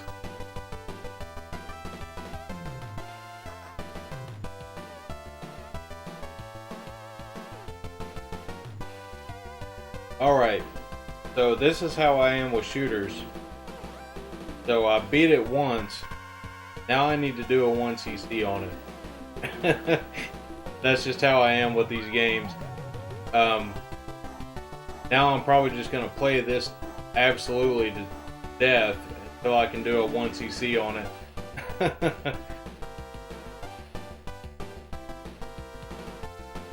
Bruno says, kind of making me want to give this one another shot now.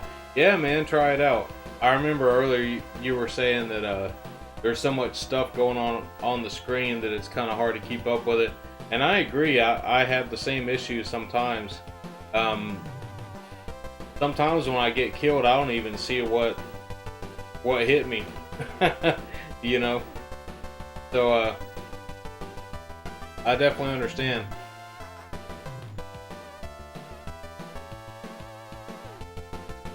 Yeah, we're over that. That's exactly right, man. I mean, you can't really point blank that boss because it's just how erratic his attacks are. Kind of have to be in a defensive position to be able to survive it.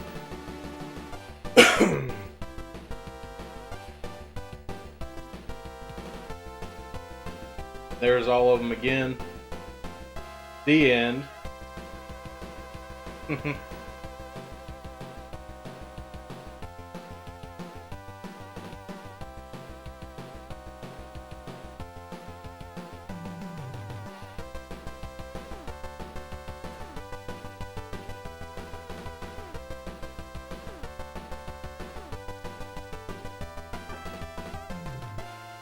That music's cool right there too, the credit music and the end game music.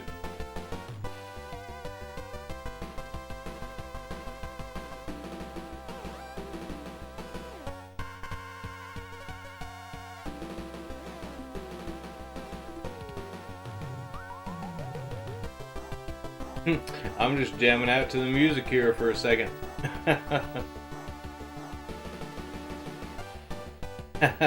That's alright, Bruno, because I got to pass out here in a little bit myself, my friend.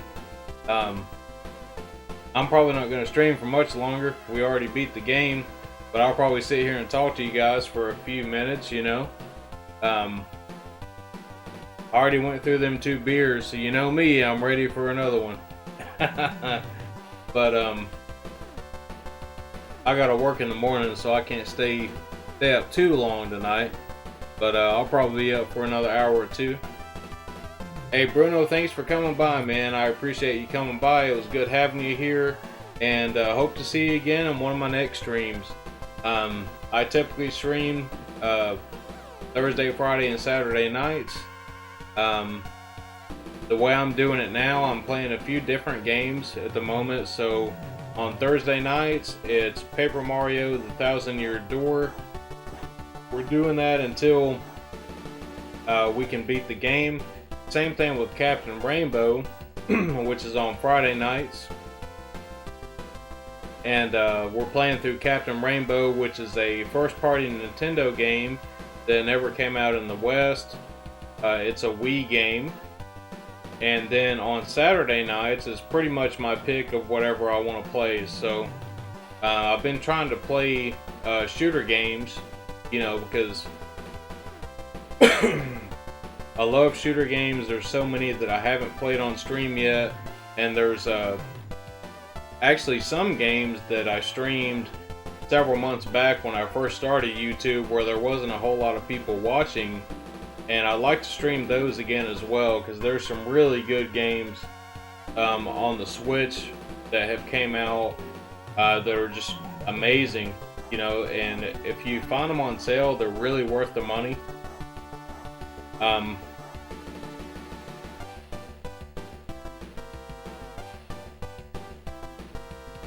Wow, I guess I'm stuck on the screen here because when I hit the buttons, it don't do anything.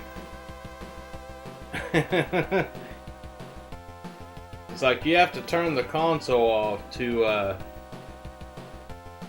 to play it again. Maybe it is, I don't know. I'm just guessing.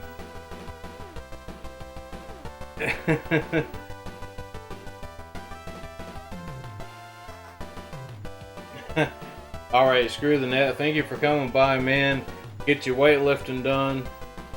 And we'll see you next time, man.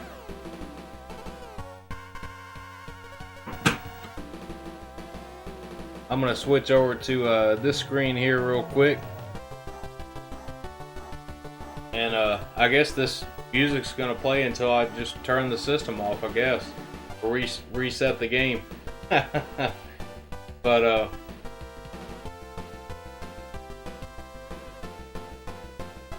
yeah, man, I stream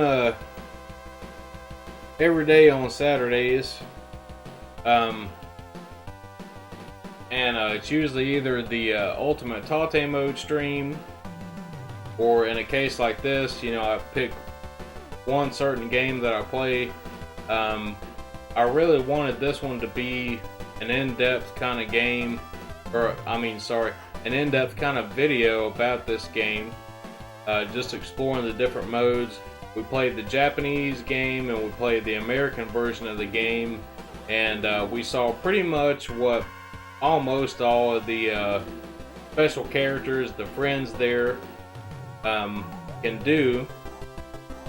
But to be honest with you though, as far as shooters go, I actually rather play it by myself, with the stock power-ups that it gives you, and I feel like I do better at the game that way.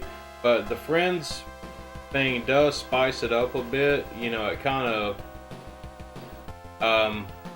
forces you to play a certain way, you know, compared to how you would normally play by yourself. So I really like that part of the game. I like games that do that, especially with shooter games, you know. With having different ships and stuff like that, it kind of makes you play it a different way than what you normally would.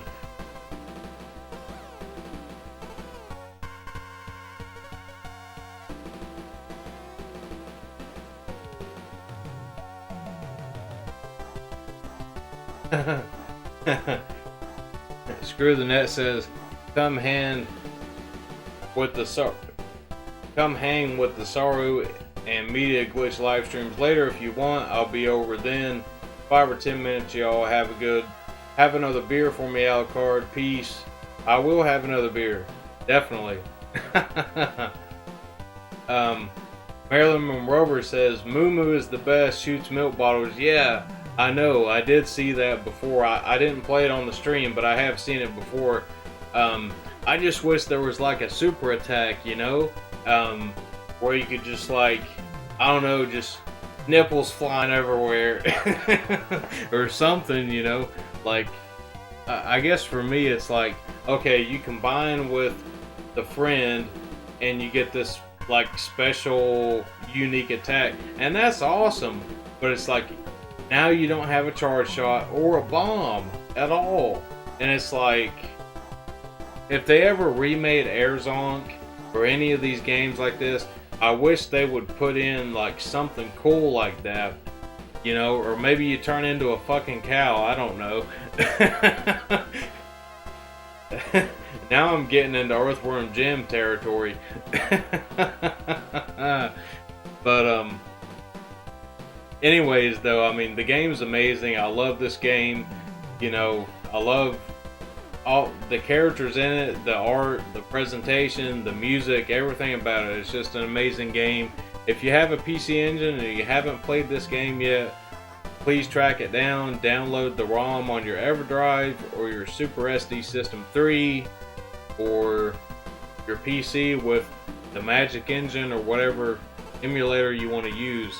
It's definitely worth playing. And the PC Engine is basically the king system for, you know, shoot 'em up games besides the Sega Saturn, you know. So you can't go wrong at all with some PC Engine shooters. But with all that being said, tonight I just wanted to play Air Zonk. That's the only game I wanted to play. This is far from the last PC Engine stream that I'll be doing, because there's hundreds of more games that we can play on stream. I know the streams that I've done so far, one of them was the Halloween night streams where I picked out like the creepiest kind of Halloween themed kind of PC Engine games, and I played those that night. I played, I think it was 5 or 6 different games that night, and then I played through FX Unit Yuki, and then this is the next stream which I played through Air Zonk. So this is a long line in streams that are gonna come in the future. Eventually I will do videos on this type of stuff and just talk about it. Maybe even talk about the differences between the American and the Japanese versions of games, and ones that actually apply, like this one, because there are actually differences. Some of them there aren't really much differences at all, except for the language. But there's a lot of stuff that I want to cover on this channel, and you know, everybody that comes out and supports this channel and watches me, I appreciate the hell out of you guys, you know, and I want to be able to make better content. I love streaming because it's easy for me. I'm, you know, fine being on camera and saying whatever I want to say about these games. I don't have to edit anything or worry about it. But making videos is a whole different beast there. So the people out there, a lot of my favorite YouTubers that can make amazing videos, I've got a hell of a lot of respect for them because I can't do it. Not at this point, but I am learning as much as I can. One other person I want to shout out to is Shmup Junkie. He's been killing it here lately. You know, all the videos that he's been coming out with have literally been, in my opinion, masterpieces. Just amazing videos about some of these shooter games. He put out a video last week about Super XYX. There's a million different ways you could pronounce that. Super Zix, as I think that's how he said it. But the creator that made the game, he made it intentionally that way so that nobody know how the hell to say it, and they just come up with their own pronunciation of it. So we'll just call it Super Zix. But I've been playing the hell out of that one too. It's an amazing game. It's on PC only. You can download it on Steam for $10. If you haven't seen his video on it, it's absolutely amazing. It has a very in-depth history about that game with the developer and everything that he's been able to find about the game. So I encourage you to go watch that if you're a shooter fan. It's amazing. It's an awesome game. And if you like it, definitely support the developer and download it. It's $10. And I've been playing the hell out of it and loving every minute of it. So, just going to read a couple of y'all's comments here before I finish the stream. Rover says, just avoid Tatsujin unless you really, really like to rage. Yeah, I've played Tatsujin a little bit on the PC Engine, but I've heard that the Mega Drive version is the best one. Unfortunately, I haven't been able to play that one, but it's definitely a hard shooter. But I think I'm a masochist, just like Shmup Junkie is in a lot of ways. I'll play the hardest shooters I possibly can and just keep on grinding and grinding until I finally, you know, beat the game. And then after that, I want to go for a 1cc. And if I can do a 1cc, then I want to go for a no death run or a no bomb run or something crazy like that. You know, that's just kind of the kind of person I am, I guess. But hopefully we'll see some more awesome stuff like that on this channel. And but I appreciate y'all coming by.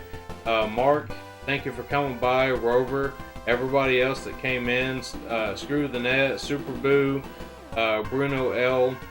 I know earlier we had Reluctant Hero here, and Kid Shore Yukon.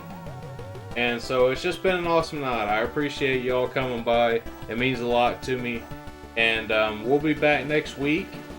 On Thursday, we're going to be doing Paper Mario: The Thousand Year Door. On Friday, we're going to be doing Captain Rainbow. And then on Saturday, we'll keep that a secret because I actually don't really know what we're going to stream on Saturday. But it's probably going to be a shooter. Some kind of shooter. It might be PC Engine. Might be Saturn. It might be Dreamcast. It might be on Steam. It might be on MAME. We don't know yet. But there'll be something on Saturday, I promise you. So, and Super Boo as well. I can't forget about Super Boo. But anyways, guys, I appreciate y'all coming out. It's been a fun night. I hope y'all have an awesome rest of your weekend. And I will see y'all next week on Thursday. And have a good night, guys. We'll see you next time. Bye.